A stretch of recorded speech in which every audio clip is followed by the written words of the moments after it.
At this time, I will call the annual town meeting to order, which is called for 7:30. And I'll ask the town clerk to read the call to the meeting and the constable's adjournment.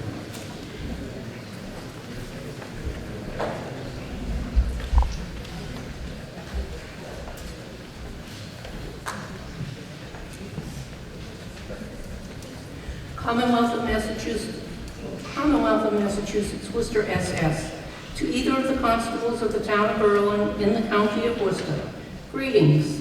In the name of the Commonwealth of Massachusetts, you are hereby directed to notify and warn the inhabitants of said town, qualified to vote in elections and in town affairs, to meet at the Berlin Memorial School in said Berlin on Monday, the 4th day of May, 2015, next, at 7:30 in the evening, then and there to act on the following articles or in relation thereto. And you are directed to serve this warrant by posting up attested copies thereof as per vote of the town in said town 7 days at least before the time of holding said meeting. Hereof fail not, and make due return of this warrant with your doings thereon to the town clerk at the time and place of meeting as aforesaid. Given under our hands this 13th day of April in the year of our Lord 2015. Thomas Andrews, Chairman. Walter Bickford, Vice Chairman. Judith Blumen, Clerk. A true copy attest. Robert Williams, Constable.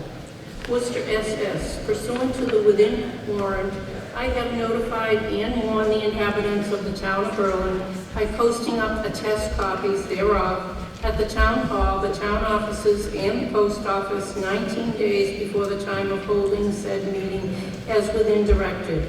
Robert Williams, Constable. April 15, 2015.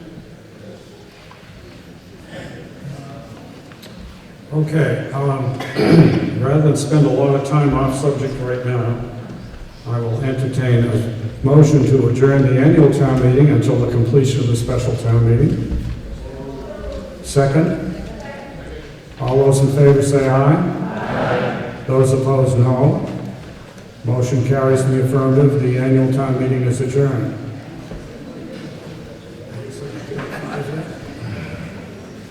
Excuse me while I look at my watch. We have 2 minutes to rest, and during that time I want to say a couple of things. The seats that are further back in the hall away from the rest are for non-voters. If you're a voter and you wish to vote on anything in this meeting, you've got to move up into the seats further forward. And the standees, same business. Other than the police officers, people find seats. We have plenty of seats down front, and there's probably actually a lot in the body of seats as well.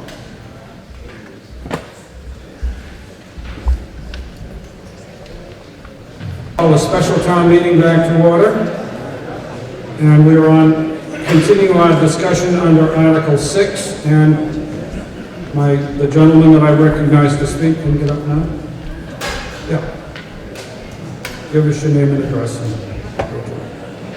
Scott Money, 7 Locker Road. Mm-hmm. I have a question. What's Into the mic. What's the implication if we don't allocate the funds? Does the settlement's null and we go back into negotiations? What are the implications? Thomas, are you going to address that?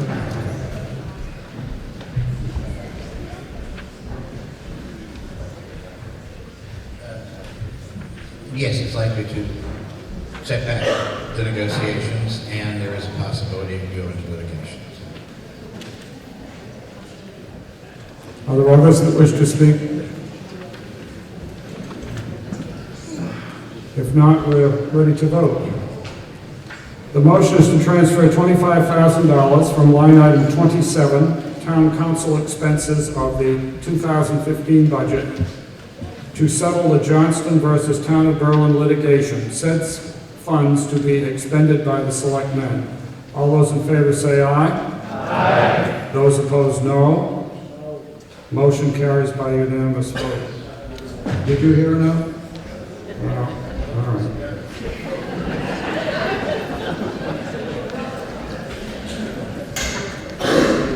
Article 7. This is in regard to a conservation easement on a piece of property on Crosby Road. Selectman Walter Bickford. Article 7, I move to authorize the Board of Selectmen and the Conservation Commission. I move to authorize the Board of Selectmen and the Conservation Commission to grant a perpetual conservation restriction in accordance with General Law, Chapter 184, Sections 31 through 33, on property on the westerly side of Crosby Road shown on the Assessors Map, Map 6, Block 7, Lot 0, to any government, agency, or entity or non-profit organization qualified and willing to hold such a restriction. Said restriction being part of the Tri-Town State Grant Project.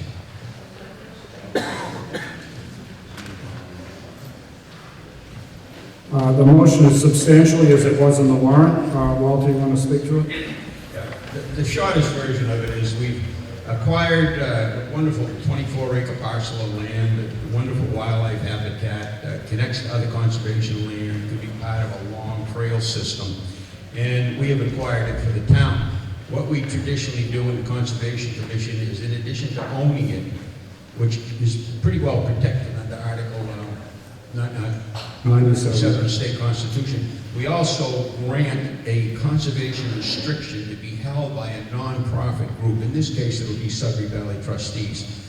That adds a double layer of protection on the land. It's something that we've done right along. So that's what this is. Walter, is that double layer of protection being done with all of the things in the Tri-Town grant? You want to mention that? Well, the Tri-Town thing that we talked about is the town of Northwood, Boylston, and Berlin Conservation Commission joined together to successfully apply for $1.5 million grant from the state to help us pay for as much as 500 acres of land. We have to protect 500 acres of land that needs to be connected together, either through existing conservation land or bought side by side. That's what the Tri-Town project is, and we're well on our way to achieving that, so things look good there. But as the moderator asked, we do this on every other parcel of land in the Tri-Town project. Does anyone else want to speak to this motion?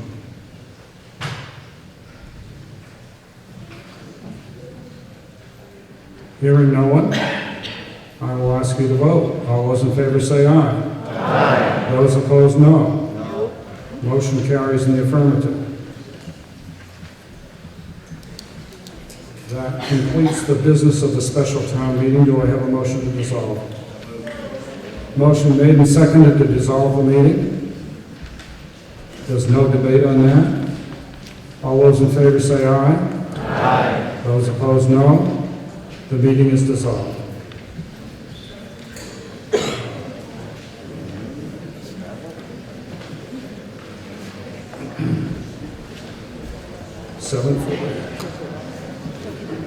And at this time, I will call the annual town meeting back to order.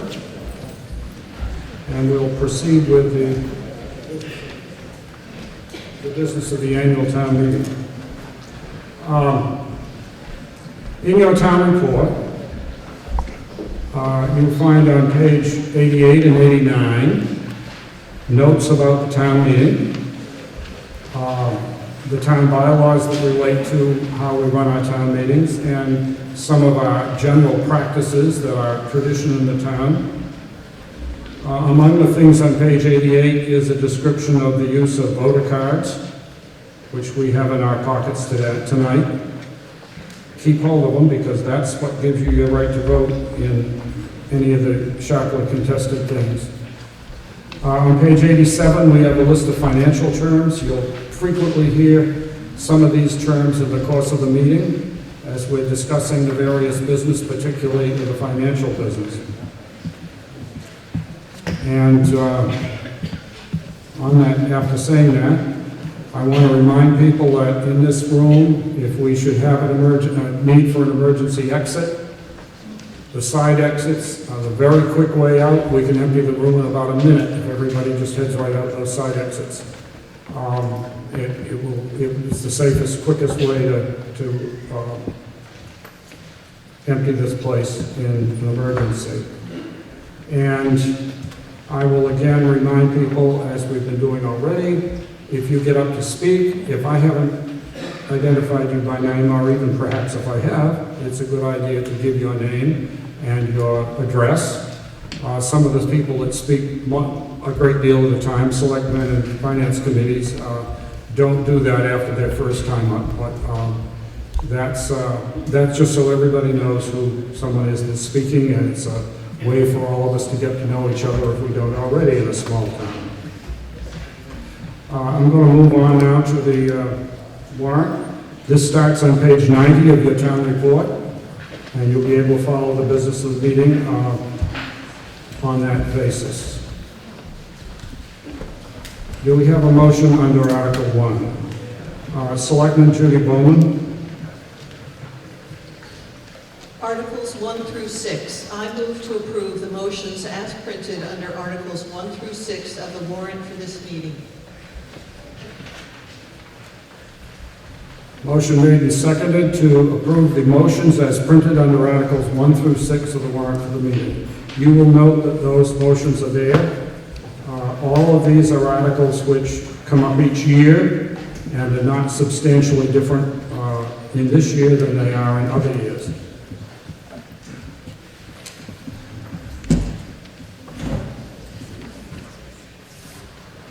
Does anyone have any questions or comments in regard to any of these articles? I would also say if any town official has something to say about a printed report that is already in the book, they might make that at this time also. Hearing nothing, I'll ask you to vote. The motion is to approve the printed motions on Articles 1 through 6 in the warrant for this meeting. All those in favor say aye. Aye. Those opposed, no. It is a unanimous vote. Article 7, to hear and act on reports of any outstanding committees or take action relative thereto. Are there any committees or officers of the town who did not get a report into the town report that wish to report at this time?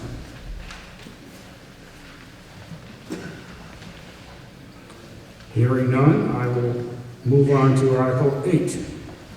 To see if the town will vote to raise and appropriate or borrow or transfer from available funds or otherwise provide all necessary sums of money to defray the town's expenses for the fiscal year beginning July 1, 2015, and to determine the salaries of the town officers for that period. The Finance Committee will be reading their recommended amounts for the various purposes. For this section of the meeting, I call your attention to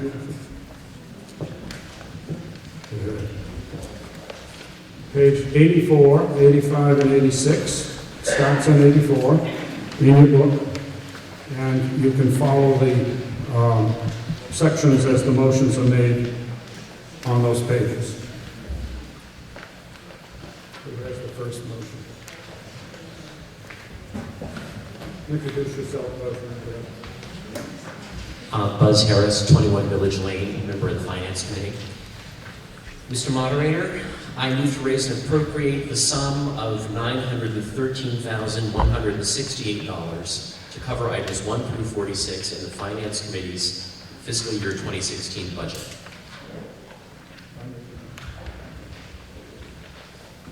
The motion is to stay handy to answer the questions, or to state anything further. I move to raise and appropriate the sum of $913,168 to cover items 1 through 46 in the Finance Committee's fiscal year 2016 budget. Do you want to speak to that at all, or does it speak for itself? You got it. Does anyone else wish to speak on that motion? This covers all of the departments and budget on page 84. Hearing no one, I'll ask you to vote. All those in favor say aye. Aye. Opposed, no. Motion carries by unanimous vote. Scott Hawkins of the Finance Committee. Mr. Moderator, I move to raise and appropriate the sum of $1,358,000 $142 to cover items 47 to 72 in the Finance Committee's fiscal year 2016 budget. Sorry, this is a long paragraph, and I have to make sure that makes sense. And to appropriate from the inspector's offset account the sum of $108,750 to the following line items. Item 61, plumbing and gas inspector part-time wages.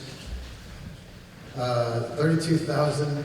Item 63, inspector of wires part-time wages. $52,250. And item 65, fire inspector wages part-time for $24,500. And to appropriate from the Highland Commons Public Safety Fund $190,000 to cover items 48, police full-time wages. And to appropriate from the Rescue Squad reserve receipts for the appropriation of the sum of $80,000 to cover the following line items. 56 Rescue Squad wages part-time, $35,333 for item 57, Rescue Squad incentives, and $3,785. I'm having a hard time with punctuation. I apologize. Item 58 is Rescue Squad expenses, and then $40,882. Do you have the rest of the words there? In So- the Finance Committee's fiscal year 2016 budget? Oh, sorry. Okay. So this is for all the public safety funds. The budget does include money to add 2 full-time police officers, though the cost for those are coming from the Highland Commons Public Safety Fund. That's $190,000. The inspector budgets, their wages are mostly covered by the fees that come in from the services they do. That's what money of those are. And the rescue squad also brings in some funds.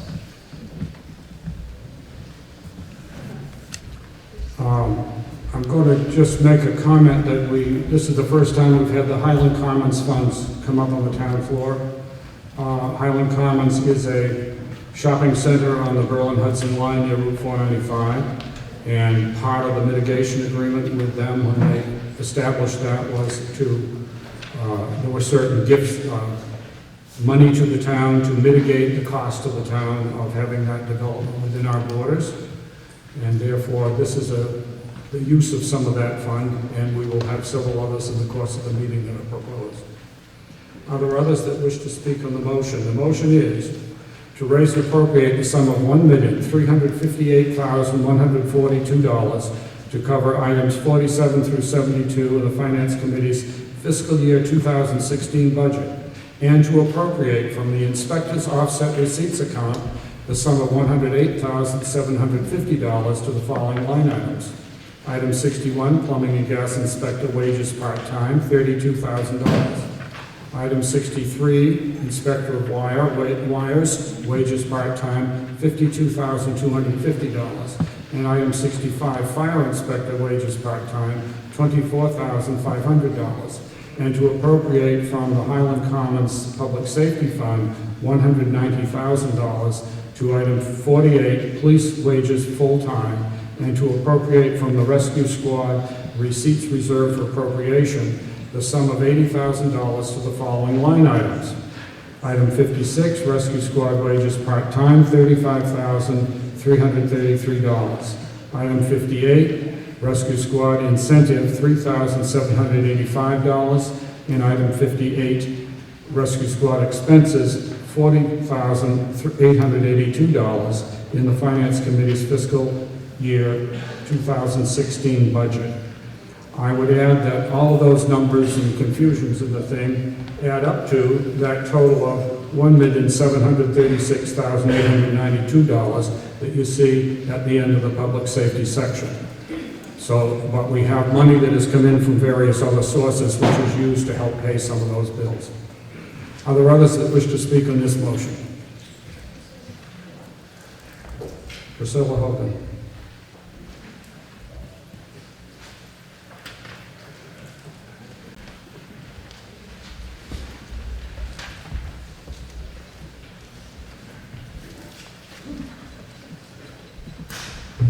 Priscilla Hogan, 128 Central Street. I was going to save this for a little bit later when the articles come up, when we're spending stabilization and the Highland Commons mitigation money, but seeing we're doing some of that now, I think it's a good time probably to bring it up. When I was on the mitigation team along with a couple of the other folks and this package came together, I thought it was determined that when we had the different groups of money, whether it be for the police, the public safety, or the agricultural and the historical, that we would have a group of people that would help decide criteria on how to spend this money, and we would be looking long-term on where our monies are going. I don't really have an issue with the parts that are going to the police and the fire because that was part of the package, but what I do have an issue with is we're seeing this money coming in and all of a sudden everybody's jumping on the bandwagon to spend it. So I think we need to be careful. I would like to see the selectmen at some point put together groups so that we can look at how we're going to spend this mitigation money rather than a free-for-all as people come in. We have a huge amount that's going to be proposed tonight that's coming out of one of the funds, and none of the other groups are even being considered that money's for. So I'm asking that they consider that. The other thing that I'm going to ask, if I could, is that if we have large ticket items that they go on a ballot, and maybe the selectmen should think about what that number would be. When we have anything coming up, 100 million or $1 million, town meeting is a tough place to vote that. It would be nice to have it on a ballot question where all townspeople can vote. Not everybody can be here tonight. Thank you. Are there others that wish to speak to this motion? We're dealing with the public safety budget at this time. Is there anyone else that wants to speak to the motion? Is there anybody that wants me to read it again? All those in favor say aye. Aye. Those opposed, no. Motion carries by unanimous vote.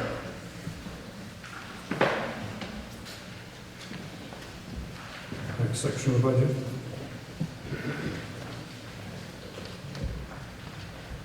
Angela Yildiz of the school committee. I move to raise and appropriate the sum of $2,798,343 to cover items 73 to 74 in the Finance Committee's FY 2016 budget. There's a typographical error in your books. This is $180 more than what's listed in your books.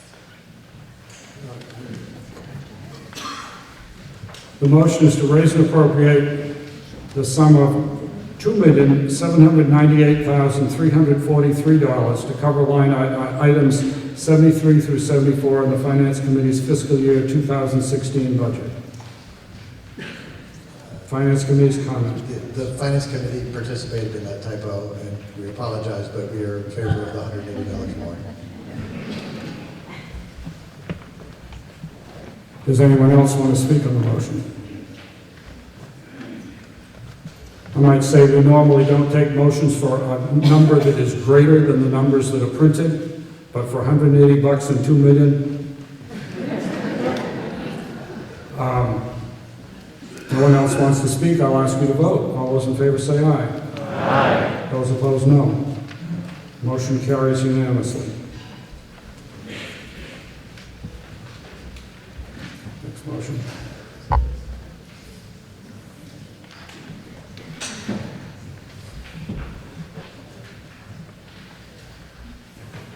Who is that?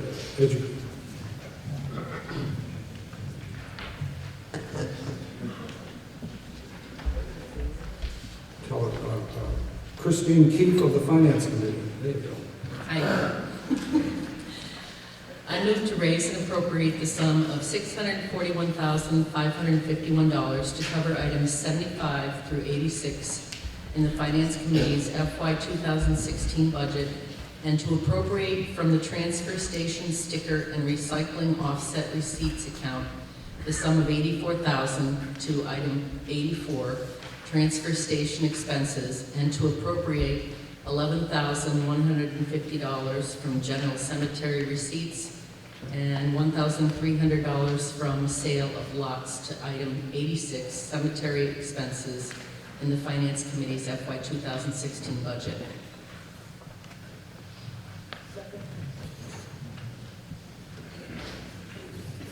Motion is made and seconded to raise and appropriate the sum of $641,551 to cover items 75 through 86 in the Finance Committee's fiscal year 2016 budget, and to appropriate from the transfer station sticker and recycling offset receipts account the sum of $84,000 to item 84 transfer station expenses, and to appropriate $11,150 from general cemetery receipts and $1,300 from sale of lots to item 16 cemetery expenses in the Finance Committee's fiscal year 2016 budget. You want to speak to it, Chris? I believe it's self-explanatory. That's right? Okay. Again, this is one of those where we have money from various places coming together to make up that total that's printed at the bottom of the page of $738,001. Of that, $641,000 is going to be on your tax bill. The rest of them are coming from other places. Are there others that wish to speak? Hearing no one, I'll ask you to vote. All those in favor say aye. Aye. Those opposed, no. Motion carries by unanimous vote. Human Services?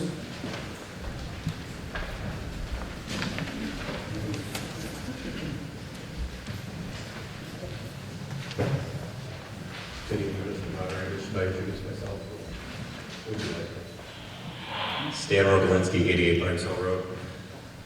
There you go. In the Human Services category of the budget, I move to raise and appropriate the sum of $41,838 to cover items 87 through 98 in the Finance Committee's FY 2016 budget.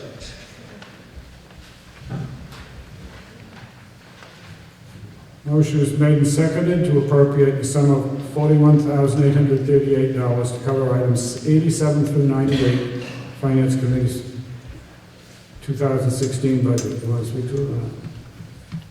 This is an easy one. There's no offsets. Anyone else want to speak to the motion? Hearing no one, I'll ask you to vote. All those in favor say, whoops. I'm sorry, I missed it. Yep. Chris?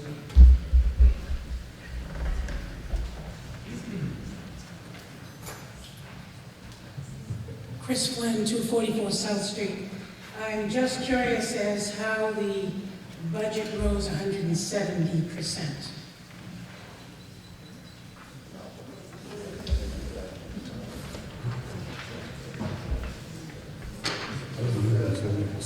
The section that raised 170% is veterans' expenses. So it's just gone from $235 to $635, and I believe he had an extra training he's going to have to be taking this year. I don't remember the bigger piece, but it wasn't. You're right, he has a phone line now. And that's the difference for the veterans. He used to share with the town secretary, and now he's online. Are there others? If not, I'll ask you to vote. All those in favor say aye. Aye. Those opposed, no. Motion carries by unanimous vote.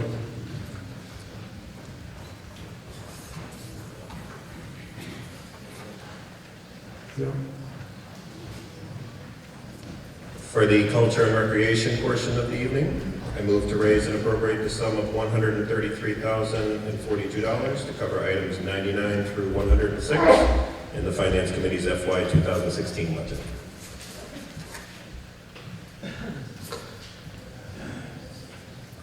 Motion is to raise and appropriate the sum of $133,042 to cover items 99 through 106 in the Finance Committee's fiscal year 2016 budget. You want to speak to it?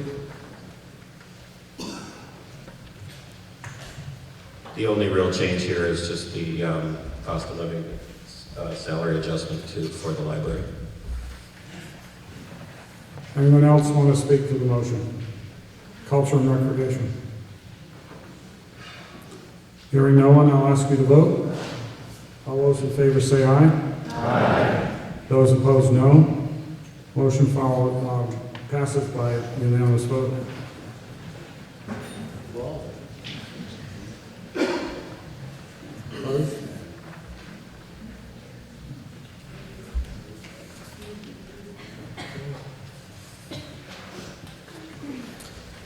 This is the debt and interest section of the budget. Mr. Moderator, I have to take my glasses off. I move to raise and appropriate the sum of $210,700 and to appropriate the sum of $9,523 from septic loan receipts available for appropriation to cover items 107 through 108 in the Finance Committee's fiscal year 2016 budget.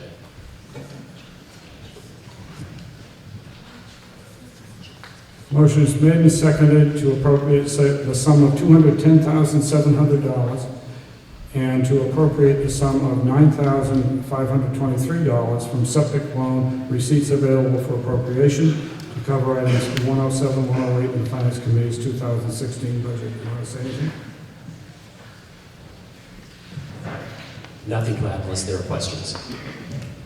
Anyone else want to speak to this motion? Yes?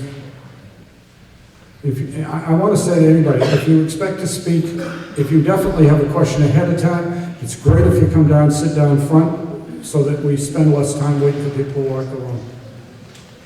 If it comes up in the course of things, it comes up in the course of things. Mr. Hoffman. Hi, Peter Hoffman, 183 Randall. My hat off to whoever's responsible for the reduction, but what's the cause of the reduction in interest? It's great. Whatever you're doing, can you double it? Well, no, so when the town finances things, this is the debt for town offices. And what the town does to save taxpayer dollars is we do equal principal payments every year. And so the amount that remains goes down as the debt gets closer to being paid off. And this debt is only a couple of years off. It's fine. Anyone else want to speak on this motion?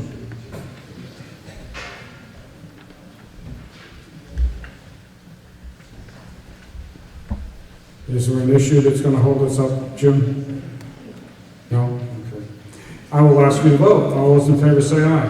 Aye. Those opposed, no. Motion carries by unanimous vote.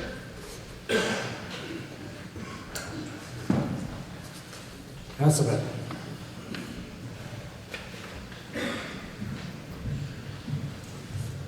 Chris? Under intergovernmental expenditures for Assabet, I move to raise and appropriate the sum of $477,223 to cover items 109 and 110 in the Finance Committee's FY 2016 budget.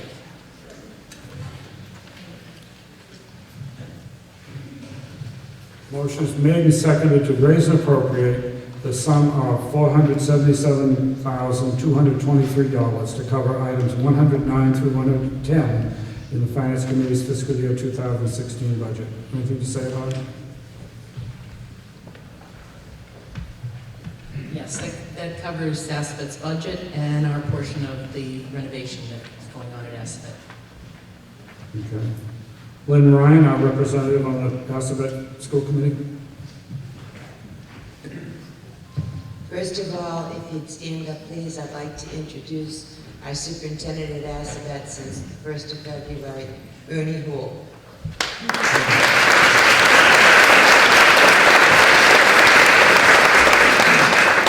I do this every year. I tell you the budget's up 3.51%. Our assessment is up 9.2%. We've got 2 more students, and the state thinks we're richer than we really are. The thing that you see for capital, it's going to go up dramatically next year. 78,000 rings a bell for me, and then it will gradually go down year after year. We're going out, the renovation should be complete in the fall, and we'll then be going out for a bond, and next year you'll see your most significant increase and then have a decrease every year thereafter. Thank you. Does anyone else want to speak on this motion?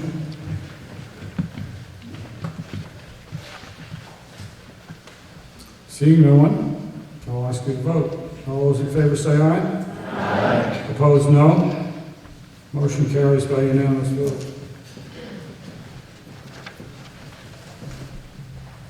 Tahento. I move to raise and appropriate the sum of $3,152,046 to cover items 111 through 112 in the Finance Committee's FY 2016 budget. Again, we had a typographical error. Line item number 112 should read $536,121. And it's $457 over what is printed in your book. So again, we have a very slight increase over this as it's shown in your book. The motion is to raise and appropriate the sum of $3,152,046 to cover items 111 through 112 in the Finance Committee's fiscal year 2016 budget. Now I'll call on Scott Harkins of the Finance Committee to comment. The Finance Committee is also in favor of this change and also participated in this technique. Anyone else that wants to speak on this motion? Hearing no one, I will ask you to vote. All those in favor say aye. Aye. Those opposed, no. Motion carries unanimously.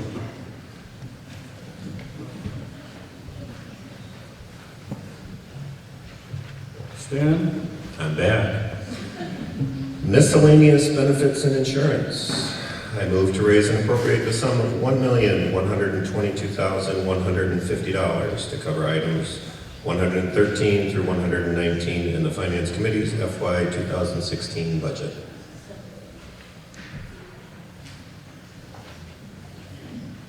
Motion is made and seconded to raise and appropriate the sum of $1,122,150 to cover items 113 through 119 in the Finance Committee's fiscal year 2016 budget.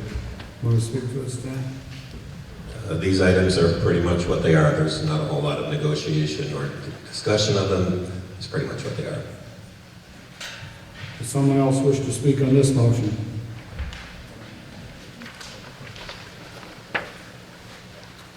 If not, I'll ask you to vote. All those in favor say aye. Aye. Opposed, no. Motion carries unanimously.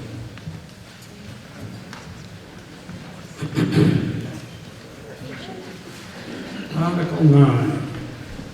I move, we have a motion this is library funds.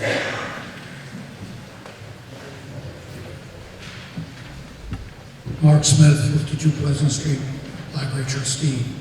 I move to transfer the sum of $50 from the Anna Hunt Fund to the library account and to appropriate from the Library Dog Fund the sum of $2,136 to the library account and to further authorize the acceptance of any other monies from various sources to the library account.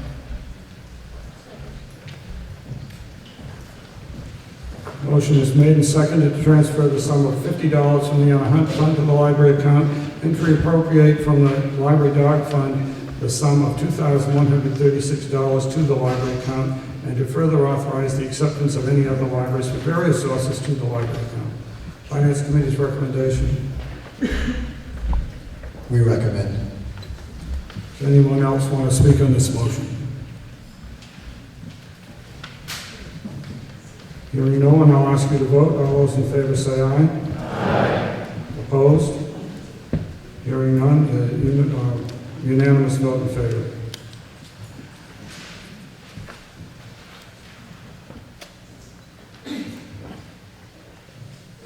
Article 10, Cemetery Perpetual Care. Walter Bickford of the Cemetery Commission. Article 10, I move to accept the sum of $4,800 for cemetery perpetual care. Motion made and seconded to accept the sum of $4,800 for cemetery perpetual care. Want to speak to it, Walter? Yeah, this is simple. The $4,800 came from sales of lots in the cemetery. That's in a pot. Now we're accepting it into the fund for perpetual care that we use to care for the cemetery perpetually. Heard it. Finance Committee's comment. Finance Committee recommends. Does anyone else want to speak on this motion? Hearing no one, all those in favor say aye. Aye. Those opposed, no. Motion carries in the affirmative unanimously.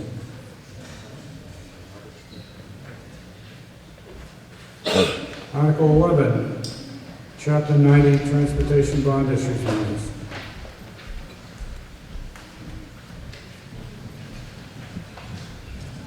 Keith. Keith Clement, Highway Supervisor. I move to appropriate the apportionment of Chapter 90 Transportation Bond issue monies in the sum of $193,687. Motion is made and seconded to appropriate the apportionment of Chapter 90 Transportation Bond Issue monies in the amount of $193,687. You want to say anything? That just pretty much lets the selectmen spend it.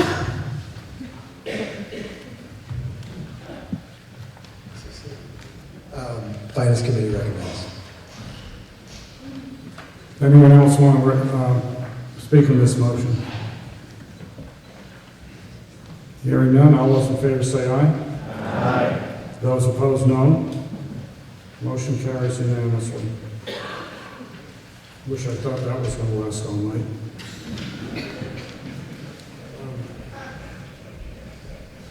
Article 12. Revolving accounts. Judy Bowman, Selectman. I move to establish and authorize the use of a revolving fund account for FY 2016 pursuant to the provisions of Mass General Law, Chapter 44, Section 53E and a half, for the purposes, maximum expenditure and authority to expend as outlined in the table under Article 12.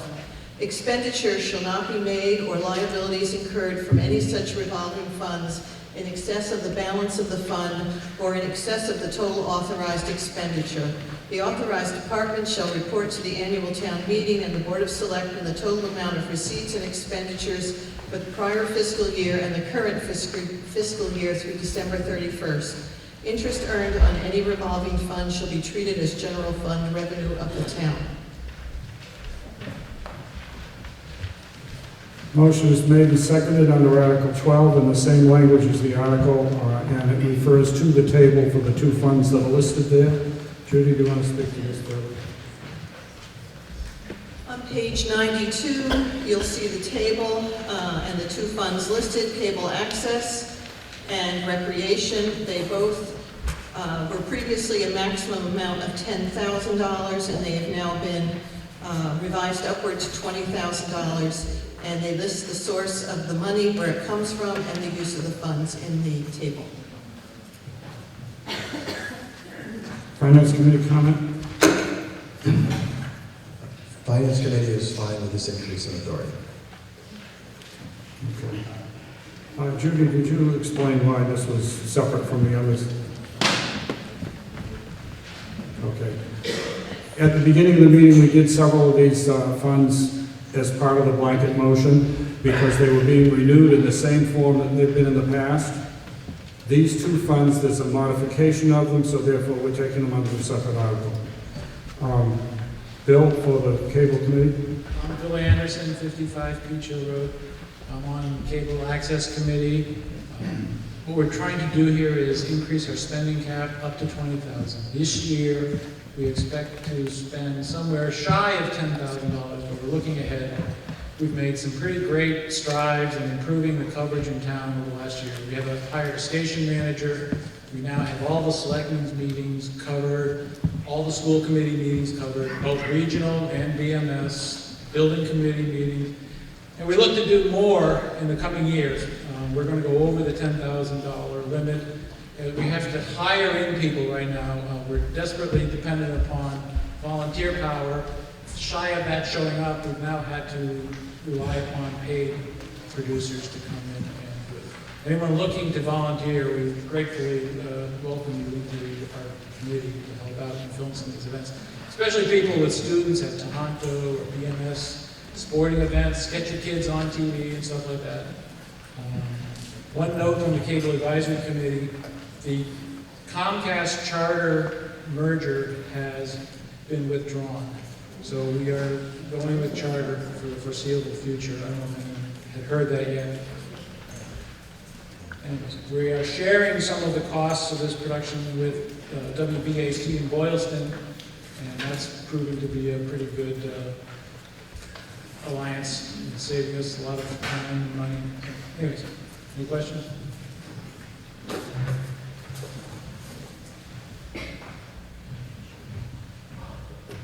Mr. McKay. Robert McKay, 32 Walnut Street, Recreation Committee. This is the article we're all getting talked to about tonight. Currently, we also have a limit of $10,000 that we can spend sitting in our revolving accounts. Right now, we have $32,000. Each year, we take in approximately $10,000 worth of fees from rental to private sports organizations. So at that rate, we really don't have access to any of the $32,000 unless we can raise our spending limit each year. This past year, we're basically coming up against the $10,000 limit. There's some services that we're probably going to have to postpone into next fiscal year so that we can not go over our $10,000 budget or spending. So some of the things that we're looking at over the next year, the preventive maintenance program for all of the turf areas, with the exception of the back field area, is under contract, and that costs us $5,000 a year. The children's playground out back there could use another layer of the safety mulch. That usually costs us about $3,000. Building on to the success of the basketball court renovation, there was quite a bit of money spent on that last year. We also are talking about doing something with the tennis courts this year as well. And then the last possible one right now that we're talking about is to contribute towards the refinishing of this floor that we're sitting on, as we have done in the past, as well as supporting other programs, backboards in this gymnasium. We're looking at helping to contribute money there. So this year we're looking at spending in excess of the $10,000. So we're just looking to gain some access to that $32,000 that we've accumulated there, in addition to the $10,000 that we'll bring in revenue this year. Thanks. Does anyone else want to speak to this? The Finance Committee has a printed recommendation in favor of this. Is there anything else you wanted to say about it? Anyone else want to speak on this motion? These two revolving funds. All those in favor say aye. Aye. Opposed, no. Motion carries in the affirmative.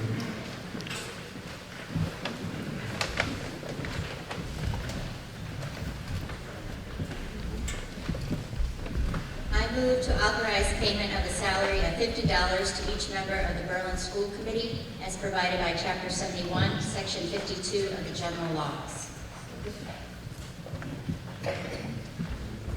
Motion is made and seconded to authorize the payment of the salary of $50 to each member of the Berlin School Committee as provided by Chapter 71, Section 52 of the General Laws. Mrs. Yildiz.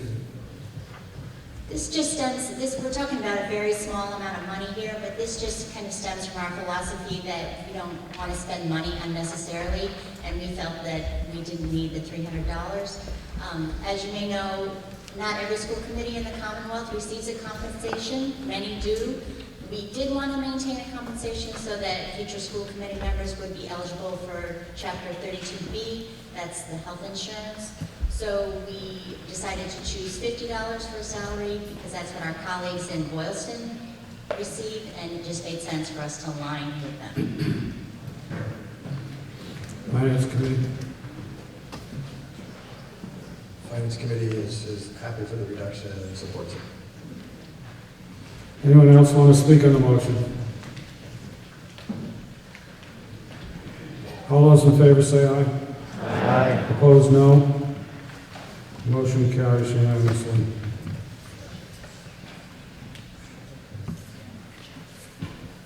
Article 14. Judy. I move to approve the resolution to seek lower electric rates in a competitive market as printed under Article 14.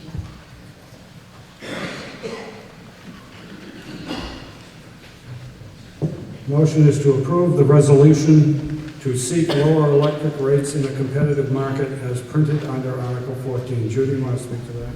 This article would give the selectmen approval to negotiate electric rates for the town and all of the residents and businesses that are in the town.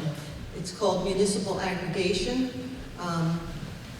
It's allowable by the 1997 law, which deregulated electric.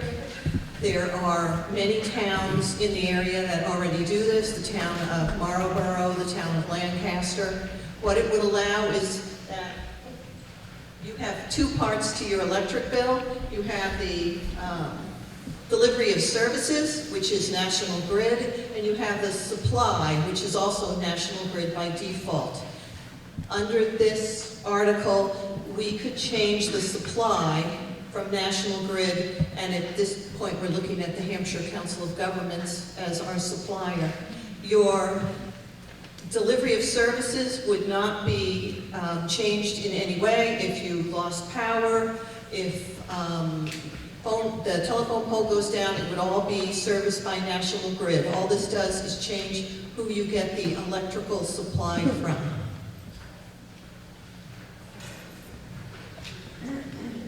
That it? Okay. Does the Finance Committee have a comment on this? No? Are there others that wish to speak on the motion?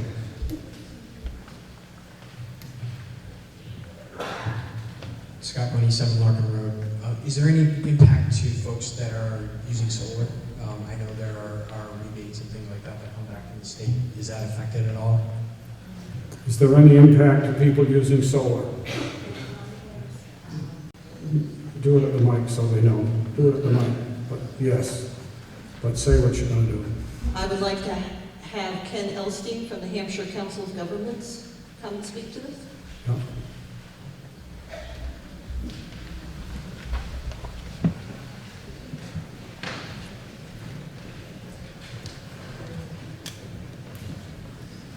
In other words, we're going to hear from somebody that knows more about it than we do. Well, I'm not quite so sure about that. Tell them who you are and My name where you're from. is Ken Elstein. I'm actually a resident of Belchtown, where I'm also a selectman. I'm here representing the Hampshire Council of Governments, which was created in 1999 by a special act of the legislature to replace the county government when the county governments in most of Massachusetts were abolished. The towns and cities in Hampshire County wanted to continue their programs, and so the Council of Governments was created. Our councilors are elected by the voters in their annual town meetings, town elections. The specific question that was, I do want to say two things that Judy left out. One is this has zero impact on the town budget. I would have hoped that that would have gotten a favorable response from the Finance Committee.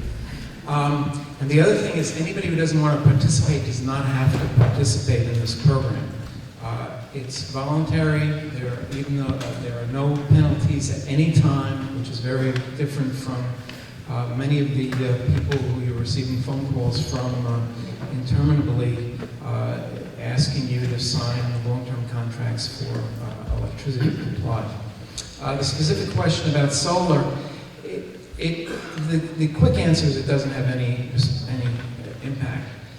Depending though on your the kind of contract, whether you own the solar array or whether you're renting it, you might actually wind up being better off because the National Grid, when it buys your excess, buys it at their price, whereas you would be selling it, whereas if you have a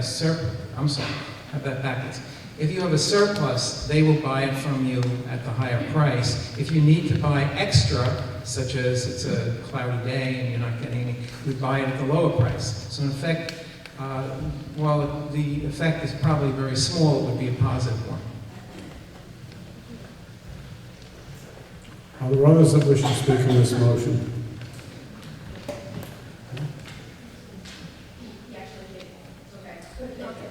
Okay.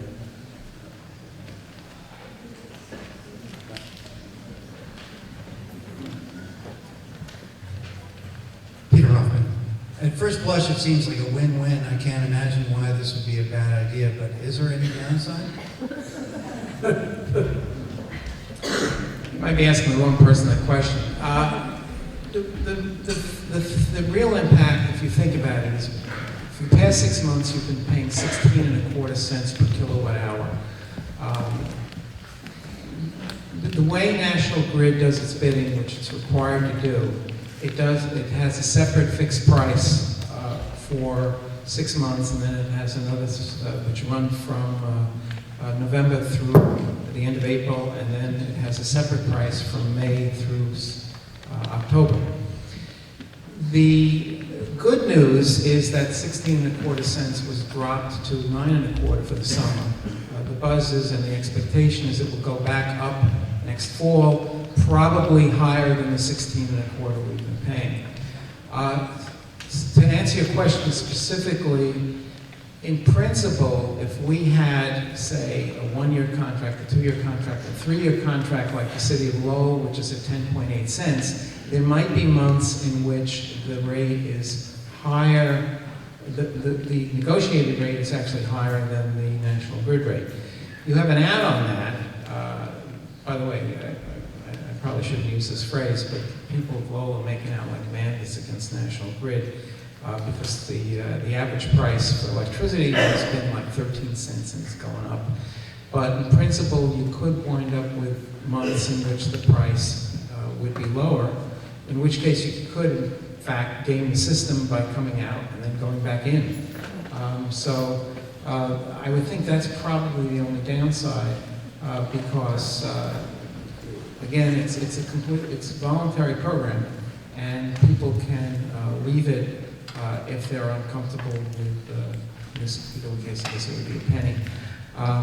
But all of the programs that I know of, and the earliest program for this was Cape Light Compact, which is the 21 towns on Cape Cod and Martha's Vineyard, which began in 2001, so that's 14 years ago, have had successful programs in which their residents have saved, I guess, in these programs, millions of dollars, which typically, if you looked at the handout that we gave out at the beginning of the meeting, there's the savings of several dollars per month for customers, and for months in which the rates are particularly high, as they have been for the past 6 months, then the savings have been considerably more than that. Beyond actual savings, though, it gives town residents and businesses another opportunity, another choice. So you have National Grid as a choice. You have all of these people,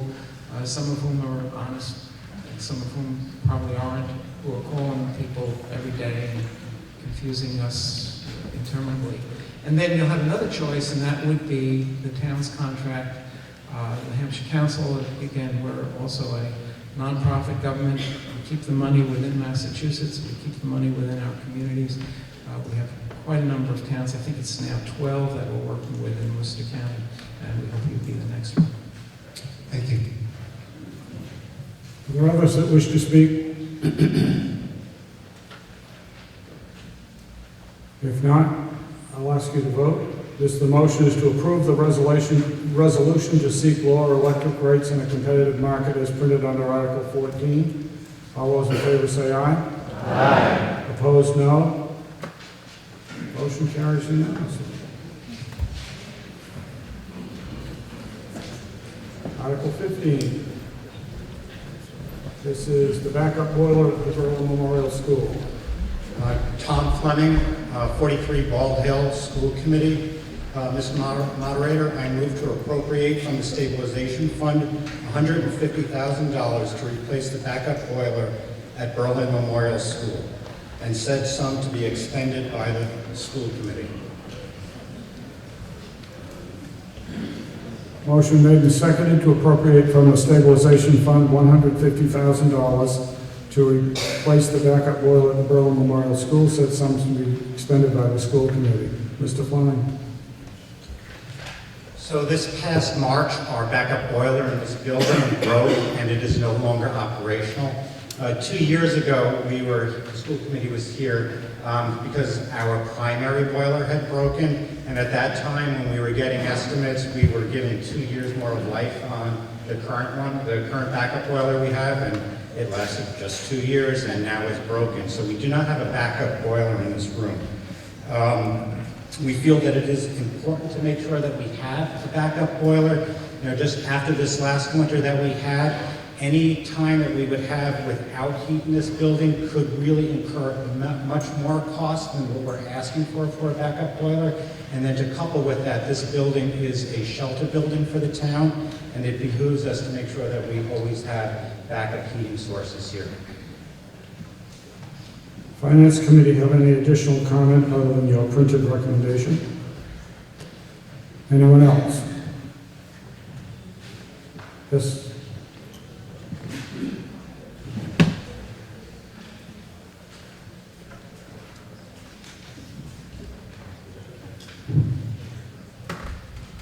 Bob Blair, 28 Summer Road.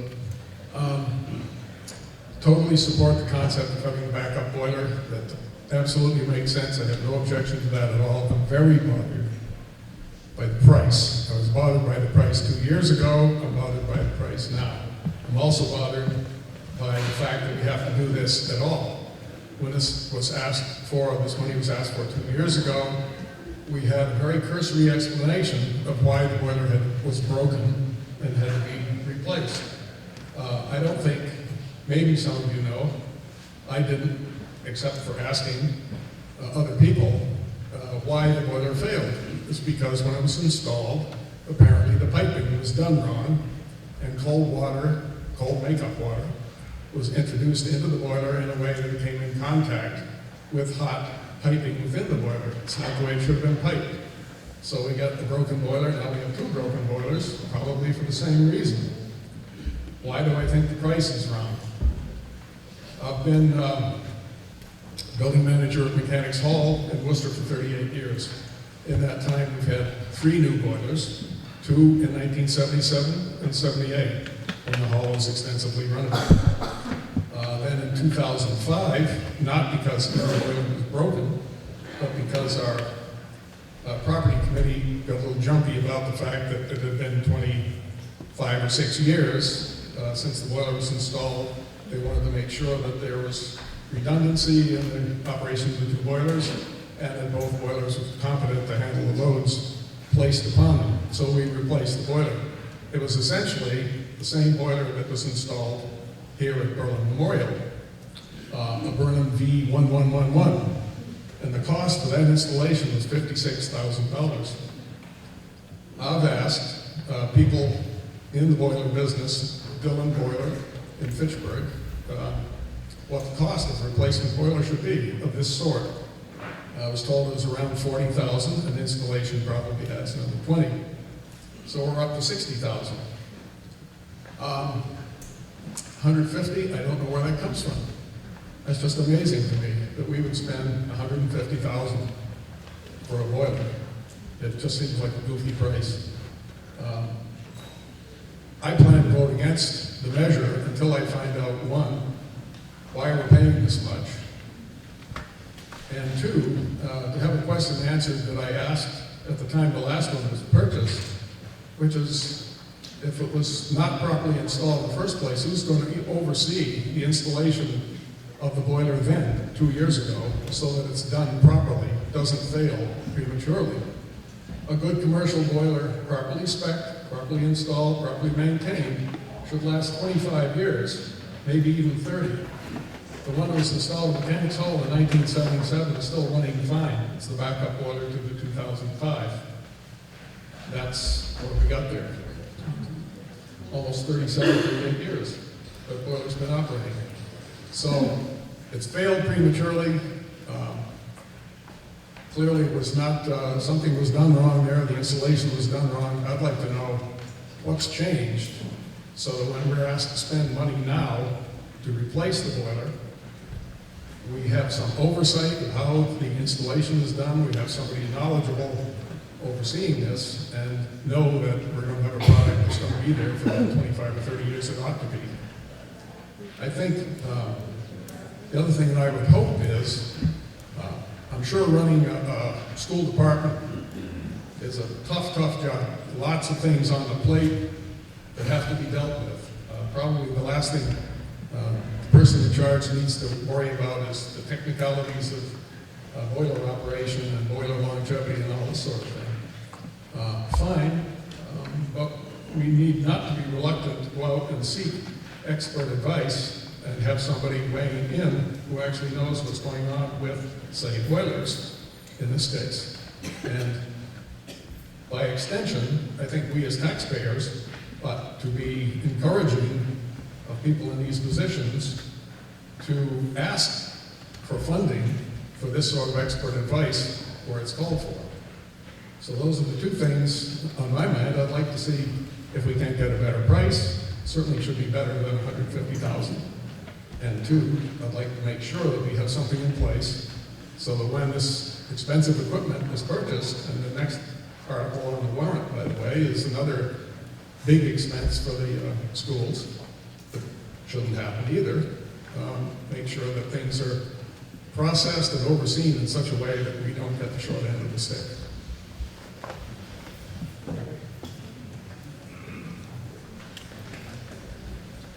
Tom, did you wish to speak? Agree that, when we do get this installed, we have to make sure that we have the right skills and expertise to get that in. The boiler that was installed 2 years ago was installed for $159,000.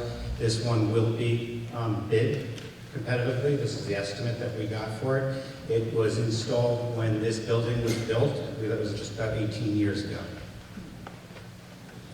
How many years ago? Was it 18? Huh? Okay.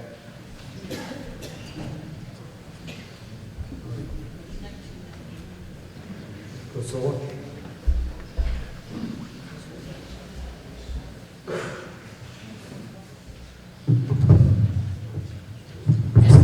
Priscilla Hogan, 128 Central Street.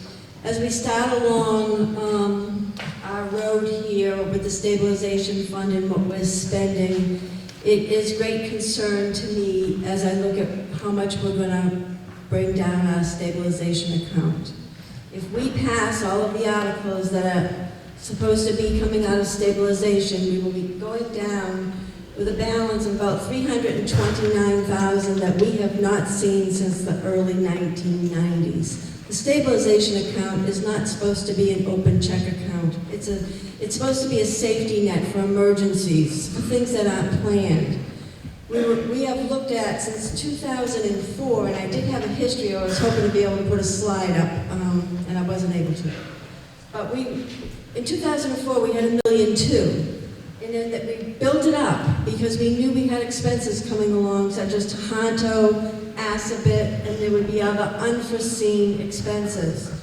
We're looking at spending it down to $329,000 tonight if we pass all these articles. So please be aware of that. Please be aware that if we break down our stabilization to that low and our free cash down that low, our bond rating gets worse. Our cost to borrow gets higher. So we're not putting ourselves in a better position. I have, and I left it at my seat, I apologize, a spreadsheet that when we voted Highland Commons in, the revenue was supposed to help us not tap into our reserves, our stabilization, and our free cash. And we're bringing them down to the bare bones. I'm not sure that these projects that we're paying for are emergencies. Somebody's going to have to prove that to me. I don't believe this boiler is an emergency. Maybe it's something we put into the capital plan. We plan it along as we should be all of our items. We have multiple things tonight that we have to consider. But I do want you to be aware, stabilization and free cash, you cannot bring down to the bare bones. Example being, we have to pay out $330,000, I believe it was, for the IRS. Very unforeseen expense, I understand that. If we have one more of those, we're not going to have enough money left in stabilization. And we took years to build that up. That's a safety net for us. It's not something you just go and spend because it's a place to find money to fund these articles that are not emergencies. So I ask you, please, think about your vote when you're voting tonight, because we could be in a very lousy financial position if we tend to do that. One other thing, if I could. I did ask how it would affect the impact to our debt if we were to borrow. And I have an email that came back from Dennis Farabee, who can't be here because he had surgery, but I just wanted to quote a couple of things that he put in the email.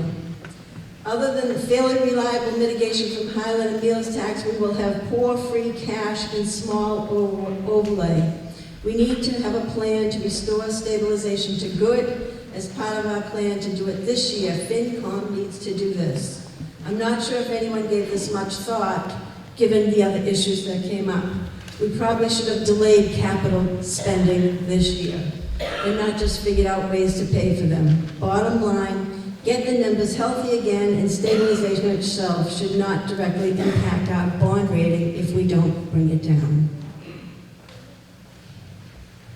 Others that wish to, Mr. Hawkins of the Finance Committee.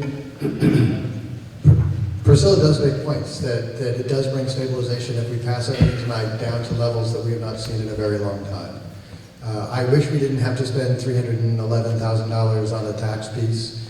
I wish we had a working second boiler in this building. Those to us felt more emergency-like. If we lose the primary boiler in this building, the cost to repair things and the cost to interrupt this town is going to be way more than the cost of the boiler. We also try to save the town the financing costs of carrying debt where we can, because that's also a cost that doesn't result in something tangible to the town. We believe that we've managed to do this budget without taxing more, taking more from existing taxpayers. We think we'll be able to put money back into these funds. We're hoping that when we settle with the state, we don't use all $310,000. You know, the numbers were that we try to balance the stuff. We at Finance Committee can't pull things from town meeting. We can recommend against things. We can encourage people to lower pricing. Part of our job is to find the most prudent way we think to fund the things that come forward, and we have put that together. Are there others that wish to speak? Judy Christensen. Don't run, you won't be able to talk. That'll be the day.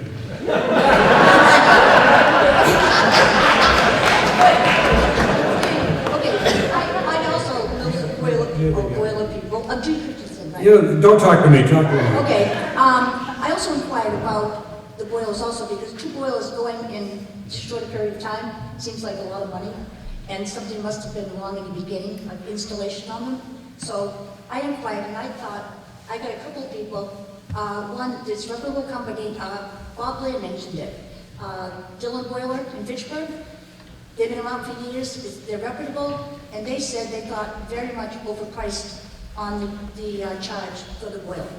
So I don't know if you're still open for suggestions, or if anything's been signed on the line or anything, but they thought $50,000 to $60,000 less. And they're not in, oh, I'm sorry, $50,000 or $60,000 less for the boiler.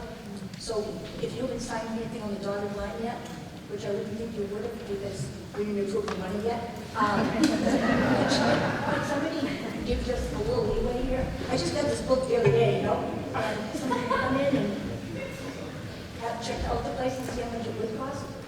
And maybe it is $150, but these guys have been around forever, they're 30 minutes away. Talk to the mic. All right, would you be open to doing that? Like approving the money, like checking out the other money? You gotta talk to the microphone, dude. Don't talk to the finance committee, talk to the microphone. Okay, well, you ask the question. Who would answer the question?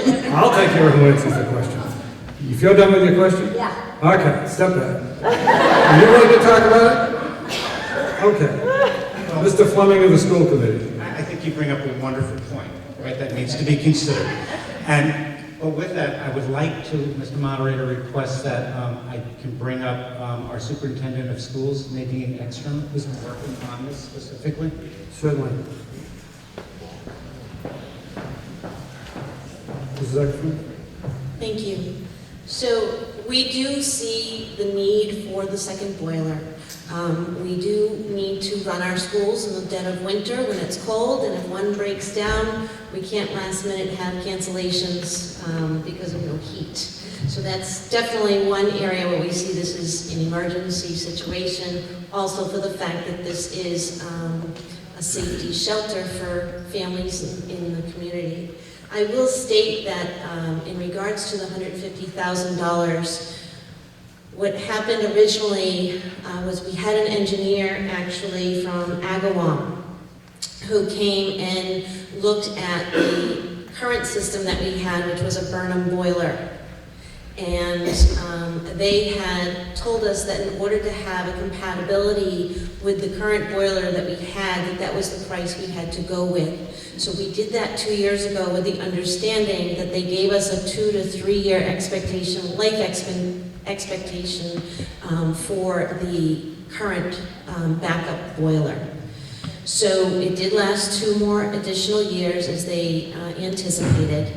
So the system that we have right now is a cast iron sectional boiler to be compatible with the Burnham system that we had. When the second boiler broke down, John Campbell, our principal, actually had the company come to look at the boiler to see if there was any way of repairing it so we wouldn't have to come to this level. Because the boiler is 17 years old, the parts, they no longer make the parts to fit the boiler and to fix the boiler.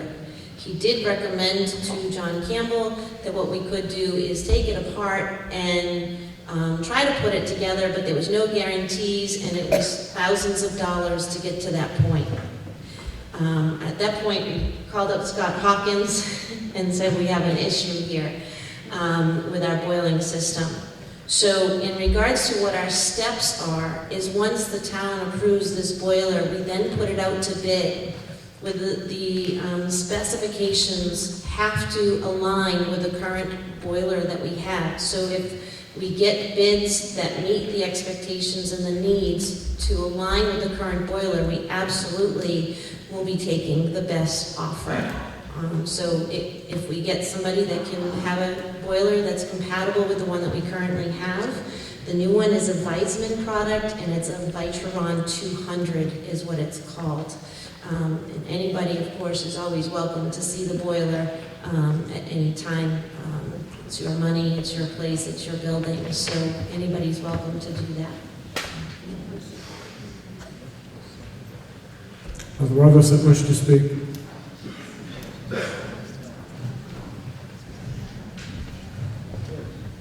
Greg Halfpenny. Push the mic up. Greg Halfpenny, 187 Highland Street. If we had a 2-year expectancy on the backup boiler, why wasn't it put in a capital expenditure 2 years ago?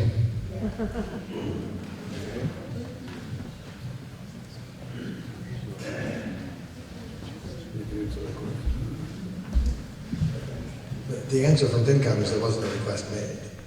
But, I mean, you make a good point. Without a request, we can't vote on anything to bring to the floor. I was more asking the school department because they were aware of the problem. Thank you. We actually bring up these topics at our FAC meetings. We put them on future planning. Where it goes in a capital improvement request, we wouldn't ask for it last year because we weren't needing it, but we knew coming forward where our expenses would be. So we knew that this was about a 2 to 3 year, and at the time of the meeting 2 years ago, that's when we had actually originally discussed it at that time. Someone else? Bill Tomasino.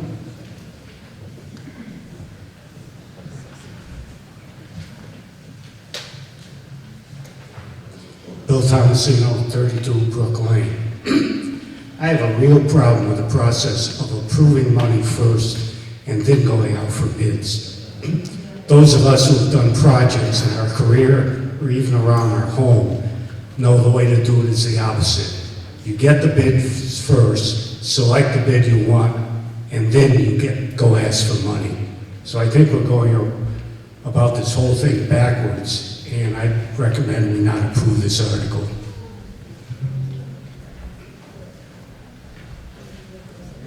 Peter Hoffman?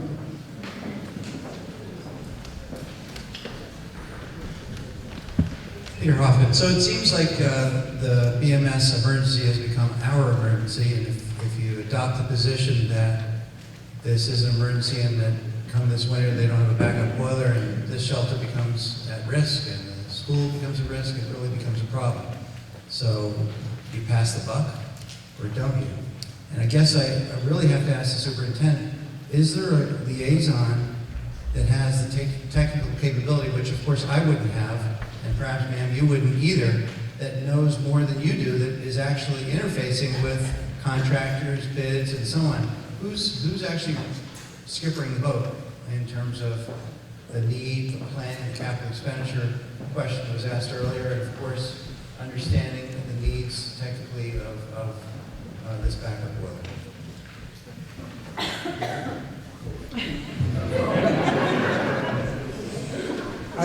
My point is, I don't want to get a debate going up here.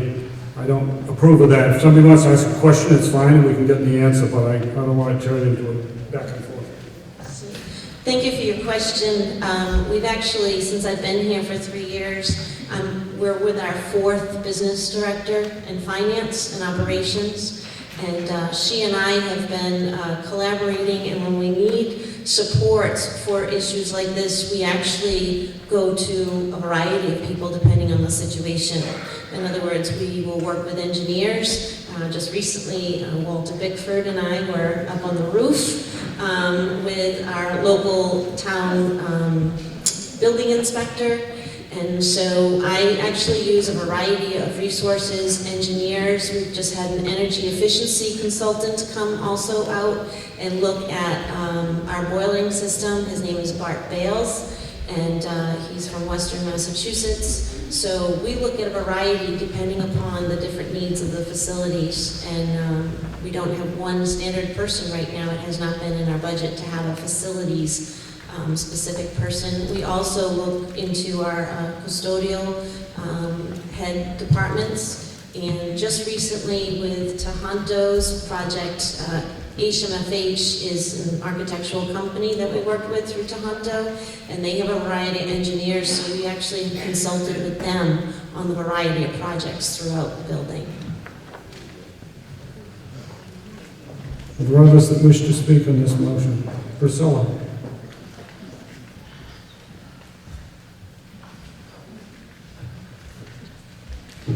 I would just like to follow up with Greg Halfpenny is, if you did know a couple of years ago that this boiler wasn't going to last, the capital plan is a 5-year capital plan so that we can plan out 5 years, not just stick to it, but to have an idea of what's coming forward. So to find out at the last minute, and again, your emergency all of a sudden becomes our emergency, the planning board, the capital planning committee can't plan properly. I really put that back into your shoes, that you should have a capital plan. It will change. I think everybody knows it will change as it comes along, but knowing there was only a couple of years left on that boiler, they should have been well aware of that before this town meeting. Are there others that need to speak here? Yes. Bill Anderson.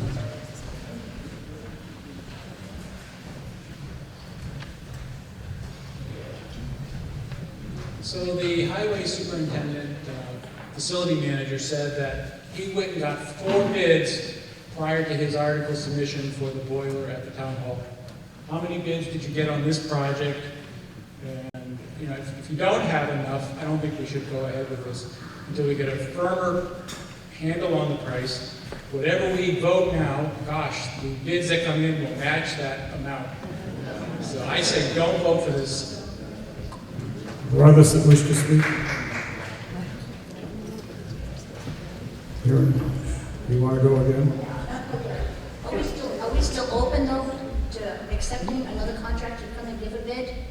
Because this person seemed to be... We've heard nothing about bids here at this point, Okay. in terms of actual bids.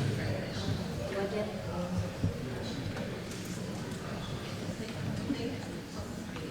Okay.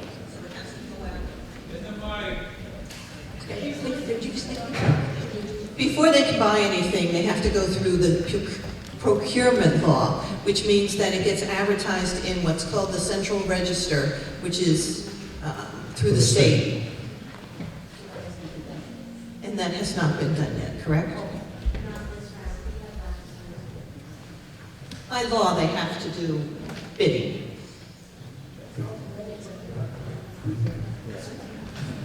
Yes, sir. Scott Money, Larkin Road. If we don't approve this tonight, what's our option for approving it in the future? Do we have to wait until next year to approve the funding? You would have to have a special town meeting or wait until next year. Anyone else want to speak on the motion? Can I also just say that because this is May, if you voted it, the money would be available in July, which allows them to get the heating system replaced before the heating season starts in, I don't know, October. Anyone else want to speak?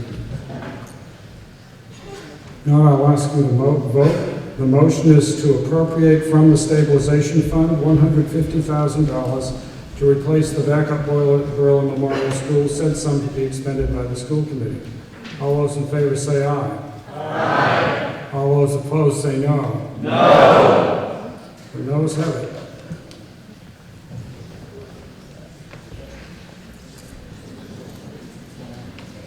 Article 16. This is about the roof on this building. Introduce yourself. Cliff Laporte, 201 Gates Pond Road, School Committee. Mr. Moderator, I move to appropriate from the Stabilization Fund $25,000 for redesign and reworking of the Berlin Memorial School roof in the area above the library, said sum to be expended by the school committee.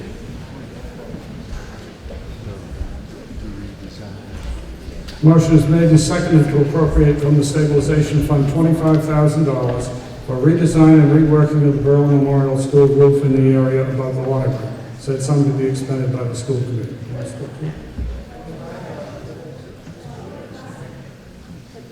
25. Mr. Moderator, I'd like to ask our school superintendent to come and give a little background on this issue. Okay.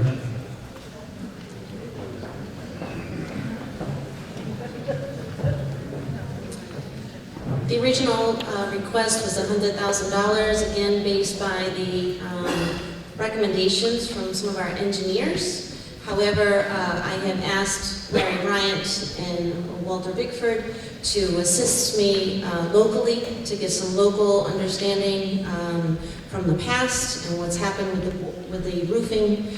And then Walter and I went up with a representative from Better Roofing and looked at the actual site, and we felt the need was no longer $100,000, but it could be repaired for $25,000 in that section of the roof. Finance committee comment?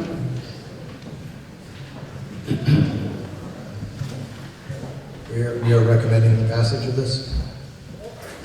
Finance committee recommends. Does anyone else want to speak to the motion?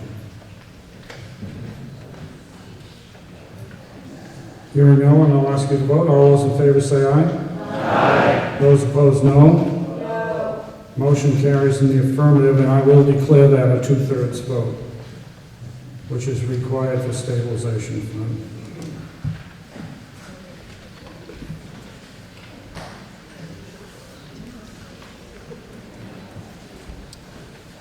Article 17. No. Yeah, Article 17. Ladder truck. Motion under Article 17. Fire Chief Bruce Ricard.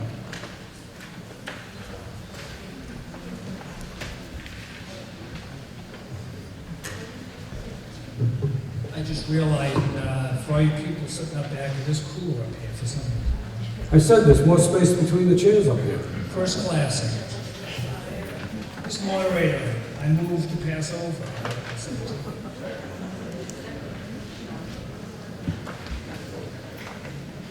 Motion made and seconded to pass over Article 17.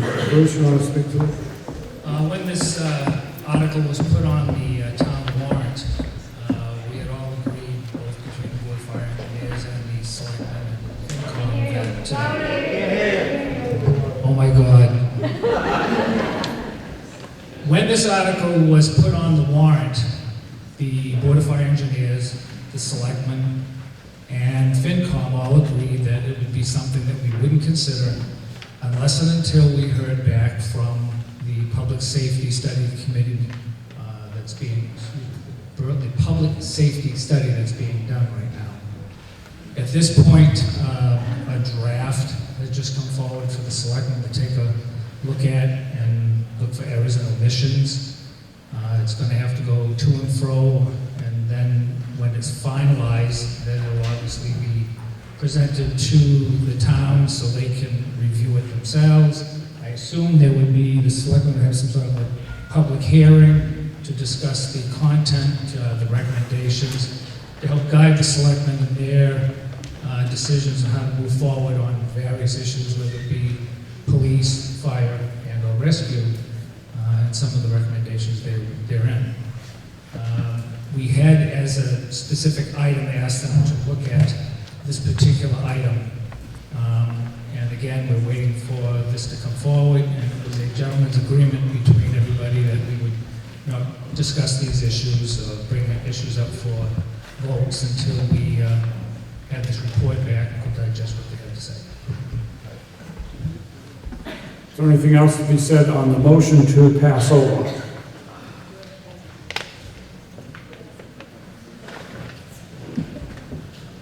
Hearing nothing, I'm going to ask you to vote. All those in favor of passing over the article, say aye.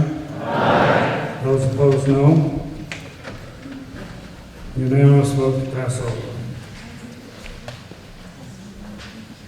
Mr. Bickley. Mr. Moderator, I move to take Article 39 out of order at this time.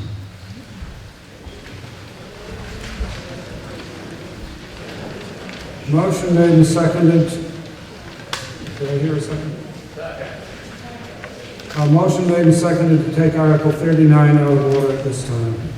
Mr. Bickley, do you want to speak to the motion to take it out of order? We take all articles in the order they're given unless we have a vote to do otherwise, and that's what he's suggesting. Paul?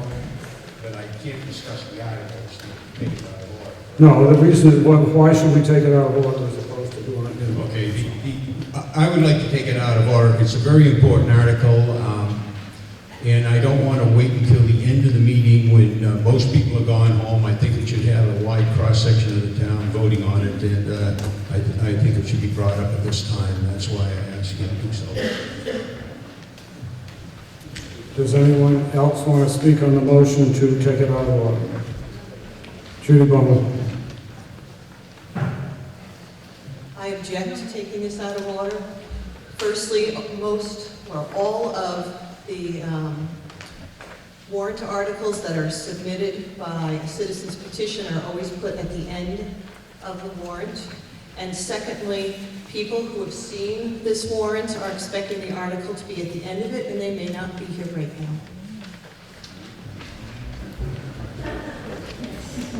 Is there anyone else that wants to speak on the motion to take this out of order? Mr. Hoffman. I support taking it out of order because it's a related motion to what we just dealt with. One's a fire issue, another's a fire issue. I didn't quite get the sequence issue, or I understood it, but I think that is trumped by the fact that they're both fire-related issues. Therefore, it would make sense to consider both of them side by side. Are there others that wish to speak on whether to take this out of order? Bruce?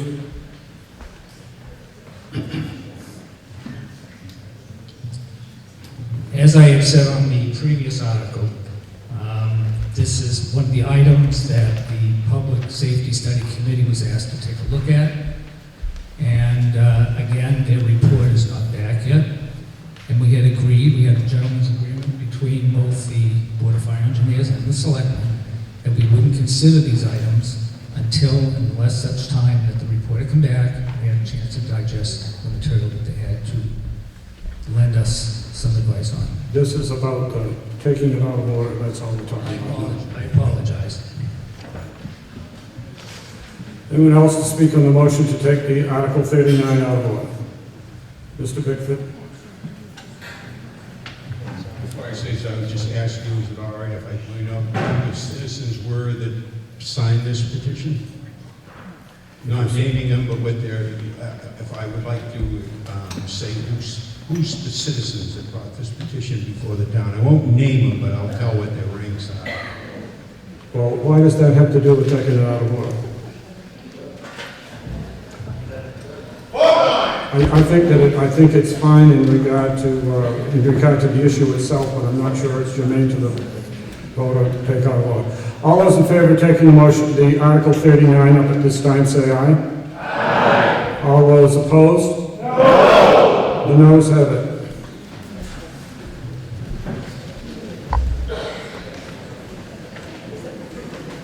Okay, Article 18.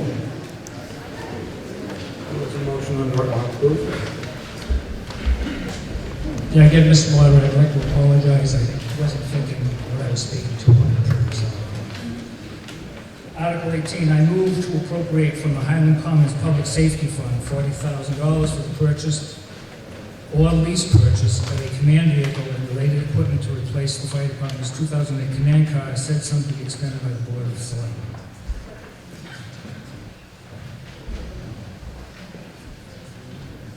Motion made and seconded to appropriate from the Highland Commons Public Safety Fund $40,000 for the purchase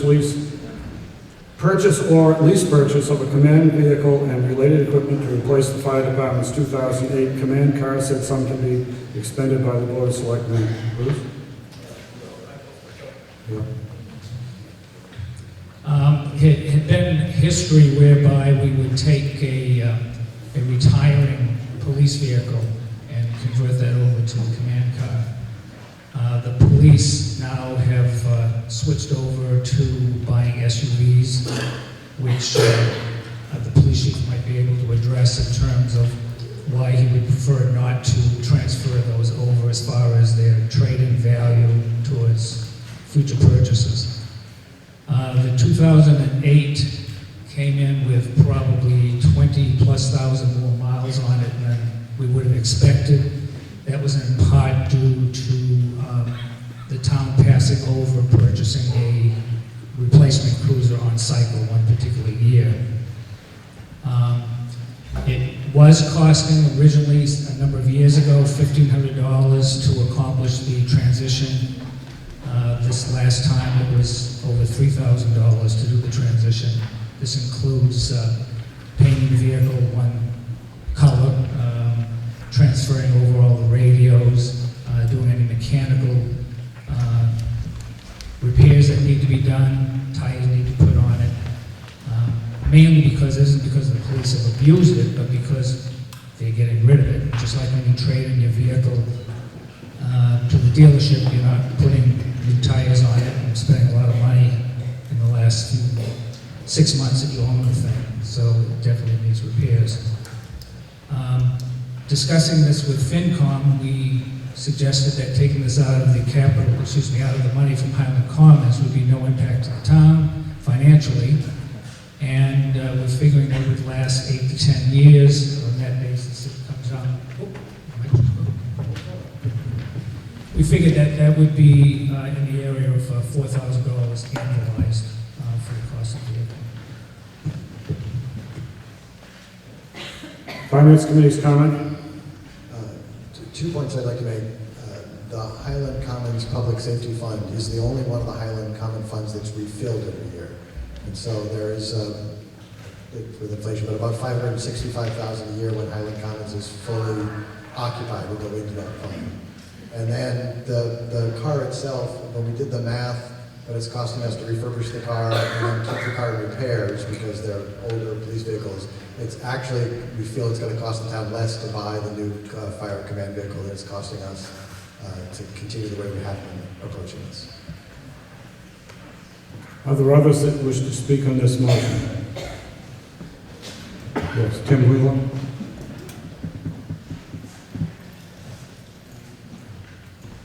So, thank you, Tim Wheeler, 240 Blood Street.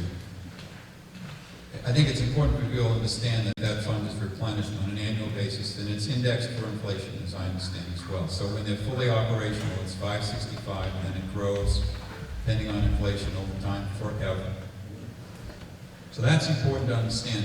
I think the other question is, out of that, whatever is available this year, given the square footage they've built, what are we anticipating on spending? Are we spending the entire amount that's available, or is there going to be some carried forward? Scott? If all the articles pass, we'll spend down to about, including the $190,000 we've already spent out of it today, you'll leave about $50,000 into that fund.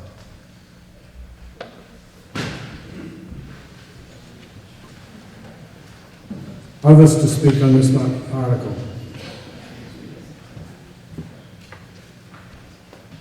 Hearing none, the motion is to appropriate from the Highland Commons Public Safety Fund $40,000 for purchase or lease purchase of a command vehicle and related equipment to replace the fire department's 2008 command car. Said sum to be expended by the Board of Selectmen. All those in favor say aye. Aye. Opposed? Motion carries in the affirmative.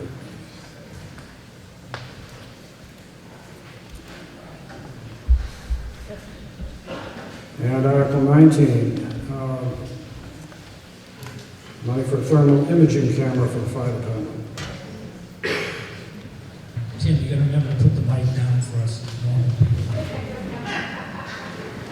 I move to appropriate from the Highland Commons Public Safety Fund $10,000 for the purchase of a thermal imaging camera to replace the fire department's non-serviceable 1996 Scott Eagle One first generation thermal imaging camera. Said sum to be expended by the Board of Selectmen.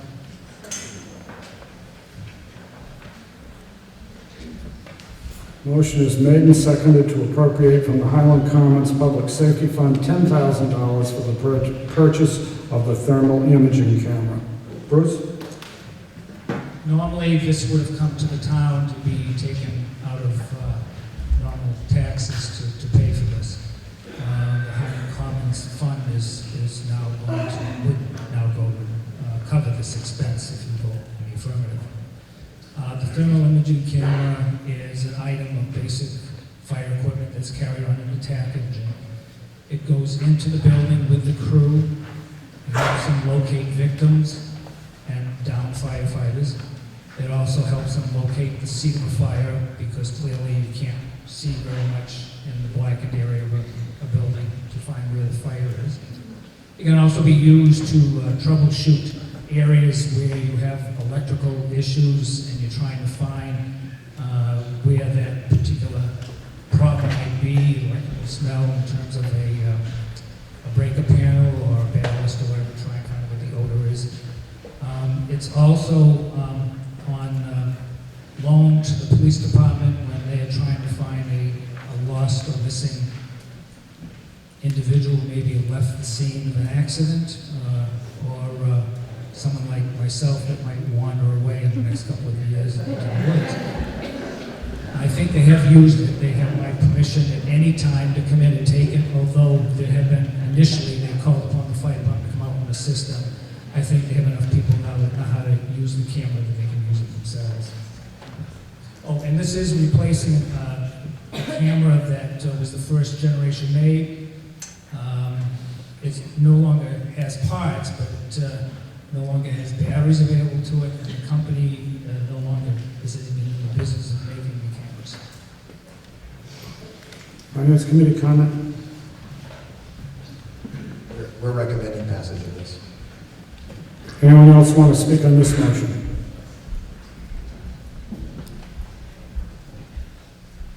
Hearing no one, I'll ask you to vote. All those in favor say aye. Aye. Opposed, no. Motion carries in the affirmative.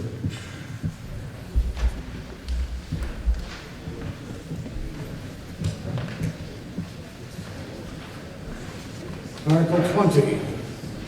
This is about constructing addition to the town hall for an elevator and other handicapped access business there. Since I have been involved in the committee that has been doing this, I need to step down. Pat, wait a bit. You better wait a minute.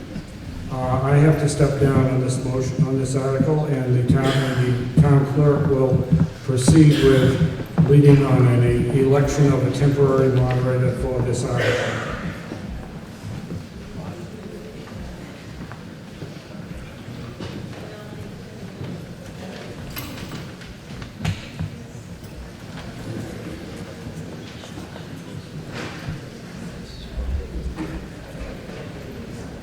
Now I'll take nominations. Okay, I've got the name of Tim Wheeler. Is there anybody else? Come on, spice it up.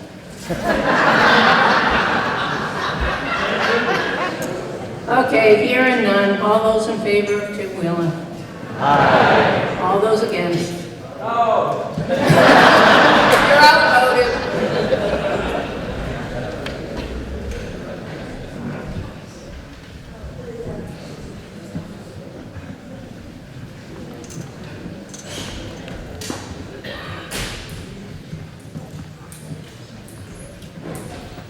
Thank you very much.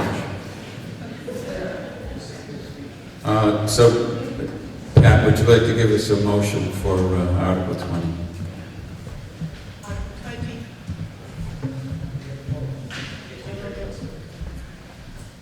I move to appropriate. Speak right up, Pat. Yeah.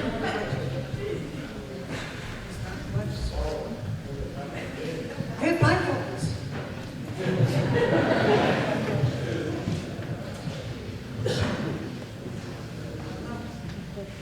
I move to appropriate $425,000 from the Highland Commons Cultural Fund and to borrow $425,000 to construct an addition to the 1870 Town Hall with an elevator to provide handicap access to the second chorus and platform stage, together with site work, accessible parking with access routes to the 1870 Town Hall addition and the Bullet House, demolition of the Historical Commission's present curatorial storage building, construction of a replacement curatorial storage building for the Historical Commission, and any associated work as shown on the plans for the project or as may be required to complete the project, said sum to be expended by the Board of Selectmen. Do we have a second? Thank you.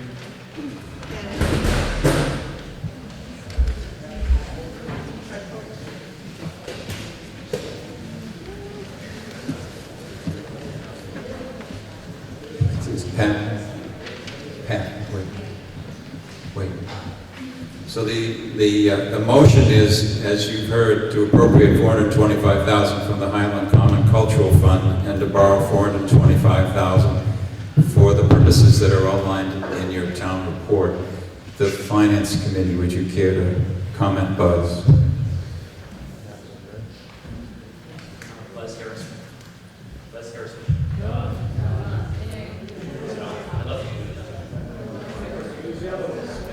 I'll ask the assistant moderator to help. Oh, this should work better. I think somebody hit the switch. Thank you. Sometimes I like to hit the switch. Buzz Harris for the Finance Committee. Now I can hear myself. Good. Okay. We voted 2-2 on this, which means that we do not recommend it. So let me explain what that means. A 2-2 vote by the Finance Committee, as Buzz has suggested, is a negative vote. That means that any amount of money over $10,000 requires a paper ballot if the Finance Committee does not recommend. Since this involves borrowing, it also requires a 2/3 vote. So at the end of the discussion, we'll have a paper ballot Eloise will help us figure out who will participate in that process. And it'll be a 2/3 vote in order to pass. So Pat, go ahead. I'm going to give just a little bit of history and tell you why we're asking for this. We were told last year to come to the town meeting with biddable construction drawings, which is what we are trying to do. The 1870 Town Hall Advisory Committee is a volunteer group that manages the 1870 Town Hall under the direction of the Berlin Selectmen. Its members are Evie Dweck, Chair, Bob McKay, and Pat Smith. That's me, Pat Smith, 52 Pleasant Street. Leanne Leahy is the Town Hall Manager. Since 2007, our mission was to have the building accessible for all. To us, it was not just a legal requirement of the Americans with Disability Act, but our own experiences that drove this mission. Each year, more and more people, classes, and events were using the building. In the fiscal year 2014, we held over 700 events and over 10,000 people of all ages made use of the building. Unfortunately, we quickly learned that not all of Berlin citizens were able to negotiate the steep, uneven granite steps out front and the long curved staircase inside, as beautiful as it is. And the existing accessible ramp on the side is unusable during this winter months due to the hazards of snow and ice falling from the slate roof. This situation negatively impacted these citizens' decision to attend 1870 town hall events, as well as book events of their own. As we received several requests per month that we cannot accommodate due to accessibility issues. In order to address accessibility, we met with the Selectmen, Berlin Historical Commission, Berlin Historical Society, the Planning Board, the Board of Health, the Financial Advisory Committee, Finance Committee, the ADA Committee, Flyleaf Theater Troupe, geotechnical engineers, David Ross civil engineers and architects, the abutters, and many users of the building. To review the necessary codes and bylaws, we met with the town building inspector, the fire chief, police chief, and the head of the town highway and facilities. Our architect has incorporated all of this feedback into the plan and assures us that it will satisfy all legal requirements. Since 2008, we have worked steadily to create a viable plan for accessibility that meets public safety concerns in a very active town building that is cost-effective and will serve our town for the foreseeable future. With the help of Dan Barton of Margot Architects, brought in to consult by the planning board, we have extensively studied the best place for an elevator. We considered the location of ledge, current utilities and mechanical systems and property lines, aesthetics, visual impact of changes, preservation of historical value, the Selectmen's Room, Memorial Hall, and the challenge of accessing 2 levels of the Grand Hall, the floor and the platform. These issues prohibit an internal location. In 210, a report by KMM Geotechnical Consultants determined that the subgrade conditions are favorable for a small addition behind the 1870 Town Hall. The heavy building usage demands a full-size elevator.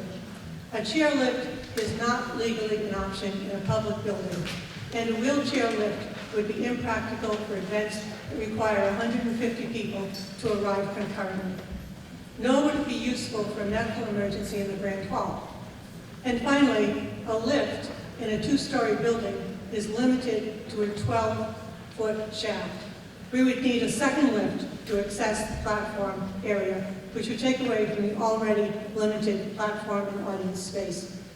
In December, we hired Tom Chalmers of Austin Design to create biddable construction documents for the project, which we have here tonight. Tom and his firm worked with us as we tried hard to reduce the cost of construction.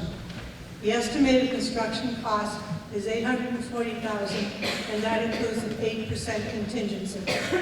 The proposed article explains that half of the cost, $425,000, will be paid with Highland Commons mitigation monies that are earmarked for cultural or educational use. That leaves $425,000 that the town would finance for this project. The breakdown of costs, rounded to the nearest units, is as follows. The elevator addition, $483,300. Internal ramp, accessibility and code upgrades, $115,000. Site work, $197,800. Curatorial storage building, $43,900, which Assabet Valley, we're working with them to build after the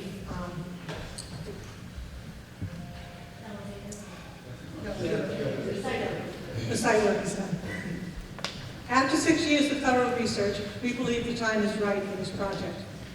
The mitigation money allows us to make an investment in an important cultural and historic building in our town center.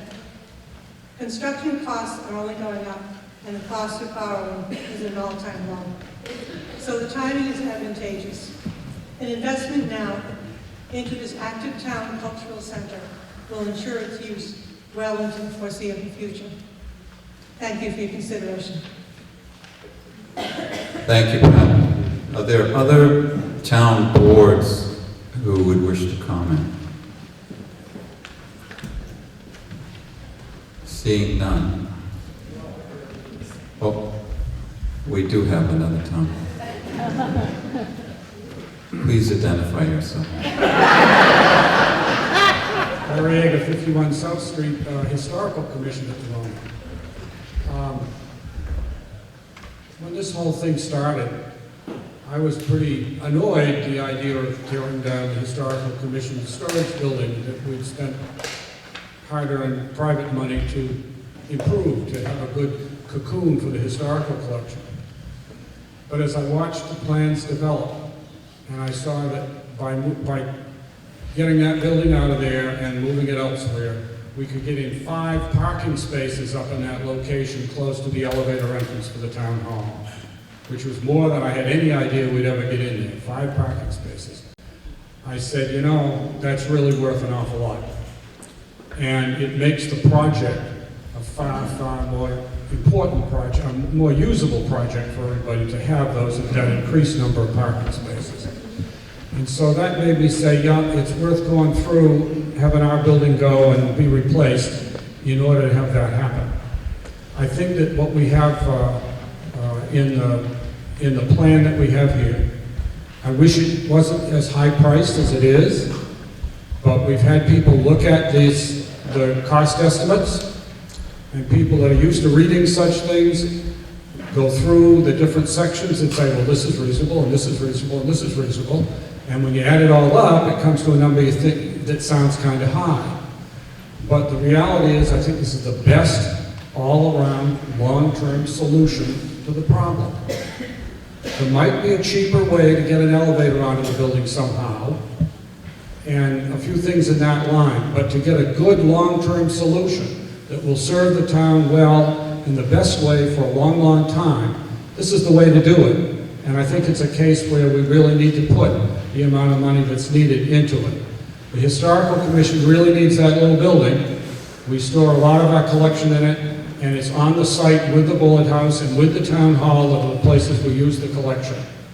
And we're greatly hopeful that based on where we are with the work in the Bullet House and with the work with this, that by the time this is done and the access ramp that will serve the Bullet House is available from this project, that we'll also have the Bullet House to the point where we can open that for museum use in roughly the same time frame.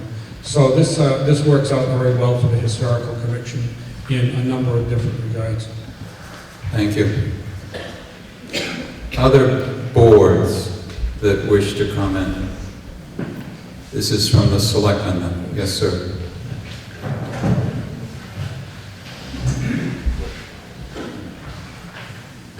Well, first of all, I'd like to commend the work of the Town Hall Advisory Committee. It's something that the Board of Selectmen have done over the past few years, is to appoint advisory committees to allow the oversight of major projects and facilities to be handled by volunteers, and the amount of work that they've done both in establishing the program and in the design of this, I think is really commendable. Question was raised earlier about using cultural mitigation funds, and I think that the proposal that they have done with the FinCom's assistance, to do this partially with borrowing and partially from the cultural mitigation funds. Strikes a good balance. I think it is the right time to do this sort of thing. I think that the borrowing will use up some of the cash flow from commercial growth in the first few years, so we don't spend it right away. I think borrowing costs are low. Construction costs are likely to go up, so I do think it's the right time to do this, and I think it's a very admirable addition to that building. I've experienced way too many times trying to help people in and out of that building, and I think it's time to make it more accessible. Thank you. All right, if people wish to come forward, I see Priscilla. So Priscilla, why don't you come up? To save time, as Barry suggested earlier, if you want to queue, I guess, over here on the side, that will save us a few minutes during the discussion. I mentioned earlier that using money out of the Highland Commons Fund is a concern, obviously. And when I look at the amount, this is not a refund. This is not going to be refunded every single year like you heard the public safety is. So once we get the total amount of this money, we spend it, it's gone. End of story. It's not going to be replenished like we had on public safety, and I think that's an important piece to remember. The other groups that were supposedly to have access to this money, if I may, is the library, schools and education, recreation, historical preservation and programs, planning activities and studies, cultural activities and facilities. I want to know how many of these groups had participated in deciding that this one project would get over half of that pot of money. We're leaving everybody else out. We're leaving everybody else out. We're leaving the future out. We don't know what's ahead of us that we could use this money for. It's coming in, and we're looking at, I have a million pieces of paper here, sorry. We're looking at currently having $488,000 in that particular pot. We're going to spend tonight $437,000. We're not looking at tomorrow. What tomorrow are we going to need maybe from this fund?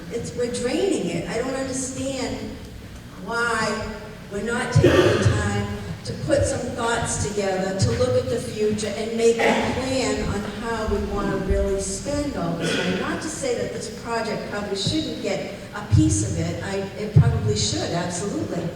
But we're leaving so much out that was supposed to be intended for this amount of money. So when you vote, you know, I'm not saying vote for it, vote against it, but please think about what you're doing when you do vote. You're leaving out what we could possibly do in the future. Do we need more recreation fields? Do we need other types of things? We don't know that yet. Let's look forward, let's make a plan, and let's know how we're going to spend this money. I don't think we should just spend it all as it rushes in the door, where I'm spending it back. I don't do that at home. I guess that's my problem. I make a plan, and I stick to it, and I'm conservative, and I don't like to just, you know, let it go out the door. So I have a problem with that. So that's my piece on that. Think before you vote. Did any of the other committees or associations that might have had an impact by the expenditure of this money want to make a comment in regard to Priscilla's question? Okay, thank you. Okay, please come up and tell us who you are and where you live. I apologize for not knowing everybody. Tina Santos. Yes, Tina Santos. I'm at 3 Linden Street. I'm one of the abutters. First of all, I'd like to say, yeah, they did talk to the abutters after we went after them, and none of us approved this project. But about, well, I think it was 2008, we voted for $25,000 for a feasibility study. Last year, another $50,000 for the biddable plans. And what they turned over to us is a major renovation project. It doesn't cost $850,000 to put in an elevator. And in addition, there are a number of questions that I could not get answers to on this plan. It's in violation of the zoning laws, and I was told that the town doesn't have to follow the rules. So we have a project here that doesn't comply with side yard regulations, it doesn't comply with parking lot buffers, it doesn't comply with green space. It's going to rip all the vegetation off of this parcel, it's going to remove all the large trees, it's going to destroy 4 stone walls and a building, and then they're going to pave the whole sucker right over. You know, by the time we're finished with this, it's going to cost nearly $1 million. Now, they're talking about mitigation funds, and that's great, but that's not even going to cover half of the total cost. It'll cover maybe half the total cost tonight, but we've already put money into this. If we were able to somehow parlay this project into doubling what the town hall brings in now, it'll take us 50 years to pay off this expense. And by then, of course, the elevator is going to need to be replaced, the parking lot's going to need to be replaced. The town also has to put in the money to maintain the parking lot, the ramps, the walkways, snow removal, the additional costs, the utilities. This project does not make any business sense, and it doesn't make sense for the kind of plan, the kind of vision that we seem to have for Berlin. It's a parking lot. You know, as far as the American with Disability Act, that what they require for a building like this, which is historic, it's pre-existing, and it's a public building, is that we make a reasonable effort to provide access, but that effort does not produce an undue burden on the town. Reasonable. This isn't reasonable, it's not needed, and it's not what we were looking for in the first place. Thank you.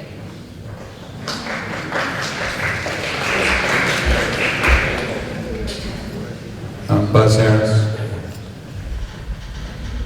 Just for clarity's sake, wow, I'm tall. that wasn't what I was going to clarify. Okay, I'll do this. So, I'm going to do something odd. I'm going to speak first as someone from FinCom, then I'm going to drop that hat and speak as myself. For FinCom, just for clarity, Priscilla's correct that this is one of the Highland Commons funds that doesn't get refilled. We get a certain amount of money from them, and the town needs to decide how to spend it, and then it's gone, right? There will be, when that fund is full, I think $750,000 in it. So we're using a little bit more than half of it for this. I just want people to be clear on those facts. Okay. So, FinCom hat off now. Speaking as myself, my father's a pastor. Was a pastor, he's retired now in Washington, D.C. He was the pastor of St. Joseph's Church on Capitol Hill, which is a building built in the 1890s. It's a German Catholic church. And they had a number of parishioners who really had great difficulty attending Mass, any Mass at any time. Because the building was built at a time when they didn't take into account that people were in wheelchairs, people had lost limbs, even though the Civil War was only 20 years before that. And so he called me up because I'm a professional fundraiser, and he said, I have parishioners in wheelchairs who can't come to Mass, and that's not okay with me, and it's not okay with our community. What's it going to cost? I said, well, Paul, I'm not an engineer. Go talk to one. They came back and told me it was going to cost $300,000 or so to build a ramp onto the building. He gulped, but he and his parishioners went out and raised that money and built that ramp. And the reason that they built it was they wanted everyone in their community, regardless of their ability, or their age, or their disability, to be able to come to Mass, which if you're Catholic, you know is pretty darn important. Here, we're talking about a very important cultural building in the town of Berlin that is very well used, and that many people in the town, if you were here at last year's town meeting, you saw a number of people in the town with disabilities come up and say, I can't go up and watch the play on the second floor that my neighbor is in or my daughter is in, because it's not accessible to me. And I've heard a lot of discussion so far about this project one way and another. I hadn't really heard that fact mentioned. And I think it's pretty important. Do we want everyone in the town to be able to use this building? And that, I think, is the bottom line. That's all I have to say. Thank you. Thank you. Yes.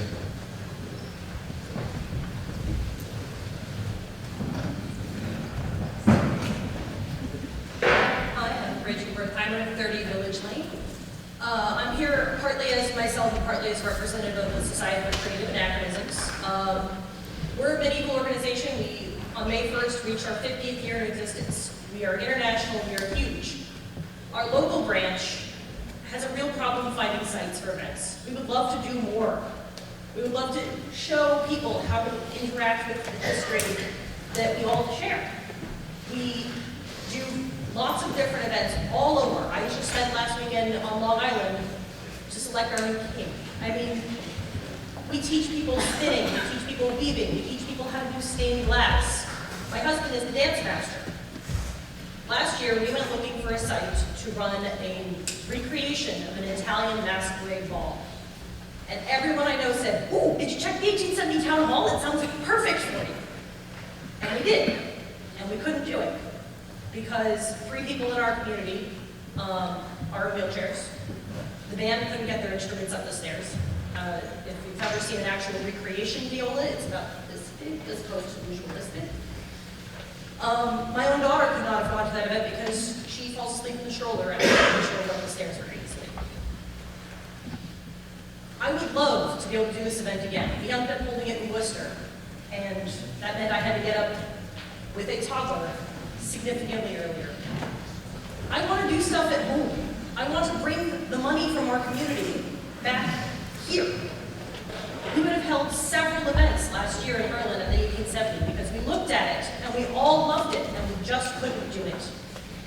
On average, we hold about 6 events per local group, I believe, currently. And it makes me really sad that we can't do any of them with the 1870. Thank you. Yes.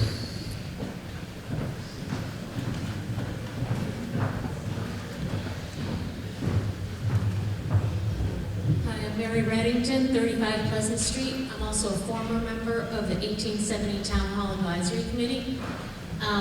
The number of man-hours that have gone into this project, I don't think any of you could ever estimate. We're talking about volunteers who have worked for 6 years on this project. We've come piece by piece to the town, reasonably asking for the amounts of money needed to go bit by bit by bit. And the town has supported us up to this point. And so when we talk about that the money's been spent and that it's going to cost close to $1 million, as I believe the abutter said, we're talking about the money that's been spent to date would not have been for any good use. The idea that we can talk about being a historical town and protecting the preservation of our town and not being willing to make this building accessible to everybody in the center of town. Other towns are spending millions and millions of dollars to build big, giant, ugly senior centers and multi-million-dollar additions to their libraries. Priscilla talked about several things: the library, the historical aspect, that use this building, that would also be able to use that mitigation money of that $700,000. Other than spending that money on a new boiler for the education, this is the only place that offers the kind of community center and the kind of recreation and the kind of arts programs that money is really earmarked for. So I appreciate you supporting this and voting for this. Thank you. Yes, sir.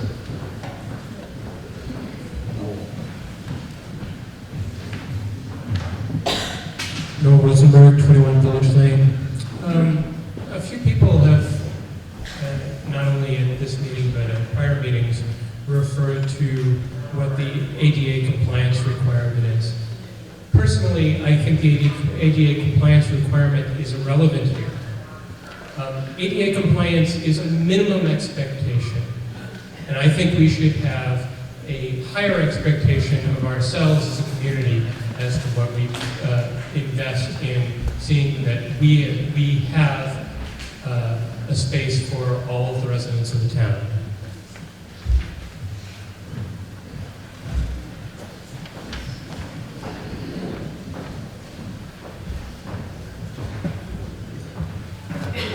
Kevin Sullivan at 3 Linden Street, and we are the abutter on the side of the property. And I don't think there's any reason any of us that don't approve of the idea of handicap access and of an elevator. What we have, however, is an elevator project that has turned into a much larger project. Okay, and among the things on this, and as Tina pointed out, there is going to be a parking lot. That parking lot will be behind the Bullard House rear. It will be about 6 feet above the current grade level. It will have then a wall and a fence above that. So we're talking total probably 7.5 feet above the current ground level. Can everyone hear me okay? Okay. It's, and we're talking about this coming up to approximately 3 feet from our property line. Now, when did we find out about this? We found out about this when Tina took over it on a website. No one had bothered to bring us into the loop on it. And additionally, you know, they're talking about removing the storage building where it currently sits and rebuilding that building. Again, that building will be within 3 feet of our property line. And again, be on a grade. So I guess the thing is, the access and the elevator is not what we're complaining about. What we're complaining about is that this whole project is totally out of hand.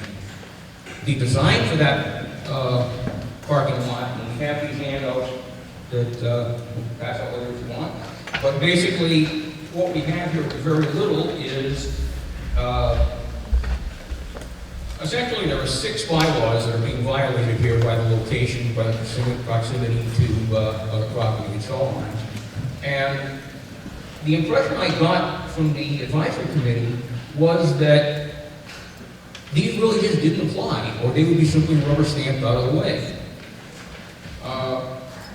You know, plus, if you look at the on their diagram that they sent out in the mail, if you look at the parking lot area, you'll see it has 5 cars, 2 of which are handicapped.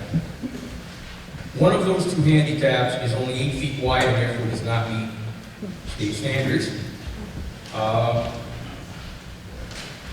And, you know, they talk about the need for access for a van. Well, we've got only 1 parking space that would really access that, and that would require backing in because the side space is very small.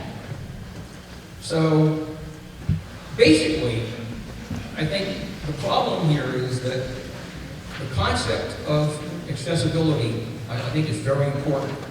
However, what we have here is the devil's in the details. And I think this needs to be rethought and re-examined.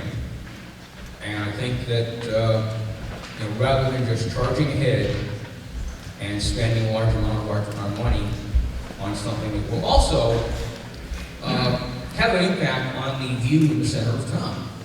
You know, this is not going to be pretty. Questions? Thank you. Janet?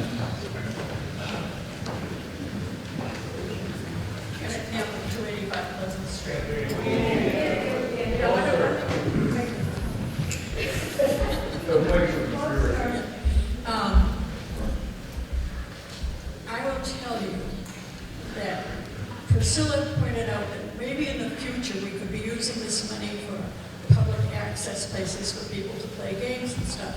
Well, I'm nearing the other age of the spectrum where I'm going to need the elevator. You know, not having an elevator means I won't get up there, and I have been using that facility all my life. And it is true that when you're doing something for the greater good of the community, the bylaws do not apply. They are superseded, you know, by the greater good. And I think in this case, the greater good is we have an aging population, and if we don't take care of this now, by the time we do take care of it, it's going to cost us a lot more. And it's probably going to end up at the end of the soup because we have a public building that we don't have access. And you can't just slap an elevator on the end of a building. You have to integrate it on all levels, so it will work. And I hope you vote. Thank you. Kevin?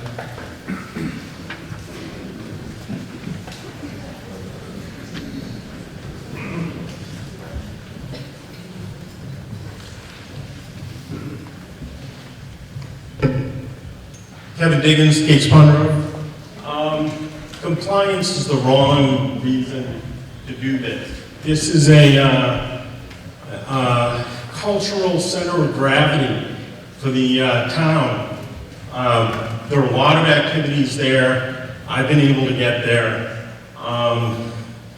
As people have said, the town has voted on taking another step, reviewing more analysis, more due diligence. There have been mailings, some public hearings, and a lot of discussion about it. It's a big investment. To my mind, it's a worthy candidate for spending of that arts and culture money from the mall. I mean, it would be something lasting, something permanent to the town. It would increase the number of people who could participate in those activities, and it has to be an integrated plan. If you put an elevator on there and you don't have parking for it, you can't really walk or even push a wheelchair up that side driveway there. It's a difficult set of steps, it's difficult, access to the building and things. I do thank the advisory committee for all the due diligence they did on this. It's certainly, as I said, a big investment. No one can argue with that. It's just something that everyone's got to consider as being something that the town could use. I think it's integrated well into the design of the building, and there'd be some value in it. And the aging population in the town, I think it would open it up to other funding sources and other events that could help defray some of the costs. So appreciate the effort and certainly support considering it. Thank you. Thank you, Kevin. Yes, sir. Scott Money, 7 Larkin. I just want to remind everybody that not more than 20 minutes ago, we voted not to fund a boiler for the school. Kids are in here every day for 9 months. And we said, well, that's not important enough to bring it to the floor. So I just want to remind everybody that spending $500,000 on this serves a far fewer people. Others that wish to comment? I've got Peter coming, Walter. I'll take you next. Maybe Peter will defer. Thank you, Peter.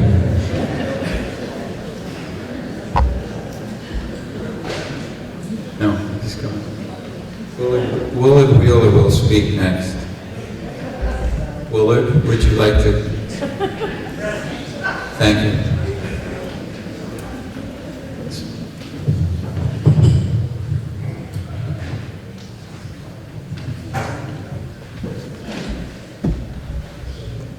What do you want me to talk about?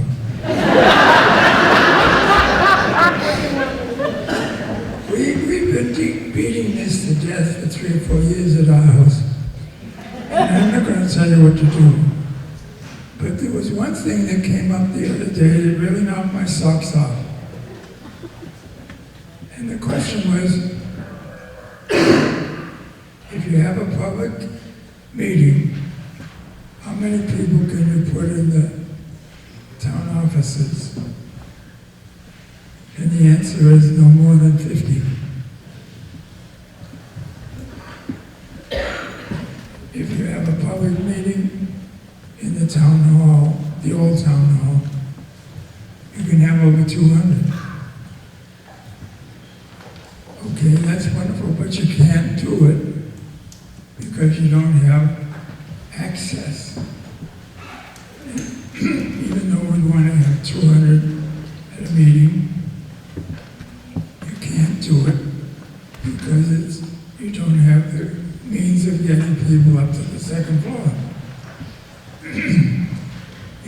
them here, and you can have them in the cafeteria. But to have a public hearing in the cafeteria, which the planning board has to do in the next couple of weeks, less than that, next.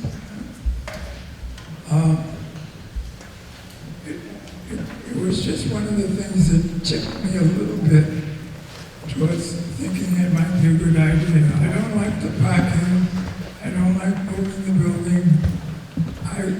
I hope that we do the right thing.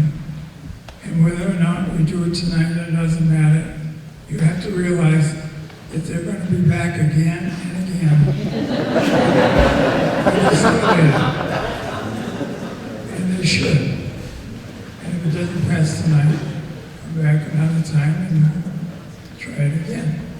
But there's some good arguments for it. And I hope they don't interfere too much with the neighbors. A bunch of the boys will open it up at the Mellon. Thank you, sir.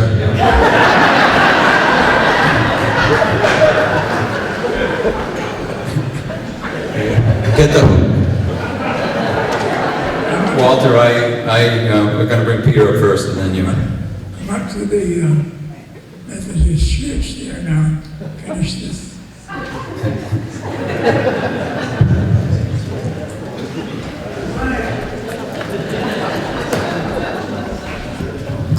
Everybody will be pleased to know that I prefer my 5 minutes to Bill. Bill, would you like to come back up? So I calculated one piece of data I think is important for all of us to consider as we debate the value, the necessity, and you know what?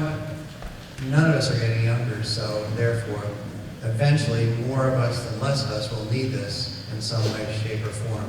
But I want to throw out this number. So there's some 1,500 odd households. This is $1 million project. That becomes about $600 per household that we will spend if this bill passes. One time, not every year, just one time. And if we're making our donations to our favorite charity, are we going to spend $600 in our favorite charity? In this case, it's not a charity, it's a need of a community, and we're all part of it, and we're all invested in it. So I thought that it was very important for those of you that hadn't thought this through to know that it's about a $600 event for each family, or each household. Beyond that, I shattered my right leg some 8 years ago in 7 places, my tibia and fibula. And I hobbled, and I hobbled. And until then, I was a healthy guy, and I'm back to being a healthy guy. And I never really kind of experienced the disabilities, and I still don't really suggest that I really follow what a real disability is like. But for those few months when I hobbled, just to get from my bedroom to my kitchen, I really suffered, and I really got the message. I'm not sure how to vote on this, quite honestly. I know it sounds like a political response, but I really am torn. But I think knowing those facts, especially the monetary facts, are kind of important to know. My hat off to Evie, Pat, Bob, and so many others for doing this. It's a monstrous project to achieve, let alone to get here and be considered. And I hope this information helps make your decision a little bit easier. I'm going to bring Walter up, and then I'll let you respond to the physical numbers. Yes.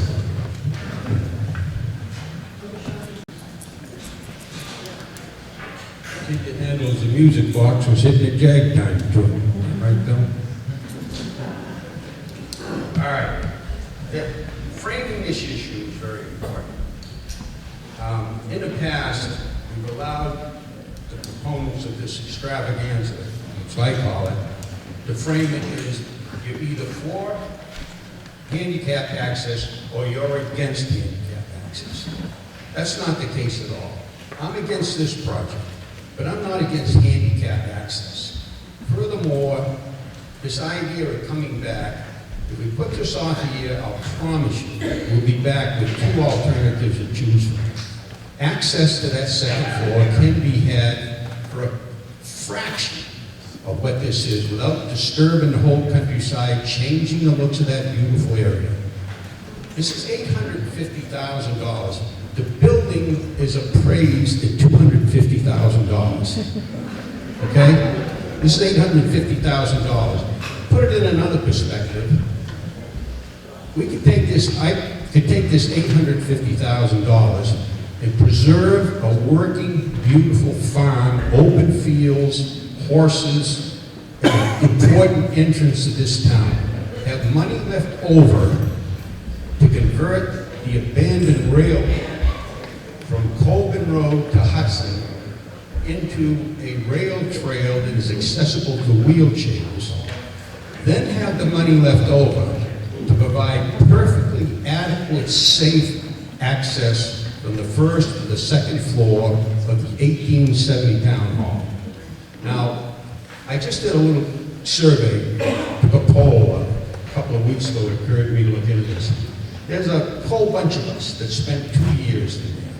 And I'm talking about people, everybody that worked on that. And I'm talking about people who replaced the plumbing, people who came in and installed the smoke and fire detectors for nothing, worth about 15 grand.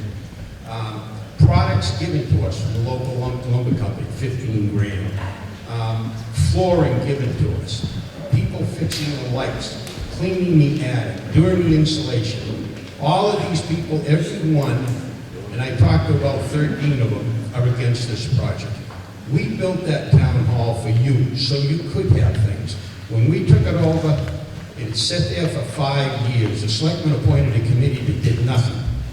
The termites are up on the windows in the first floor. It never would have gotten replaced.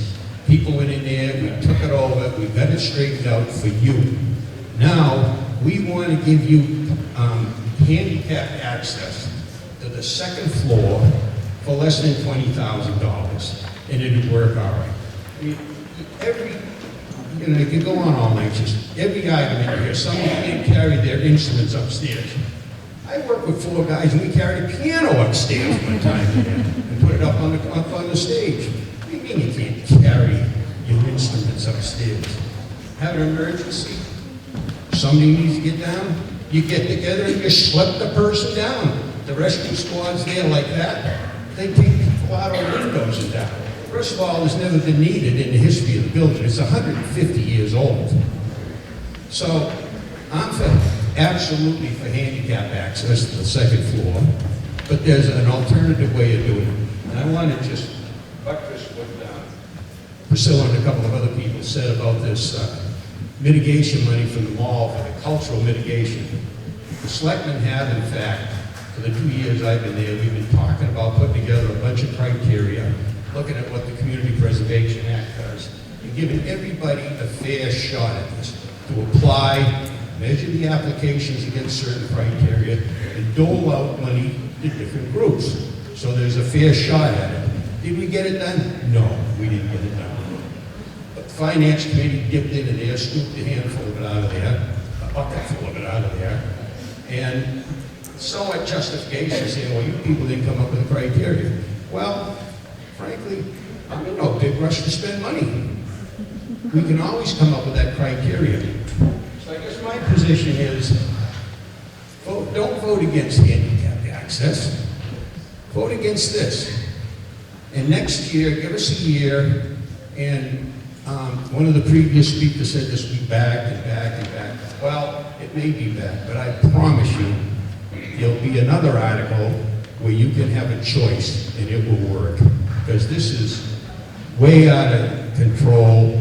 The money, it's wrong the way the money is funding this thing, and we need to deal with it. Oh, when that town hall was dedicated, 150 years old, I want to read you a couple of quotes. I want to read you a couple of quotes about the dedication of this town hall 150 years ago. These are remarks made when it was dedicated. The Reverend Hope, who wrote the Hope history, he said, this old house is consonant with the taste, the style, the necessities, the desires, and the conveniences of a thrifty town. That was the culture. Town of probity and worth. Mr. Southwick, A building not very expensive, yet good enough for Berlin, corresponding better with the general surroundings of the town than a very expensive one would have done. A town of probity and worth that mixes with the world. Mr. Parkhurst, the town hall is nothing more thrifty and satisfactory to Berlin. Frugality and common sense. Vote against this, and I guarantee it, the next meeting we have, I'll vote for access to the second floor on a more reasonable basis, and I'll make sure, and there's a group of us that will work on it, we'll make sure you have an alternative proposal in front of you that you can vote on. You know, help it. The only person I went to help someone going up there, many of you old timers like me, you remember, I'm a Walter Martinet, he's long since deceased. He had a cane, he had an awful limp. He's going up the front stairs, and I went over and I said, Walter, can I help you? He whacked me with the cane and said, I don't need your bleep help. And I was limping after that. But, you know, that is accessible, and we can get people up there, and you can get wheelchair people up there for less than $20,000. Legally, ethically, morally, that's what we should be looking at. Let's cut it. Judy? Thank you. Judy, do you want to comment on the $600 figure? The way that your taxes are calculated is based on the value of your home times the tax rate. So if you own an $800,000 house, you pay more than a person who owns a $100,000 house. So I did some rudimentary tax, trying to figure out how much this would cost, and I'm going to do all the caveats on this. First of all, the tax rate is generated in September. It goes through the recap sheet. I don't have access, well, part of it's going to be how much you spend today too, but just going, the way that your tax rate is created is the tax levy, which is listed on page 81 in your book. It'll say tax levy. You divide that into the town value, which is listed on page 46. Now, I only have the town value for FY15 because it isn't calculated until September when they set the tax rate. But if you divide the FY16 tax levy, which is on page 81, and use the FY15 town value, you get a tax rate of $17.10.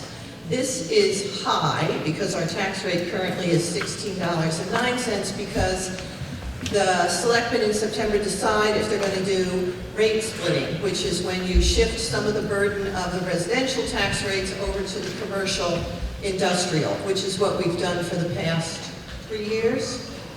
So our tax rate is 16 and the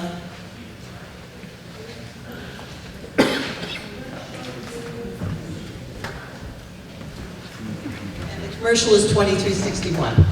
So, based on all that, I also calculated if we took $425,000 at 4%, which is high, I think right now it's 2.5%, for 5 years, because the treasurer has suggested using state bonds to fund this, and they have usually are a 5-year limit, you end up with a cost of $469,000. If you divide that, you'll end up with a cost of $93,924 a year. On a $300,000 house, the cost would be about an additional $50, and that's on the high rate. So just to give you a feel for what the real increase in your taxes would be. And that's for the life of the bond. And that's for 5 years. Thank you. Buzz, are you going to comment from the finance committees? Okay, I'll wait. Yes, sir. And then you.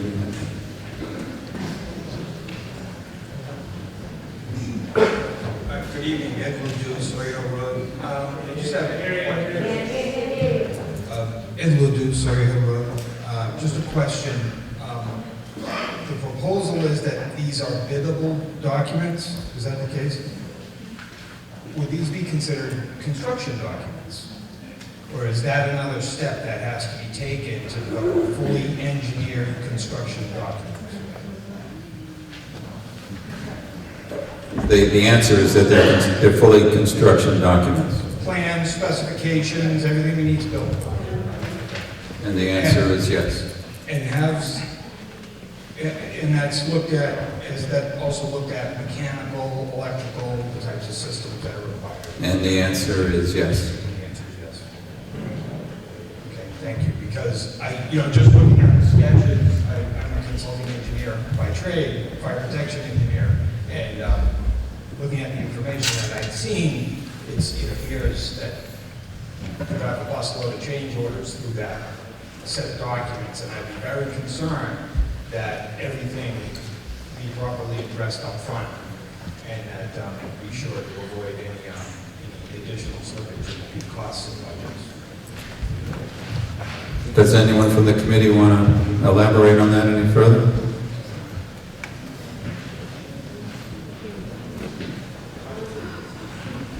I think Abby is going to request that we allow a consultant.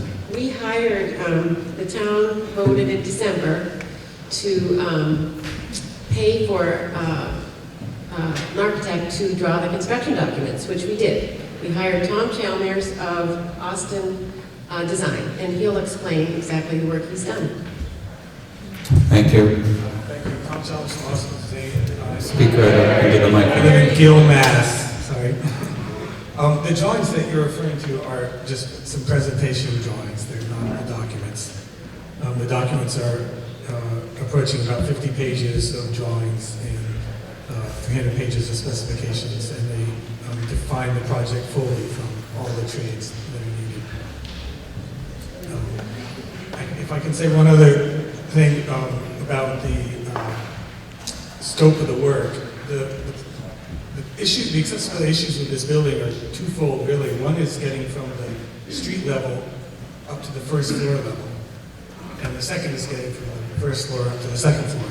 And all that site work is less than half of the project, but more than half of the vertical movement to get from the street up. And it's all being done to make it possible to have parking spaces, accessible parking spaces, and a compliant route from the parking, and essentially a level slope into the building.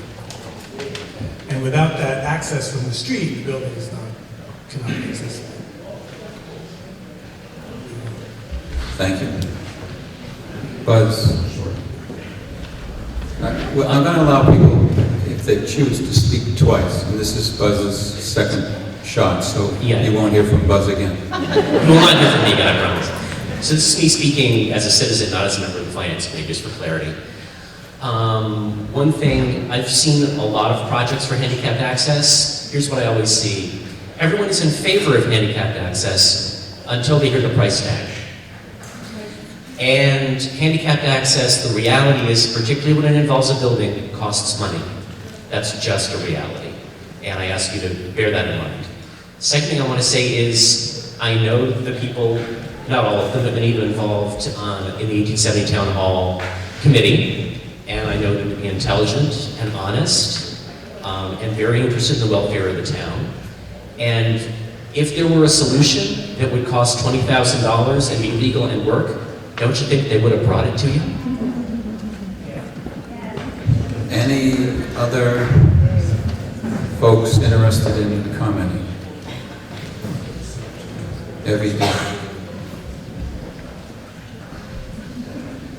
I think people have questions about that whole 20,000 versus 850,000, and we've been looking at that for 6 years, and we've gone over so many alternatives. I can't tell you how many alternatives we've looked at, and we've tried to spend very little money trying to look at the alternatives, but what we have come up with is this design. We're sorry that it costs so much, but it does.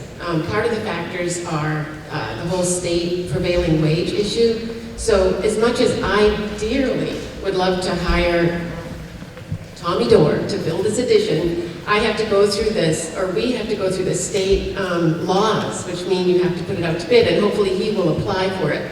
But it makes the prices higher than they would be if you just got, your friend to build it. To answer the question about the design a little better, more thoroughly, I'd like to invite Dan Barton, who has worked with us on and off for 6 years and really understands not only this project, but he works with many projects around the state as an architect, to speak, if that's okay. Yes.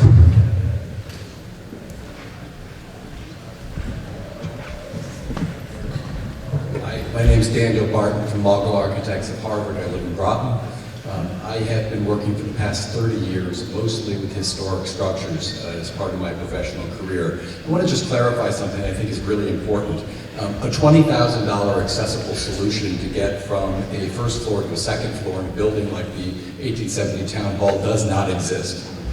I have just completed a project which I consider to be one of the least expensive vertical lift projects in Massachusetts in a historic building. It came to $75,000 and it involved a wheelchair lift that, as required in the state of Massachusetts, when a patron gets into it, and oftentimes has to get into it alone because it's not large enough for a caregiver or any other family member or assistant, because of the requirements in the state of Massachusetts, that lift has to be operated by a constant pressure switch.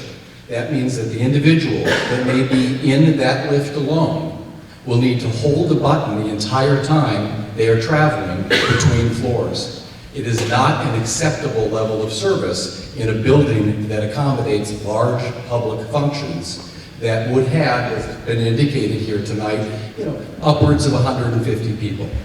I also want to clarify that in the state of Massachusetts and in many other states throughout the nation, you are not allowed to install in a public building a chair lift that will go up along a staircase. That is an acceptable solution in any one of our homes, but it is not a solution in Massachusetts in a public building.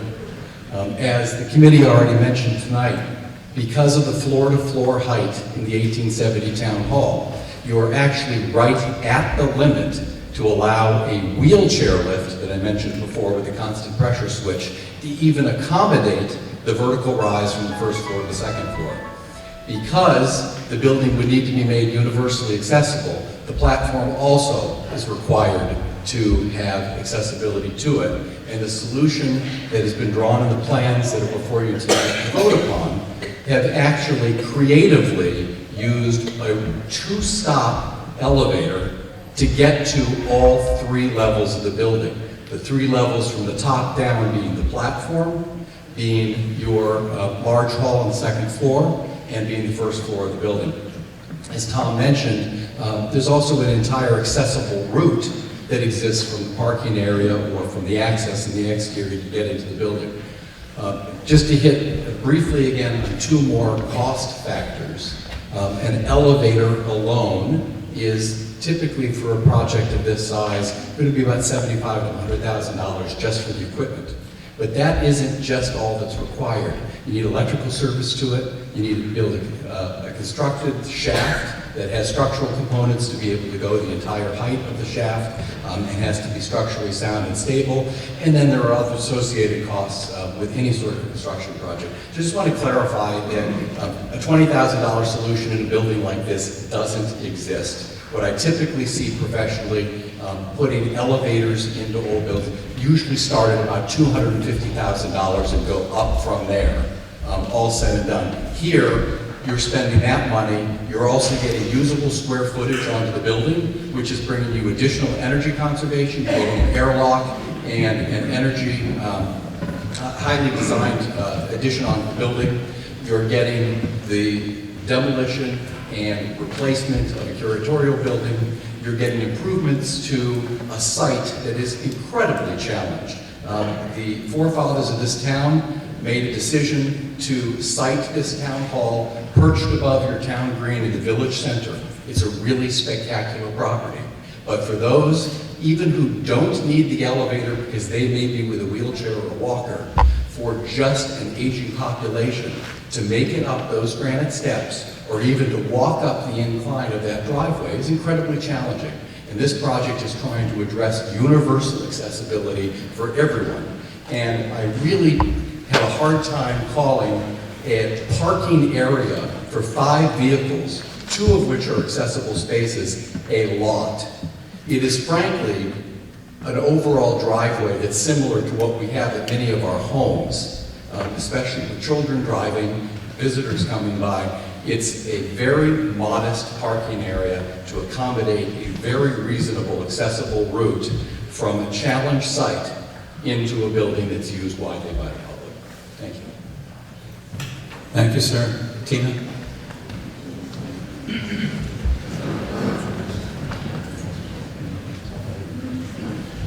Still haven't heard any explanation why we need 5 parking spaces. 2 of them are handicapped, I get that.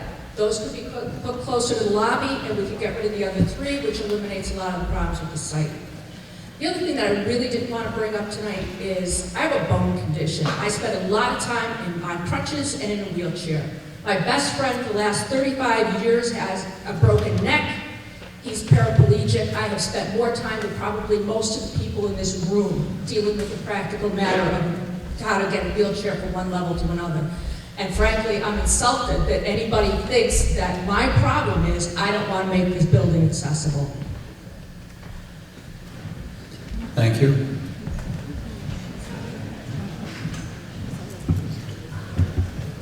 Ken Hughes, Village Lane, and in the interest of time, I'd like to call a question, please. Do we have a second? Okay. In this case, a motion to move the question is non-debatable. So if you vote in favor of moving the question, that'll end debate. Okay? And it's a majority vote. We're the old moderator. 2/3. So I'll be attempting to determine whether 2/3 of you are voting either yes or no. So again, this is a motion to stop debate. We then proceed directly to a vote on the question. So all those in favor of stopping debate, please signify by saying aye. Aye. And those opposed to signify by saying no. That's very clear. Thank you very much. As I explained earlier, this will be a paper ballot, and it's a 2/3 vote. And Eloise will help me in a moment with that. I want to thank you. I thought that was a civil, enlightened, and deliberate debate, and you did a good job. Made it easy for me. Thank you.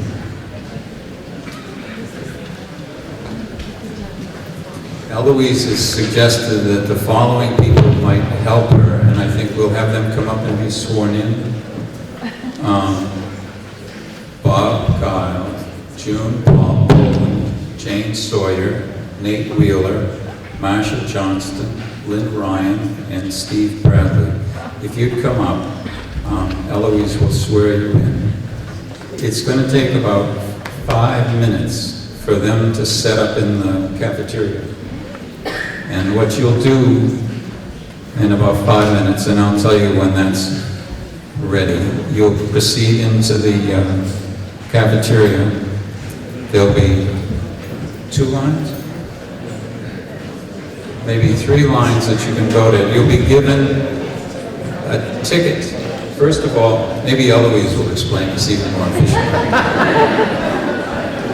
Well, you're going to have to display your orange card, so bring that with you. They will check it off. They'll hand you a slip of paper that says yes or no. You'll rip that in half. You'll place your vote into a can, and then get rid of the other piece. But be certain to place the vote that you want to make into the can that they'll give you. And when you return and recall the meeting back into session, Mr. Ager will be moderating, and we'll proceed with some other articles, and at some point when the votes are tallied up, there'll be an announcement as to what the vote was. And again, thank you very much. But so 4 or 5 minutes and they'll be out there ready for you to go up. Bring your orange card with you. Thank you. Go on with business. And we move now to Article 21. Article 21 relates to plans for a new municipal town highway road. You have a motion, sir? Okay. Tom Sanford. 425 Sawyer Hill Road. Stay close to the mic. Yes, sir. Very close. Yes, sir. Article 21, I move to transfer $175,000 from free cash and borrow $175,000 for the procurement of architectural, structural, civil, MEP, construction documents, and associated professional services in connection with the construction of a new municipal town highway barn to be located on a parcel of land owned by the town identified on Assessor's Map 14.2 as Parcel 16, said sum to be expended by the Board of Selectmen.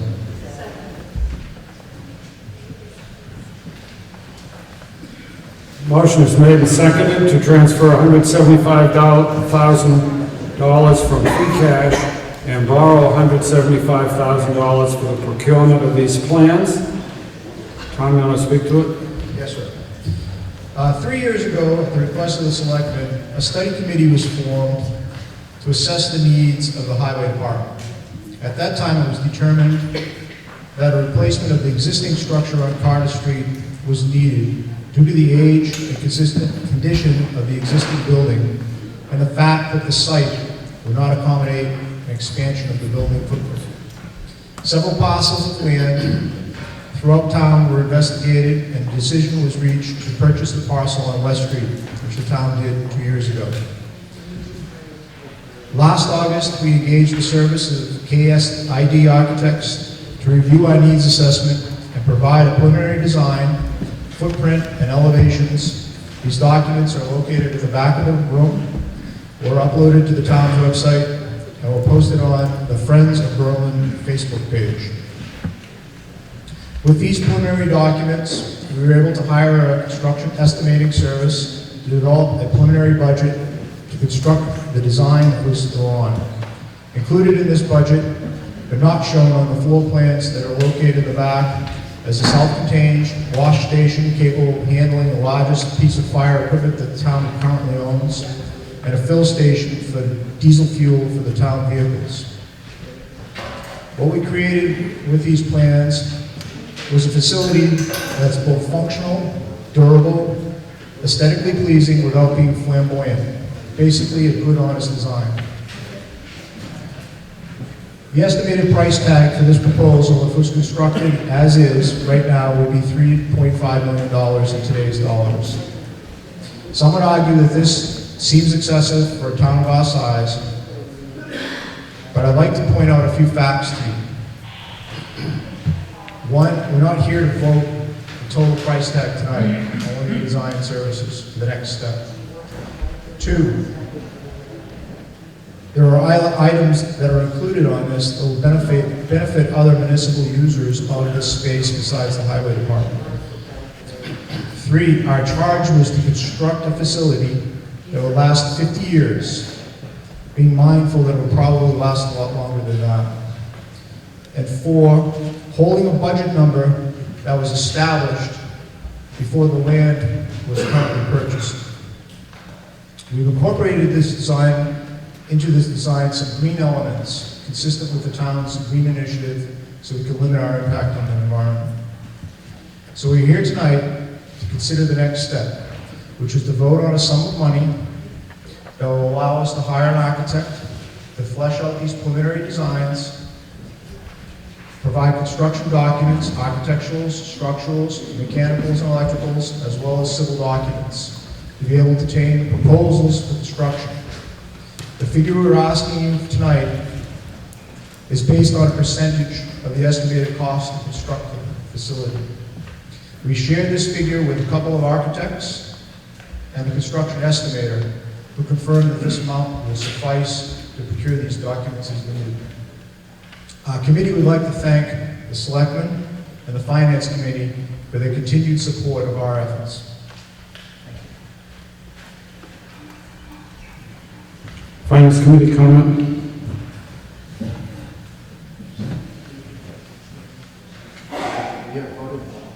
You have voted to recommend this, sorry.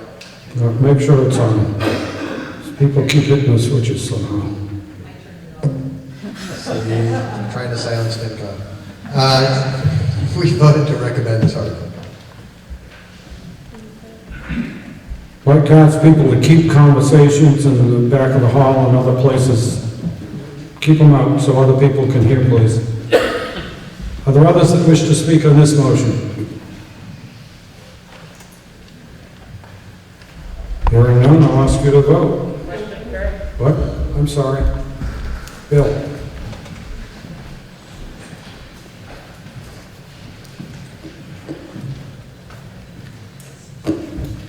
Anderson, Peach Hill Road.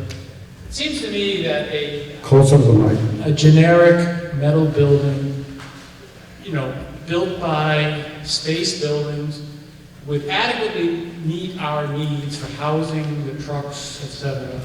I think we're building something very, very custom, and I don't really see the benefit to the town. Yes, we need to be able to repair our equipment, but I think a regular square building could suit those needs and probably save us quite a bit of money if we use a design that is canned and we don't have to pay for it.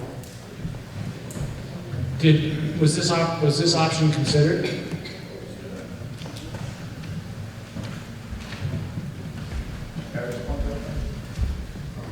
Yes, we did consider space building, pre-engineered buildings, and we determined, along with the architect that would design these, that service life would not be the 50 years that we were looking for. We were trying to do something durable along the base because this will take the abuse that this facility will see over its lifetime. What was the cost delta? What's the cost? What was the cost of The cost difference? The total part of that was evaluated, but the specific cost to reach that point wasn't considered in this. Next to speak?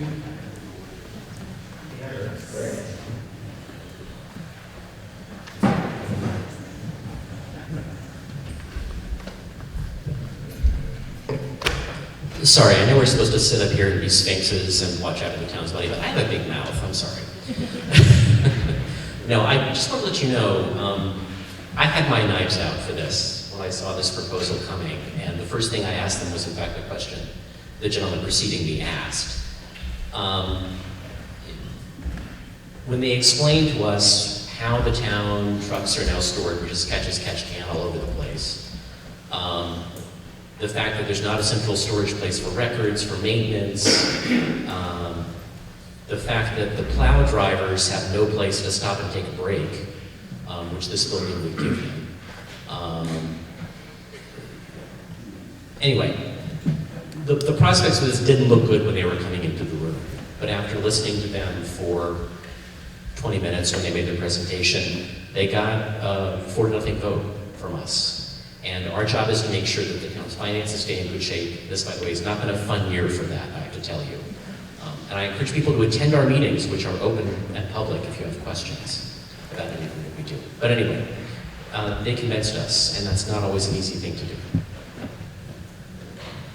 Others that wish to speak? No. Judy? I invite you all to go down and look at that building because I haven't been in there. We were in there in March, and the toilet is here. A industrial type sink is here, and over here is the refrigerator and the microwave. It's really substandard. Plus, the other part of this is that you're talking about over $1 million in equipment when you add up their 27 pieces, their trucks, their plows and everything, and they're stored throughout the town in different buildings. And when they come in to plow, they can't just hop in their truck. They have to go over to the building that's next to the salt shed or over to the old chicken coop or wherever they are. So it's very inefficient also. Others? Peter?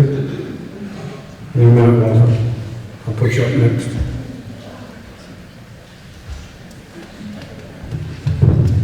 So it seems like this is a necessary evil, but for those of us that weren't around when the town offices building was built, could somebody draw sort of an outline of how that came to be? Because that was a big, real structure and expensive. Just to lay out a quick outline of what took place to get that building achieved and built and so on. And again, I think this seems like a necessary evil. I'd just like to get a sense for that. Tom, do you want to address that? You're as good as anybody.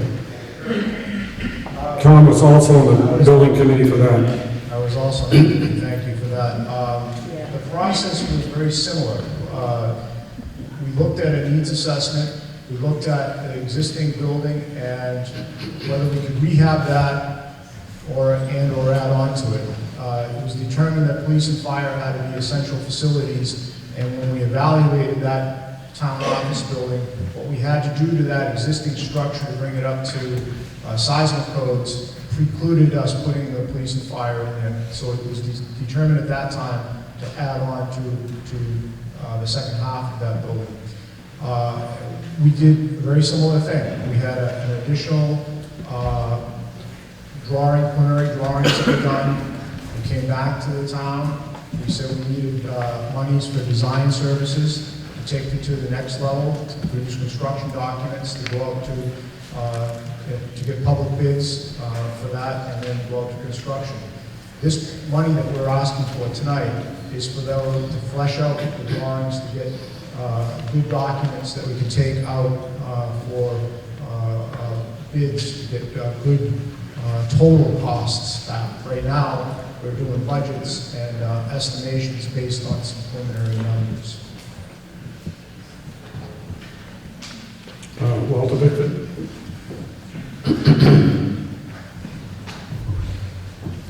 We probably got the best highway department in the state, and I'm not just whistling Dixie and blowing smoke. I mean, you drive around the state and guys moving on shovels, you know, and all kinds. You see our guys, and they can do tree work, they can plow snow, they can work with their hands, and they can weld, they pull vehicles apart and rebuild them. Nobody does that. Highway departments don't do that. We got a great crew, all right? So they do need better housing. I totally agree. You know, so we want to get them better housing. But just stand back. Yeah, it's 3.5, and Tom, you added a couple $100,000 on it at one time, so it was 3.7. You add this to it, a $4 million facility for a $4 million department. There isn't a private construction company in the country that would build a $4 million facility for the amount of workers and the amount of equipment that we have. Go to any construction outfit contractor in this town. Their equipment's outside. I'm not saying that's good, but sure, we should bring them in. I'm not sure we need a totally heated building, and I just don't think we need this luxurious a facility. I'm going to vote against it, not to kill it outright, but I want another year to ponder it a little bit. Look what we put the elevator people through, you know. So another year thinking about it. I want to look at it a little more closely myself. You know, I've talked to a couple of them on the thing, and oh well, you need a truck washing facility, and that'll cost $1 million. It won't. So I mean, I would ask for a no vote, not to kill it. Not to do away with better housing for our excellent, exceptional highway department, but to put it off a year, and I would like to spend a little more time with it, and I'm willing to have egg on my face and come back next year and say, geez, they're absolutely right. You know, I don't mind that, but a year isn't going to hurt anybody. And I just think we need to stop the way we've been looking at spending money here, so I'm going to vote against it. But I want to thank a great Tom and the committee that's worked on it. They've done a good job. They're good people. They want to do the best thing for the town. But I think a little more due diligence and checks and balances is in order here. And it may prove out that they're absolutely right in the long run. But It's a lot. Others? Jim McNichol?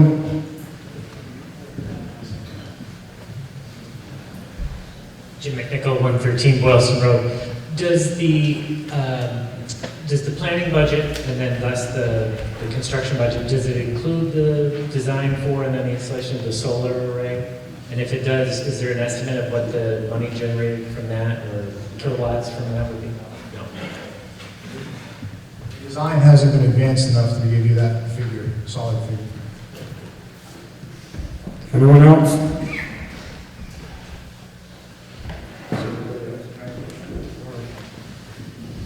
Just, One more short. just real quick to respond to a comment that was made. There are other things here that are included, not just a building for the highway department, the wash bay station and then the truck fuel depot. So you got a couple of things there. And the other thing to consider is this is not, the materials that we've selected, the layout of the facility, it's going to serve the needs of what we have now and predicted into the future. It's not something that is going to be obsolete in a short period of time. And it's a durable facility because we want to give the town something that we know it's going to last for 50 years. So we're not back nickel and diamond in maintenance and what have you.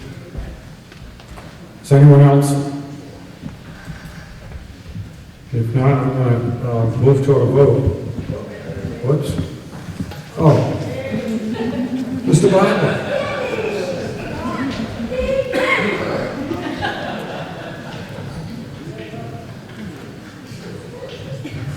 Hello. I've been down there for a couple of days. When I started, they were heated with wood. Water would freeze by the door, and we still worked on the trucks. What we're asking for is a building to bring us up to date. It's been 50 years coming. I just hope we can go forward and get some numbers and know what we're talking about. The building that we are in now, or what they are in now, is 50 by 50, and the lot's 100 by 100. There isn't much place to go anywhere. You walk out the back door, you're on railroad property. We borrow water from the neighbor beside us because there's not enough room to have a well in the septic system. By law, we're not supposed to wash a truck with soap and water or a car with soap and water on hot top. DEP says that's bad, you can't do that. This wash station will eliminate that. Everybody can come down and wash their truck or police cruisers. I just think it's time to move forward. Mr. Speak. Stan Morgolinsky. I thought it was interesting too that it was brought up, and I don't think we really clarified this, tying it back to the town offices. The town offices will be paid off in 2 years. If this project comes online, it basically just replaces that. So there was a price tag of $3.5 million. It's not going to be added to the tax base. It basically just becomes the next thing that we keep paying for. So it's not over and above. It's level funding. Anyone else? If not, I'll ask you to vote. The motion is to transfer $175,000 from free cash and borrow $175,000 for these plans for a new highway facility. Because there's borrowing involved, this again requires a 2/3 vote. So I'll ask you to vote. All those in favor say aye. Aye. All those opposed say no. No. I call that a 2/3 vote. Motion carries in the affirmative.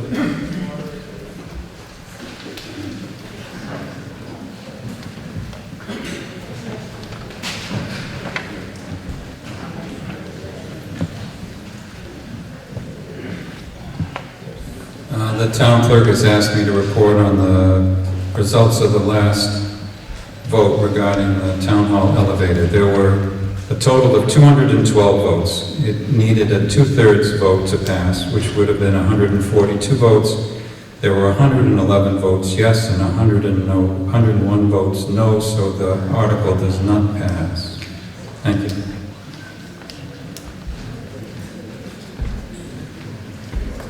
Tom Andrew.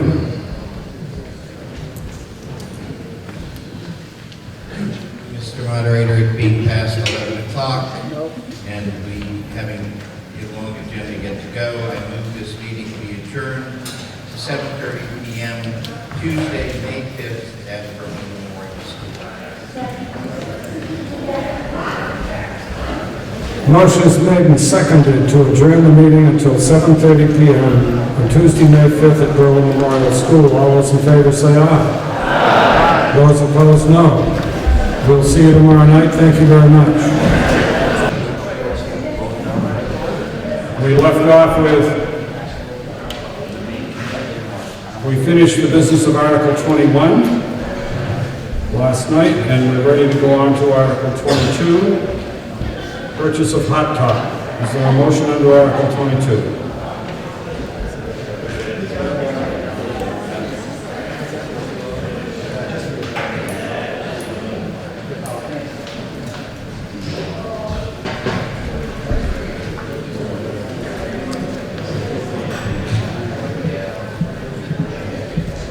Chief Plummer, Highway Superintendent, and whatever. Hello? Hello? Turn that way. That's all right. I move, Mr. Moderator, I move to raise and appropriate $70,000 for the purchase of hot tub. Said sum to be expended by the Board of Selectmen.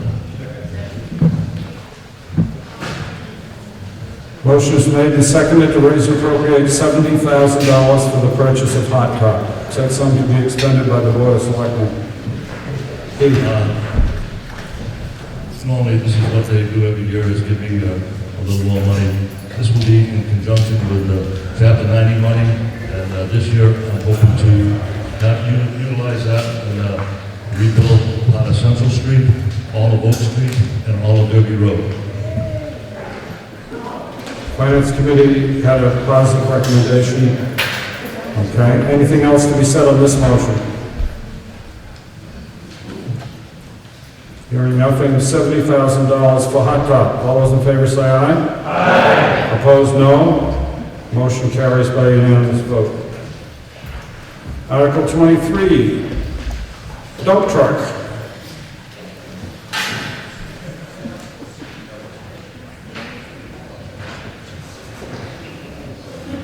It's me again. Mr. Moderator, I move to appropriate $70,000 from the Highland Commons Capital Fund to replace the 2004 F-550 dump truck with the same type of truck, or take any action relative thereto. Take those words out, please.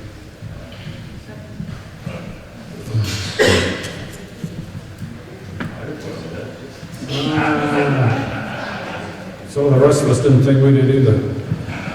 I move to appropriate $70,000 from the Highland Commons Capital Fund to replace the 2004 F-550 dump truck with the same type truck. Go to it. This particular vehicle is one of our frontline pieces. Speak a little louder. Hello? That's better. All right, this particular vehicle has been in the capital every year for years. It's recommended that we keep replacing it every 10 to 12 years, only because everybody knows after that it ends up costing the town a lot of money. Plus the dependability, especially during the blizzard last year that we had. A couple of times it went down, and it's really not fun trying to fix it and get back out there to protect you guys. So this way here, we keep our equipment up. It doesn't cost as much money to maintain the roads. Finance Committee had a positive recommendation. Anything further? Anyone else want to speak on this motion?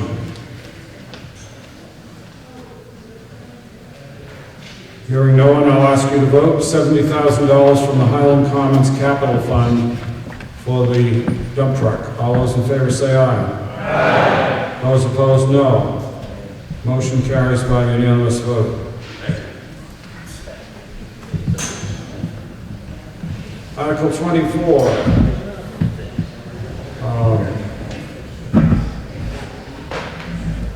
Judy Bowman. I move to appropriate $5,000 from the Highland Commons Capital Fund for the purpose of purchasing new or replacement computers, networking equipment, a laptop projector, peripherals, and related equipment for the public safety municipal building, said sum to be expended by the Board of Selectmen.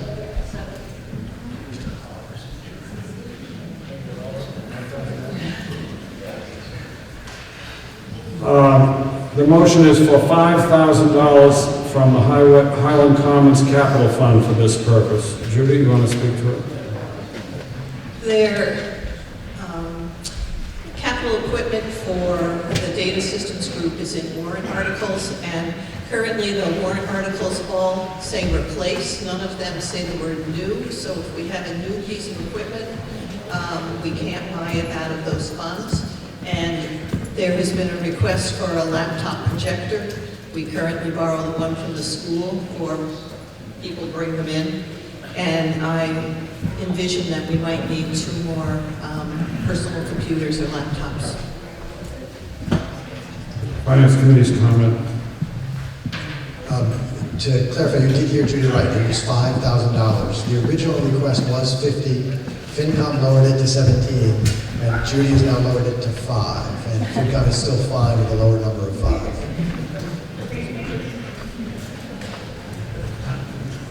Does anyone else want to speak to this motion?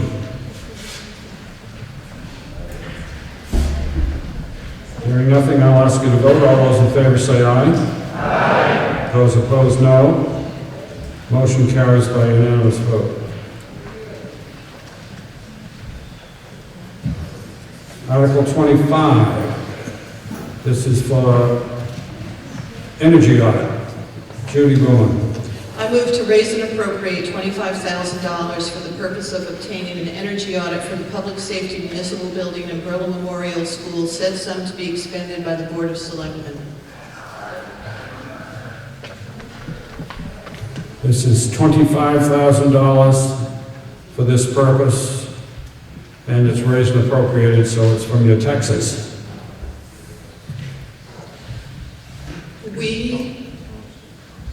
We've gotten $250,000 from the Green Communities. They were all grants, and we worked off our energy efficiency project report, which was an energy audit done by Guardian Energy Management.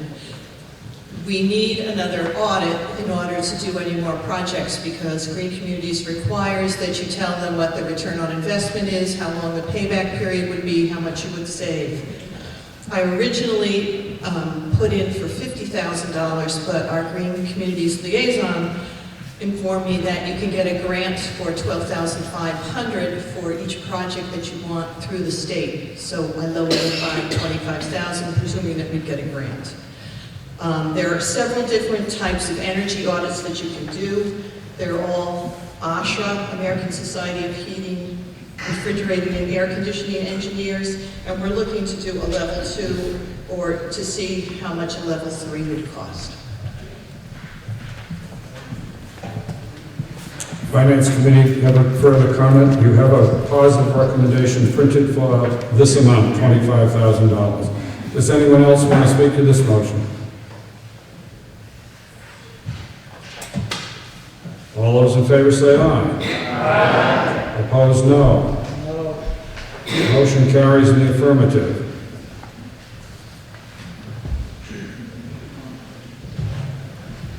Article 26, $37,000 for a police cruiser. Thomas Andrew. Thank you, Mr. Moderator. I move to appropriate $37,000 from the Highland Commons Public Safety Fund for the purchase of a new police cruiser to replace the 2010 Ford Crown Victoria, said sum to be expended by the Board of Selectmen.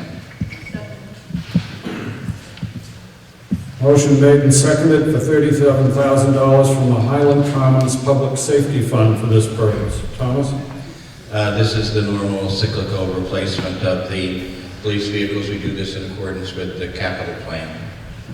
And I would note that the money comes out of the mitigation funds for Highland Commons, the ones that are replaced and replenished each year.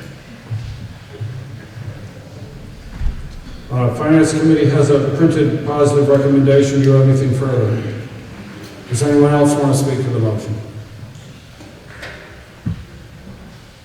Hearing no one, I'll ask you to vote. All those in favor say aye. Aye. Opposed, no. Motion carries in the affirmative. Article 27, Public Safety Radio System. Tom Andrew. Mr. Moderator, I move to appropriate $10,000 from the Highland Commons Public Safety Fund for the maintenance and upgrade of the public safety radio system. Said sum to be expended by the Board of Selectmen. $10,000 from the Highland Commons Public Safety Fund for the public safety radio system. Thomas? I guess I'd ask if there was a representative from the public safety who'd like to speak about this for a moment.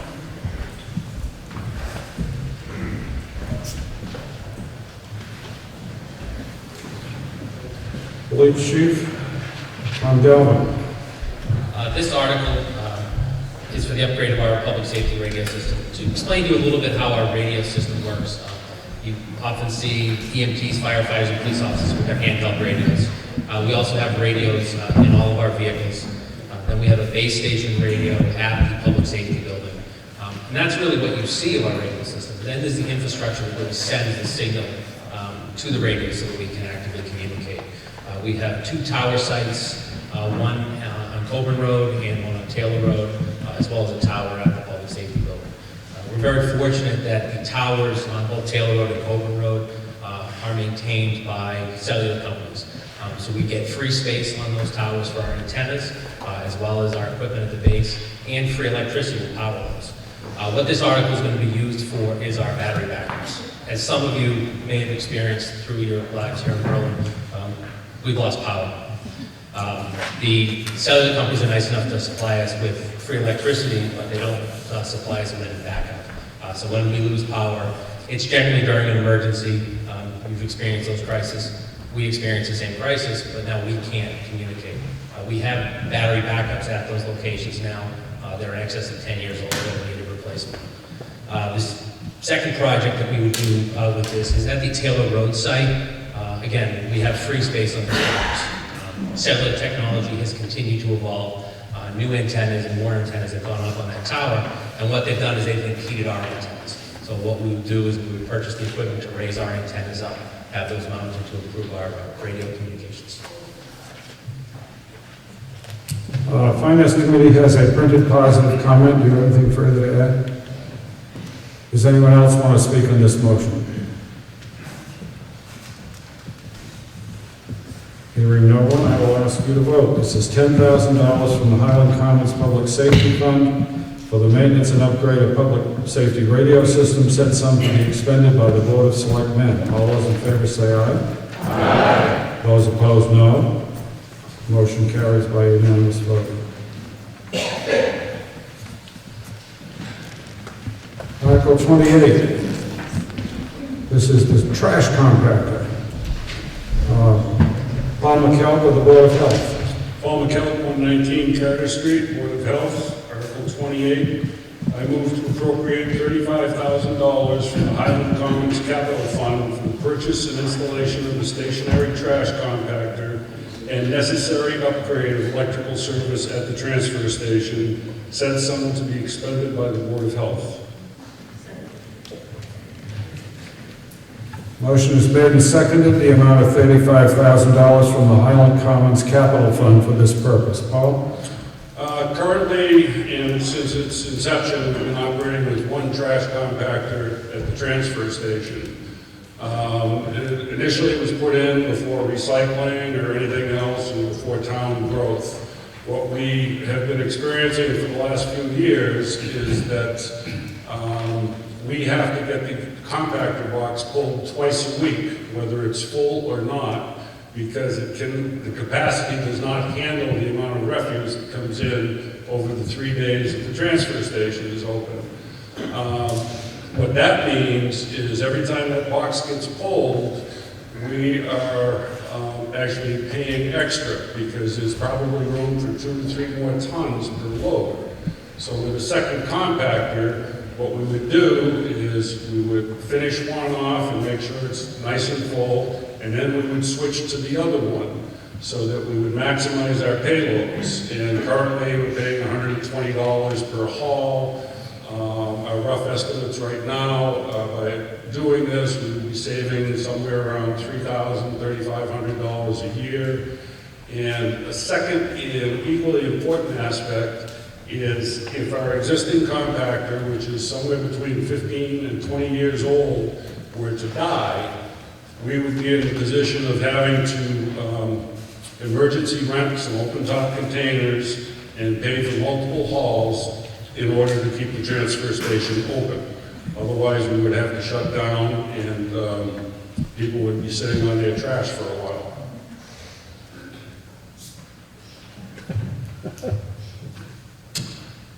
Finance Committee has a positive recommendation printed. Anything further to say? Anyone else want to speak on the motion?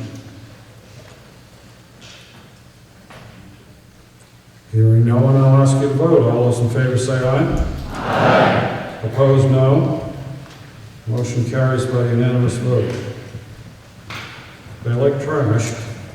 And apparently we have more of it these days.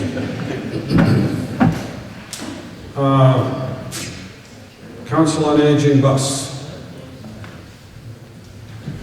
Joyce? Thank you. Joyce Lamont, 135 Pleasant Street, and I'm a member of the Council on Aging. I move to appropriate $30,000 from the Highland Commons Senior Housing Fund for the purchase of a used bus to provide transportation by the Council on Aging to Berlin seniors. Said sum to be expended by the Board of Selectmen. Motion is made and seconded for $30,000 from the Highland Commons Senior Housing Fund for this purpose. Joyce, you want to speak to it? We have been working on this project for over 30 years. How about 3 years? As I've told many people, I personally am motivated by this because I don't expect my car to last the rest of my lifetime, nor do I expect the police to allow me to drive. We did a survey that we interviewed the WRTA in Clinton, and what we found out was that the WRTA, although they're willing to service Berlin, they're only willing to take us to Worcester for doctor's appointments or Clinton for groceries. When we did the survey, we found that many people wanted to go to Hudson for their groceries and their doctors in Marlborough, and they were this service wasn't good enough for them. So we decided to get our own bus where we can go wherever we want. And we're hoping that you will understand. Lots of people have talked about reasons they might need the bus. Some people have requested transportation when they're going to the eye doctor to have, and their eyes are dilated, and although they have a car, they can't drive after that. And other people, I saw a woman at Market Basket a couple of weeks ago, a friend of mine, and she was there with another senior. She had not been shopping for 2 years because her son preferred to go by himself and get her what he thought she needed. So we need this. People need independence to stay in their homes, and we're hoping you'll vote for it. Finance Committee has a positive recommendation. Do you have anything further? Does anyone else want to speak to this motion? Yes. Marcia Johnson.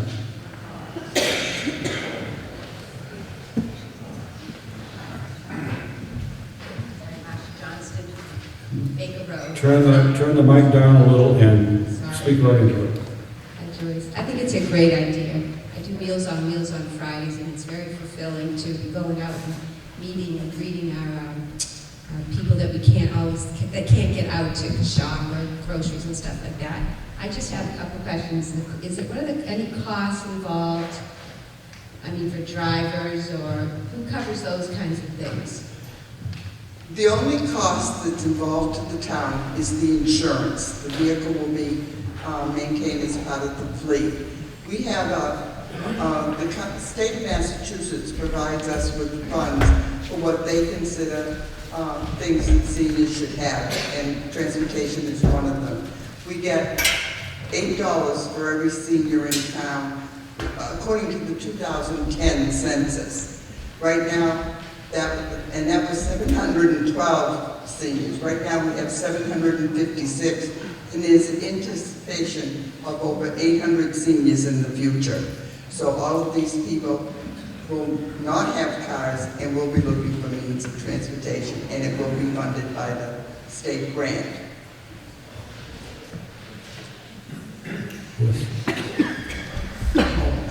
And we have made a nice marriage with the senior work-off program. There are many seniors that would like to work off their taxes by driving the bus or being a dispatcher. Thank you, Judy. Judy's been very helpful, so has a lot of other people in town about this project. Yes. Susan? Will it? I have to ask you to come to the microphone so others know what you asked.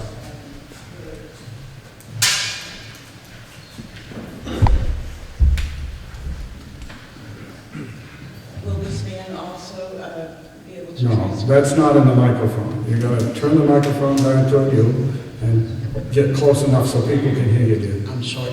Thank you. Will this man be able to also transport disabled? The rules... Get close to the mic. The rules for the van will be administered by both the selectmen and the council on aging. So we can transport handicap. A lot of stuff that's being done for seniors is coordinated with also the handicap, so I don't think that that's going to be a problem. Is the bus equipped for wheelchair? That is in our specs, to have an 8 to a 10 passenger with wheelchair lift. We already have someone who is going to head up the search committee, and he's very familiar with vehicles and trucks, and he currently is a driver for Northborough, so he knows how they operate. Others? Anyone else? Hearing no one, I'll ask you to vote. The motion is to appropriate $30,000 from the Highland Commons Senior Housing Fund for the purchase of a used bus to provide transportation by the Council on Aging to Berlin seniors, said sum to be expended by the Board of Selectmen. All those in favor say aye. Aye. Those opposed, no. No. Motion carries in the affirmative. Article 30. Window replacement at the library. Mark Smith of the Library Trustees. Mark Smith, 52 Pleasant Street. I move to appropriate $6,000 from the Highland Commons Cultural Fund for the purpose of replacing the remaining 8 old windows in the Berlin Public Library. Said sum to be expended by the Library Trustees. Motion is made and seconded to appropriate $6,000 from the Highland Commons Cultural Fund for this purpose. The sum to be expended by the Library Trustees. Mark?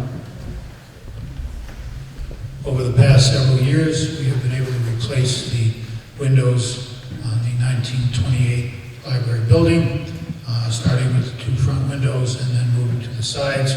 And now we want to finish up on the back side.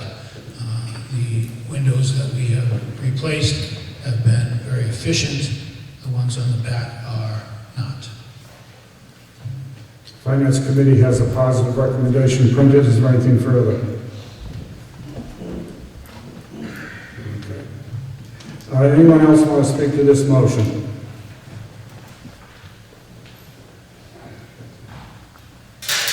Hearing no one, I'll ask you to vote. All those in favor say aye. Aye. Opposed, no. Motion carries by unanimous vote. Point of order. Yes, Barry, I believe that I can make this microphone more intelligible in about 60 seconds. go to it. I've been trying to make that microphone intelligible for 4 years.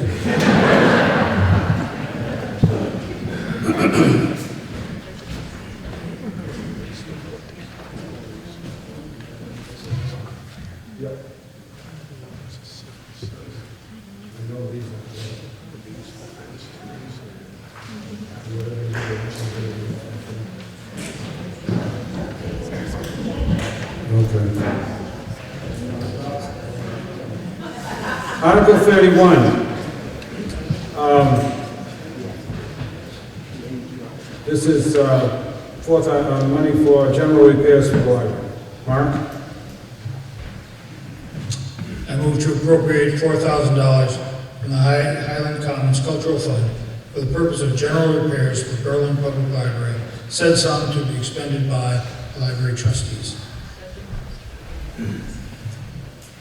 Motion is made and seconded, $4,000 from the Highland Commons Cultural Fund for this purpose to be expended by the library trustees. Mark?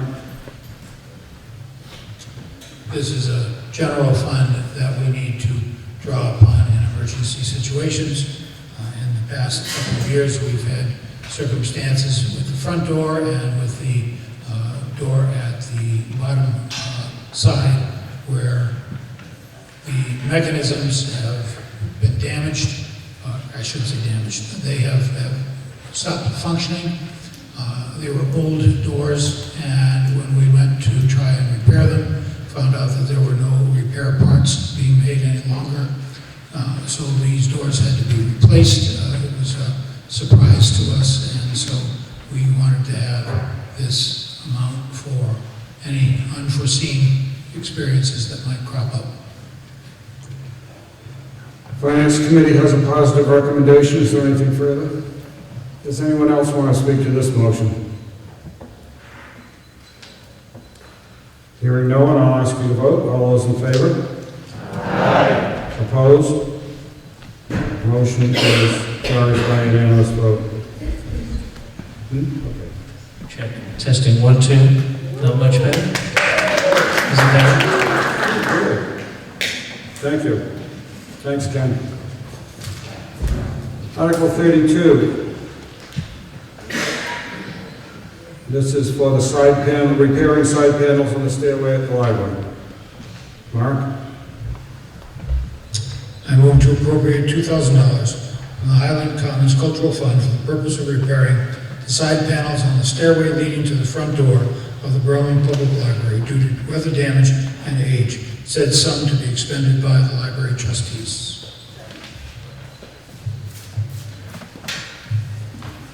Article 32, $2,000 from the Highland Commons Cultural Fund for these repairs at the library, said sum to be expended by the library trustees. Mark? As you approach the front stairs of the library, on either side, you will see that the sloping panels coming down are in very bad shape. They're peeling and so forth. It's some sort of particle board that was used initially to make these things, and they are not holding up. They do not look very good, and so we would like to see if we can get them fixed up. Finance Committee has a positive recommendation printed. Is there anything further? Does anyone else want to speak to Article 32? Hearing no one, I'll ask you to vote. All those in favor say aye. Aye. Those opposed, no. Motion carries by unanimous vote. Article 33, Master Plan. Do you still have a motion? You handed me another slip, so I'm just doing what I'm told.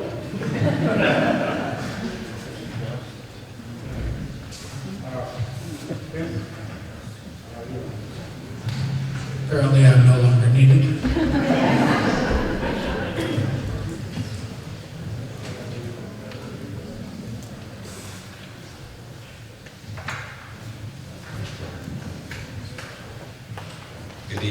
Good evening, Tim, thank you.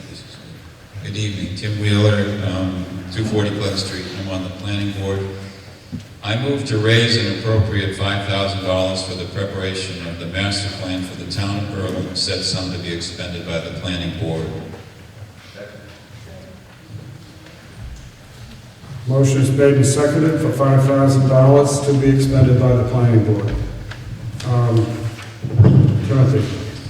So, over the last 4 or 5 years, you've been kind enough to vote for about the same sum, $5,000, for the planning board to continue to work on the master plan. A number of towns, when they approach the master plan process, will come and ask for $50,000 or $60,000 and attack it all at one lump, essentially, trying to mobilize the town to address all the important ingredients that are part of a master plan. And what we've tried to do over the last number of years is take each component part a year at a time, spread out the cost, match it up with some other funds that have come to us over the years from some other sources like Solomon Pond Mall mitigation and things like that. So a master plan, the state encourages towns to do a master plan, and the component parts end up being there are a number of parts. The open space plan, which the Conservation Commission works on, the planned production housing plan, which Housing Partnership works on. We've done an evaluation of land use, and currently we're in the process of an economic development plan that's in its final stages. And these are available to you on the town's website. And as a result of completing things like the open space plan and the planned production plan, which are required by the state, we become eligible for certain grants and funding. So as a result of the $5,000 in expenditure on an annual basis, you're opening yourselves up to an opportunity to pull in significant other grants from the state. So the $5,000 investment pays for itself over the course of the years pretty easily. So that's a brief introduction, and we hope you'll continue to support our efforts. Thank you very much. Finance Committee has a positive recommendation. Printed. Anything further? Does anyone else want to speak to the motion regarding the master plan?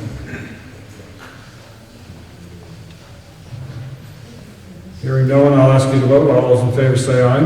Aye. Opposed? Motion carries by unanimous vote.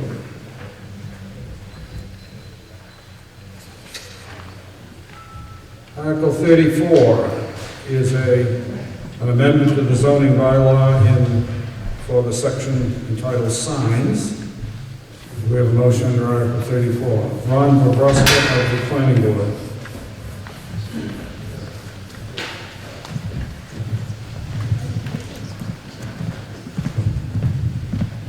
I move to amend the Berlin zoning bylaw, Article 9, signs, by making the changes as printed under Article 34 in the annual town meeting warrant.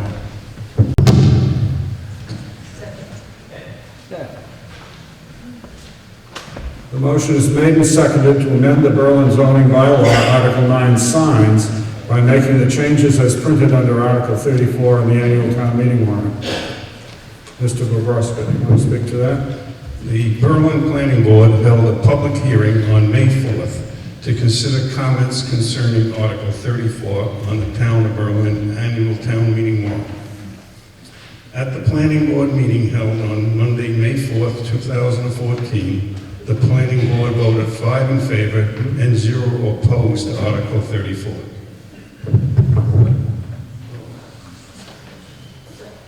What date did you have on that? What date did you have on that?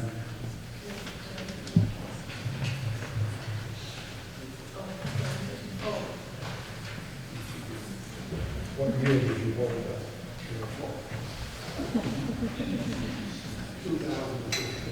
that? That hearing was held in 2015. Thank you. That's fine. Ron?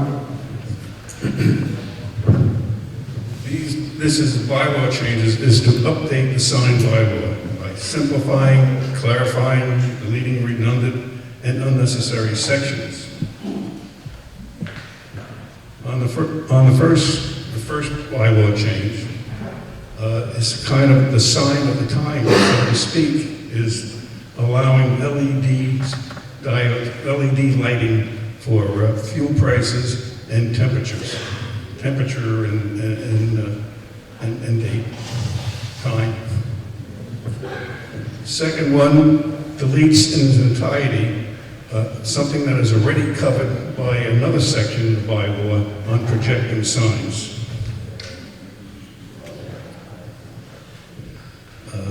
We have a section on the placement of signs, and the placement of signs is unnecessary for temporary signs. They're smaller and do not need to be placed the same distance from the road as permanent signs. The planning board also considered 10 feet to be excessive for permanent signs and is proposing to change it to 7 feet. The fourth item has to do with issuing regulations, but the board has never issued regulations as it prefers to have requirements of all the sign requirements in the bylaw itself.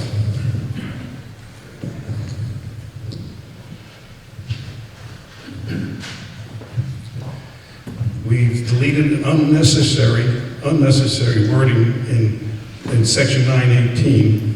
The sign bylaws were passed in 1990, and we gave everyone 7 years to come up to snuff and get their signs updated.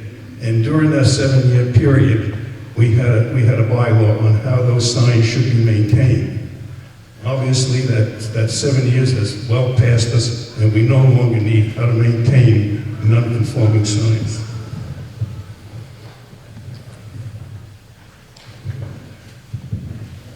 Next one is just renumbering. And again, we're getting rid of regulations and special permits. We're having all the requirements in the bylaw itself and no necessity for regulations or special permits.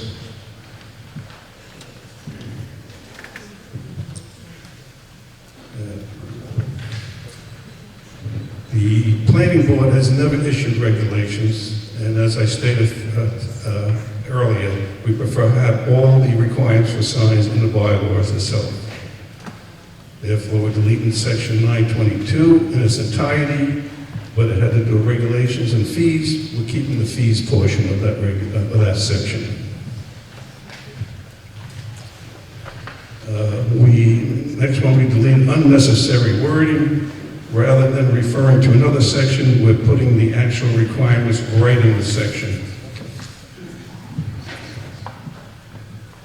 We've added a section here. This is for political signs shall be removed within 30 days of the election. Provides removal of political signs, which is consistent with other temporary signs.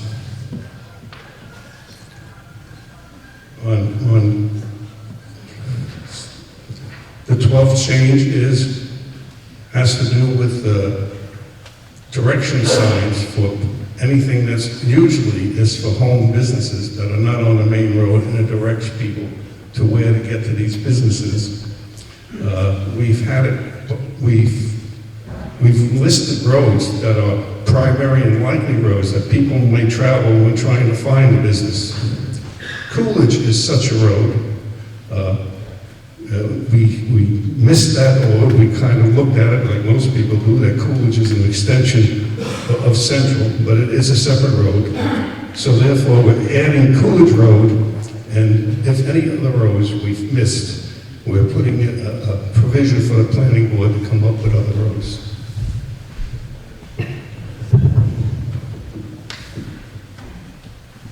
Anybody that's not familiar with it, Coolidge Road extends from Route 495 to the Hudson line on Route 62.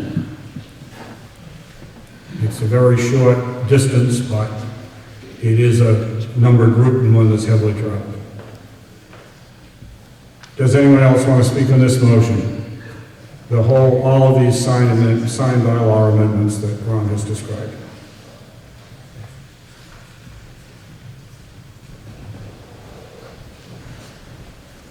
Hearing no one, I'll ask you to vote.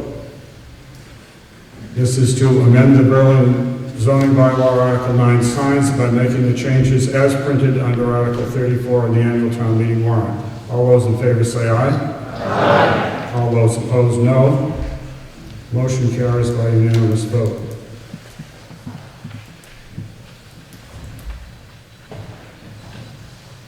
And Tom Sanford, from the Planning Board for Article 35. Mr. Moderator, the planning board makes a motion to pass over Article 36. So you're moving that we pass over it? Motion is made and seconded to pass over Article 36. You want to speak in regard to the passover?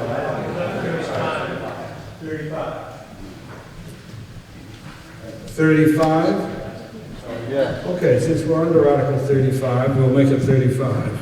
Thank you. Okay. Tom? The proponent has asked us to pass over the article at this time so that they can work with the planning board to work on this article. Does anyone want to speak on the motion to pass over? Yes. Just a quick question. Rich, come up to the mic so everybody else can hear you. Question, Rick.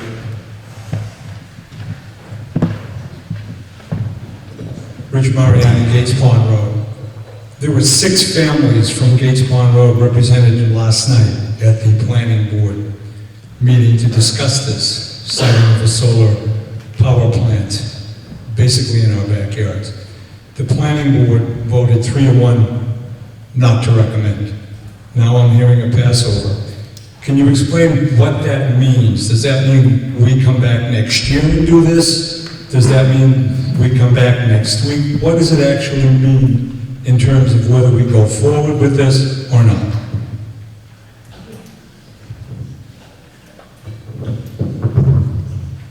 The motion is to pass over the article at this time. The proponent has asked us for more time to work with the planning board and the citizens to make a better article. The effect of this is to kill the proposal for this meeting. After this meeting is over, there's no further effect to this motion. In other words, it could be proposed at a future time again.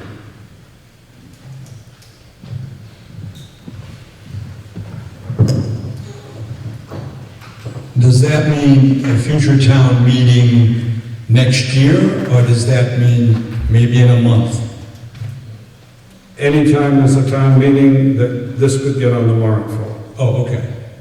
And that means that it depends on there's a petitioning process. If somebody wanted to call a town meeting for it, there's a variety of other things, but you would get a warrant that had it on it again before it could be voted on again. Okay, I can understand that. We, the residents of Gates Pond Road, 6 families showed up, many more were concerned. The whole idea, the whole reason we came down and the whole reason the planning board voted last night not to recommend is because it's in our backyard. It's really in our backyard. And just to give you one quick illustration, and I won't talk a lot because my wife says I do that too much. If this is, I'm standing on the land that the photovoltaic power plant would be erected on. This is their land. Now I'm in Bill Turbo's backyard. Ask yourselves, if you lived where we lived, when you go home this weekend, you're sitting out on your front porch, or you're sitting in your backyard and you're just looking out the pretty town of Berlin, ask yourself this: would you rather be looking at 1,000 photovoltaic panels emitting millions of watts of electricity right out your front door, or would you rather not? That's the position we're in. It's got nothing to do with solar power. It's all about placing it in a residential neighborhood where people live. Not in a sand pit, a dry lake bed, or on the Mojave Desert in a residential neighborhood. That was our objection. Thank you. All right, the motion before us is to pass over the article. Anything else that wants to be said in regard to passing over or not passing over?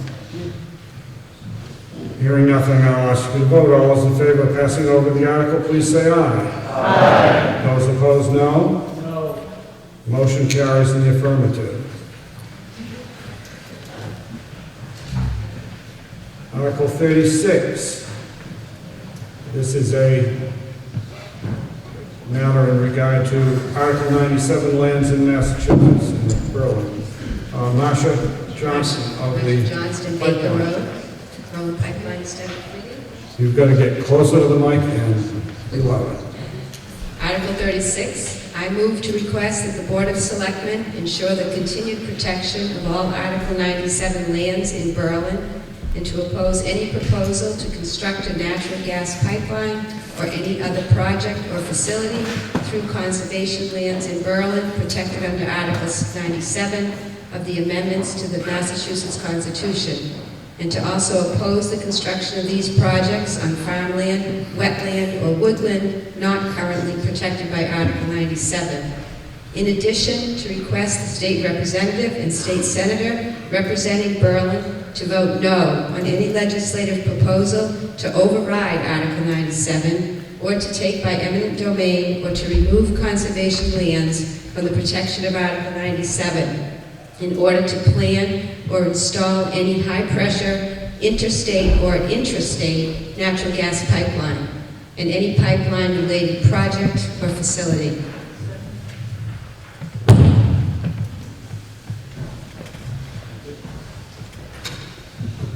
The motion is made and seconded, and I believe the wording is the same as the article. So we may proceed. Mr. Moderator, I'd like to have Mary Ann McLeod come up to speak to this article, please. Okay. Mary Ann McLeod is also on the Pipeline Study Committee for Berlin, though she is a resident of Sterling. Welcome, Mary Ann. Masha, I thought you were going to read your wonderful letter that you wrote. First of all, I want to thank all the people who helped in this effort. I was appointed to the Pipeline Study Committee, and I especially want to thank Masha, who was wonderful to work with. I also want to thank Stay close to the mic. Your Board of Selectmen, who were very supportive of this effort. To give you a little bit of background, Kinder Morgan wants to construct a pipeline called the Worcester Lateral right through the very heart of Berlin, right through your conservation lands, your wetlands, your woodlands, your neighborhood lands, your farmland, and your historic lands. This pipeline connects to other pipelines, all of which lead to export facilities, some in Canada and then south down to New Jersey and other points south. It's transmission of natural gas only. None of this natural gas is for Berlin, and an additional pipeline would be required for that. There are a lot of problems with transmission gas pipelines. On the average, there are 59 very major accidents every year. They explode, they burn, they release methane, they kill people, they cause injuries and millions of dollars of damage. So, we're proposing that the Select Board help us in invoking the protection of Article 97. Article 97 was passed in 1972 by an overwhelming vote of Massachusetts residents, and it was distinctly designed to protect lands. Let me read you the beginning preamble of the Article 97. It says, let's see if I can do this. The people shall have the right to a clean and healthy environment, clean air and clean water, freedom from excessive noise and unnecessary noise, and the right to enjoy the natural, scenic, historic, and aesthetic. I can't read very well. Mary, would you read this for me, please? Yeah. Sorry, people, I have very bad vision.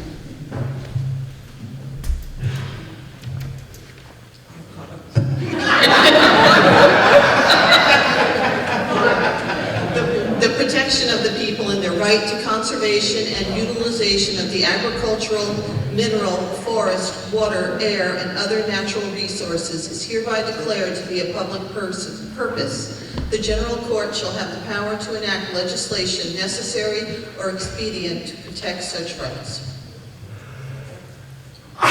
Thank you, Mary. You did that much better than me. So what Article 97 basically does is protect our right to a clean environment, to enjoy what Berlin is all about. Kinder Morgan at this moment is trying very hard to negate all the protection of Article 97, and we do not want them to succeed.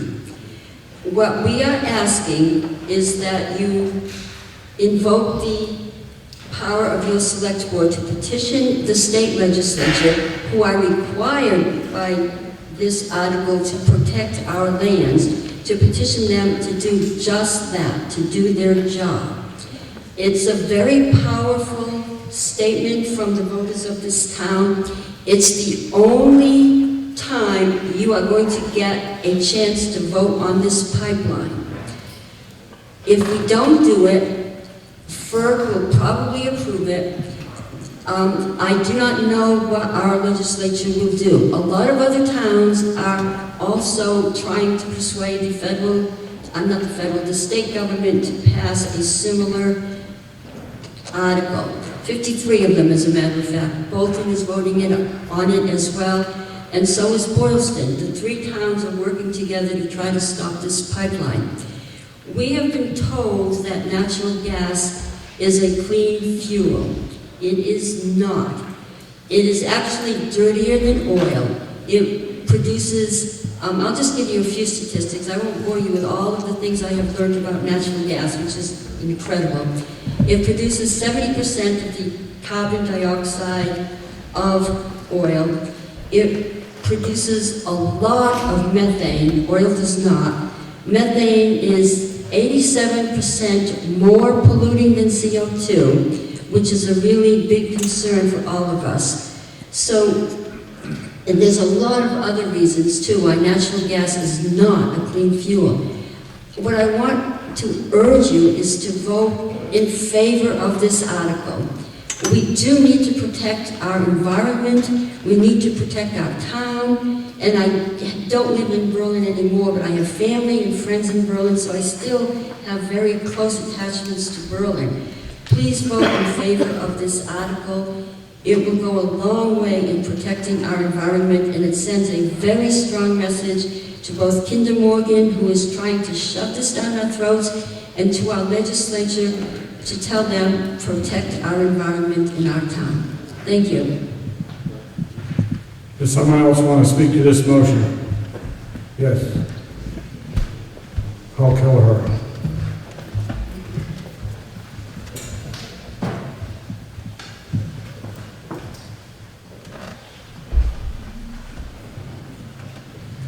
I'm Paul Kelleher on Barnes Hill Road. I just want to pick up on one point that Marianne made, and that is that Kinder Morgan does not need the approval of this town meeting to build their pipeline. They can literally just ram it down our throats, and that's what they're trying to do. So the only way we can stop them is by passing articles like this and making moves like the selectmen have already made and others have already made to try and put roadblocks up, to make it so difficult for them that they give up and go away because they don't need our permission. You will not see an article saying, I approve or don't approve of Kinder Morgan's gas pipeline. Thank you. Does anyone else want to speak? Yes.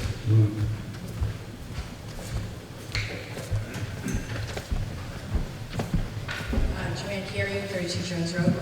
I just... Turn that just a little towards yourself and get a little closer. Okay, I thought it was loud. I'm hearing an echo. I'm just curious because I really like what you said. I think Marcia should probably read that letter, but that's beside it. It looks like, from what I'm understanding, that we're expecting that hopefully there will be some power with the selectmen kind of giving that nudge to the setting in the, to the State House, right? would it also be beneficial for us as individuals to also write and also give power that way of also kind of like showing it extra? That's all. Thank you. Marianne? Yeah, Marianne McLeod again. Absolutely. The more letters, the more comments that the government gets, that FERC gets, the better it is for us. I do want to tell you that Representative James McGovern, who is your federal representative, is very opposed to this pipeline, and he has come out very strongly against it.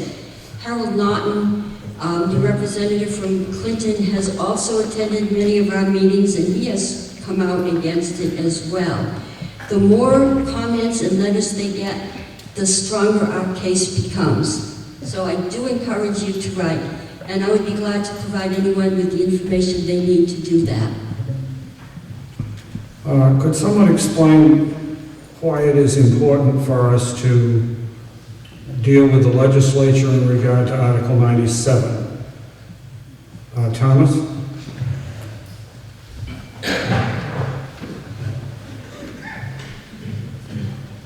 Well, to my mind, it's not perhaps strictly speaking with respect to Article 97. It's sort of promoting the interests that are expressed there.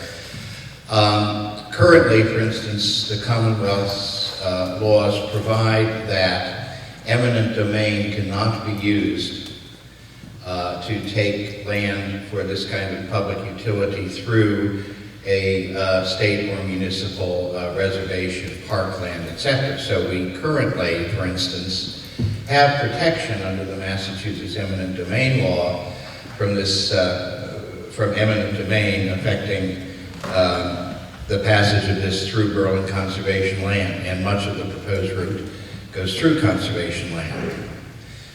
Unlike a state constitutional article, that eminent domain statute can be changed. While FERC is required to take cognizance of local law, and this would be a major hurdle for FERC to approve the passage of this through conservation land, there is nothing that prevents Kinder Morgan from lobbying the legislature and from seeking legislation that would perhaps amend that exception to the eminent domain. So I think it's important to have this, and it's important for us to keep an eye on this and ask our state legislators to keep an eye on this, because while Article 97 is great, it's general, that's very hard to change, but it doesn't mean that without changing 97 you can't have changes to state law that would make this easier. Does anyone else want to speak on this motion?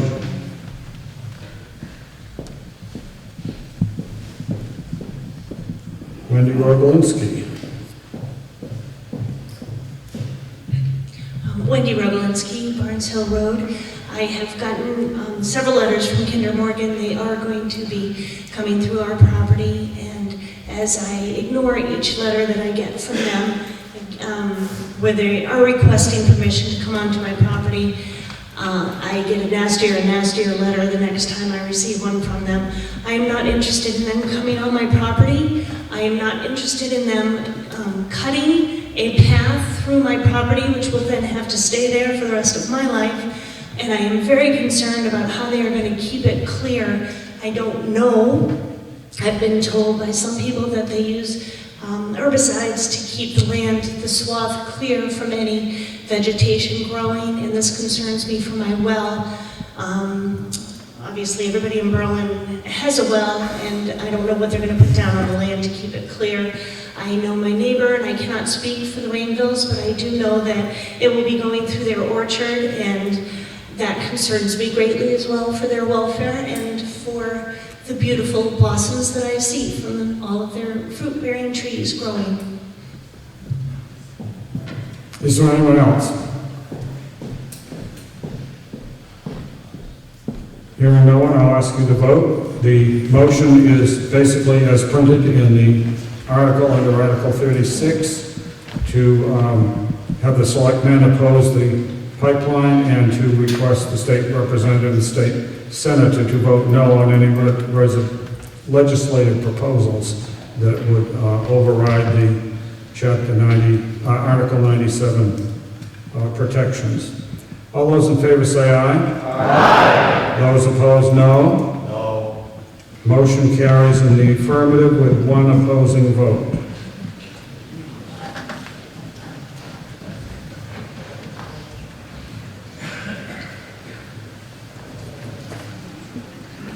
And Article 37, naming a rotary. Walter Bickford.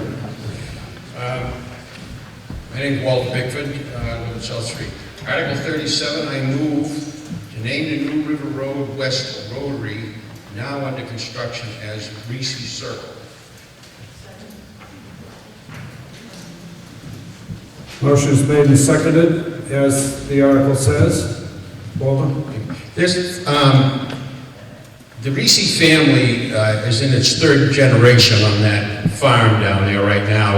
It's no longer a farm, but I can remember when I was a kid down there and in the 40s, that family was virtually self-sufficient. They brought over the old skills from the old country, made buttermilk and butchered their own hogs and raised the cows. And I used to pick dandelions to help Grandma Reese make dandelion wine. And it's a long tradition of Reese's, 3 generations now, and the 4th was there. And the daughter-in-law, or Val Reese, in fact, who now still lives on Whitney Street there, has been trying to get the big rotary, the older rotary, named Reese Circle for a number of years. And after the Historical Commission, the selectmen, and others talked it over, we felt it was more appropriate to name the new circle, which is smack dab in the middle of the Reese farm, as the Reese Circle, and that's what this is about. Anyone else want to speak to the motion? Hearing no one, I'll ask you to vote. All those in favor say aye. Aye. Those opposed, no. Motion carries in the affirmative.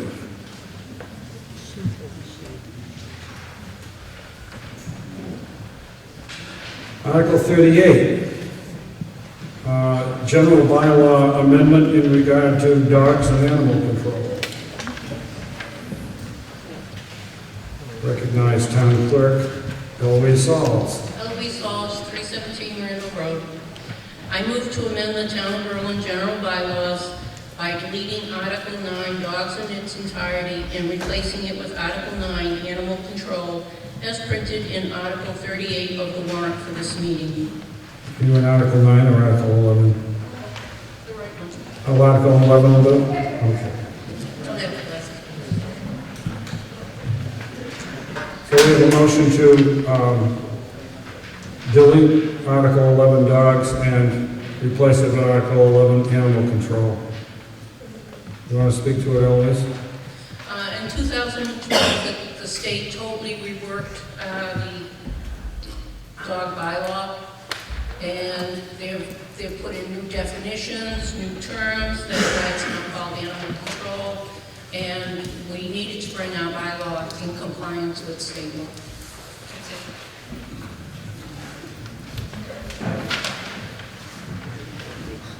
Janet Campbell?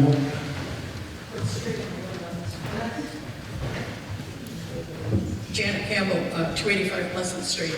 I would like to propose that we have an amendment under B that says dog officer and or his assistants. Are we precluding them? Well, they've got one now.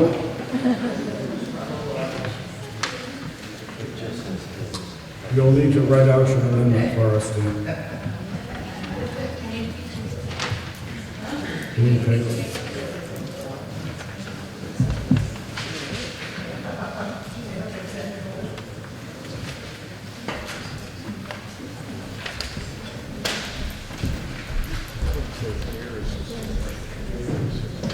Is there a second to the amendment?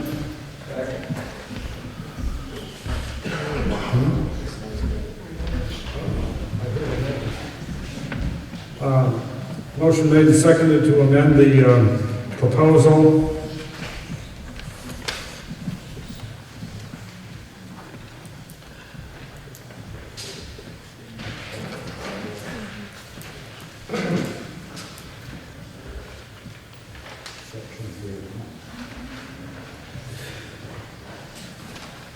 Okay. To change and or his to and or his or her. It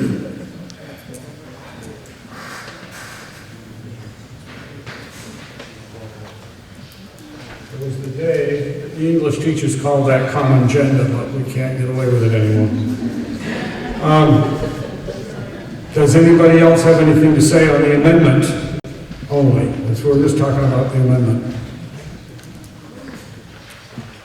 I'll ask you to vote on the amendment. This replaces his with his or her in section B. All those in favor of that, please say aye. Aye. Those opposed, no. Thank you. That's a unanimous vote.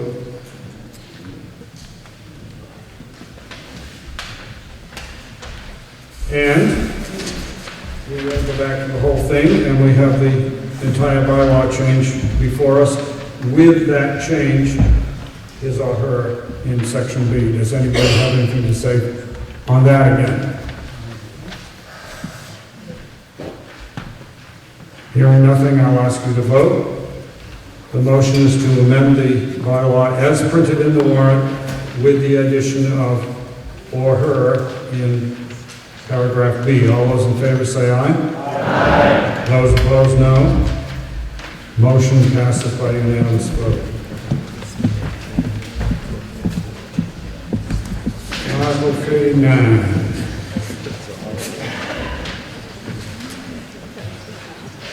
Well, quickly.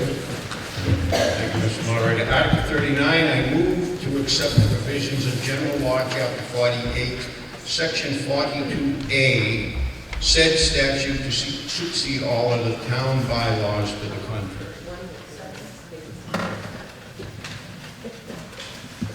Motion is made and seconded to accept the provisions of General Laws, Chapter 48, Section 42A, said statute to supersede all other town bylaws to the contrary. Mr. Bickford. Thank you, Mr. Moderator.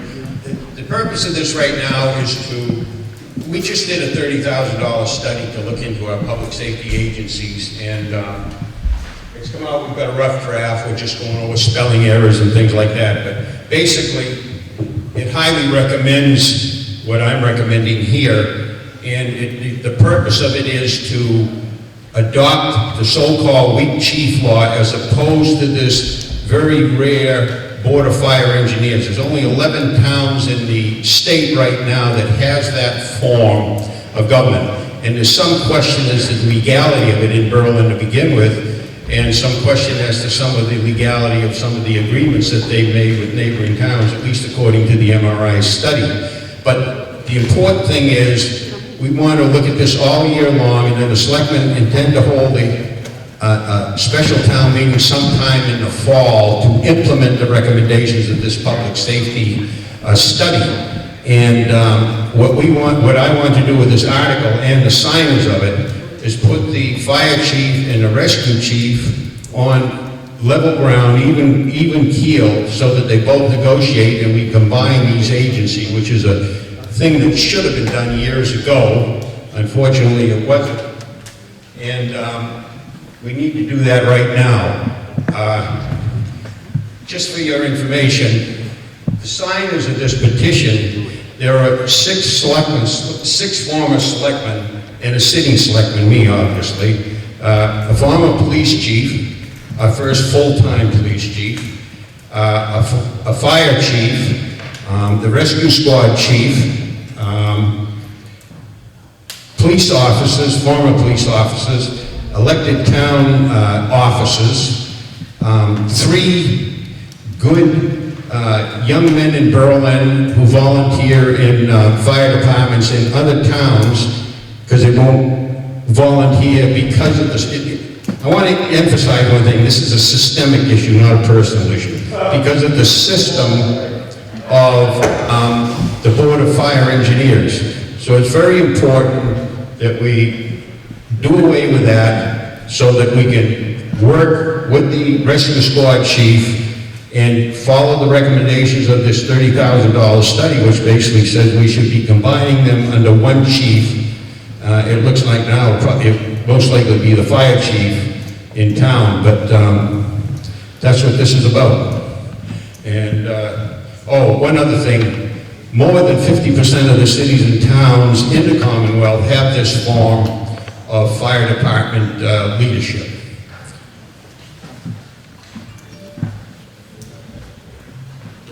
Thomas Andrew.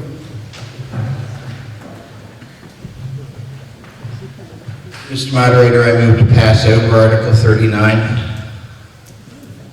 Is there a second? There is a motion to pass over Article 39, excuse me, pass over the action that's already been proposed. Go ahead, Letitia. As Selectman Bickford correctly notes, we have just, in the past 2 or 3 days, received a $30,000 public safety study. None of us have had a chance to read that very much, including Selectman Bickford, because he suggested the recommendation was a weak chief. The recommendation is actually a strong chief in the report. We have silence in the back of the room. If anybody wants to speak, you take your turn and you don't speak when somebody else is speaking. Clear the hall. We have, you guys voted $30,000 last year to do that study. We have finalized that study. We are committed to an orderly and comprehensive review of public safety. It's a great time to do that with the added burdens upon public safety, with the retirement of certain individuals, with the public safety fund. I think all the selectmen, all three of us, are in favor of looking at that and seeing what we can do to make it more efficient and to address issues that we're facing, because we don't sometimes have the volunteers working in town during the day to cover things. There are lots of things to look at. This is an attempt to pull one piece out of that and to vote it here instead of voting it at a special town meeting sometime in the fall when everybody has had a chance to read the material, to have a number of public hearings and public forums on the material. So I would urge you to vote to pass over this. I think this is wasting our time tonight. It's an attempt to circumvent a process that all others who are involved are really in favor of, and that you voted $30,000 to support last year. So I would urge you to pass it over. Thank you. The motion is before us right now is to pass over the article. Does anyone else want to speak in regard to passing over? Mr. Bickford. You know, the very simple fact of the matter is if the selectmen years ago, when they could have and they should have, actually adopted what I'm proposing tonight, and incidentally, this is at least for the summer, because we will be holding a special town meeting in October, November, I don't know, maybe December, maybe earlier, to implement the entire program. But during the course from now to then, it is important that the fire chief and the rescue squad chief be on even keel. And again, if this was enacted and they adopted this years ago, we wouldn't have had the division and the animosity between our public safety agencies. They would have been molded together a number of years ago. You wouldn't have had to spend $30,000 on this study. The study came about because a little over a year ago, there was still problems going on, competition with the agencies, and I said, well, look, why don't we do something about it? Meaning call them in, sit them down, let's talk it through. The way to duck taking responsibility is to have a study. So it was voted to have this $30,000 study, which wouldn't have even been necessary if we did not have this archaic so-called structure with a board of fire engineers. All good folks on it, but it's not a good system. We want to want an even playing field for the rescue squad and the fire department during these negotiations through summer, so we're ready for the town meeting. Incidentally, last night, they voted in this command car for the fire department. And instead of waiting until after the study and looking at the study whether we needed it or not, or whether the new chief wanted it or not, we voted that in. This is not taking anything out of order. It's something we should have done years ago. Does somebody else want to speak to the motion to pass over? If not, I'd like you to find these. Find your voter cards.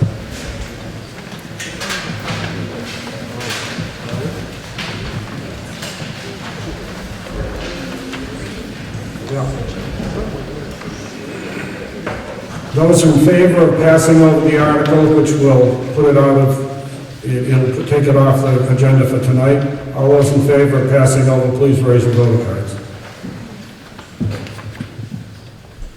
All those opposed to passing over the article. I declare that that the motion carries and that the article is passed over.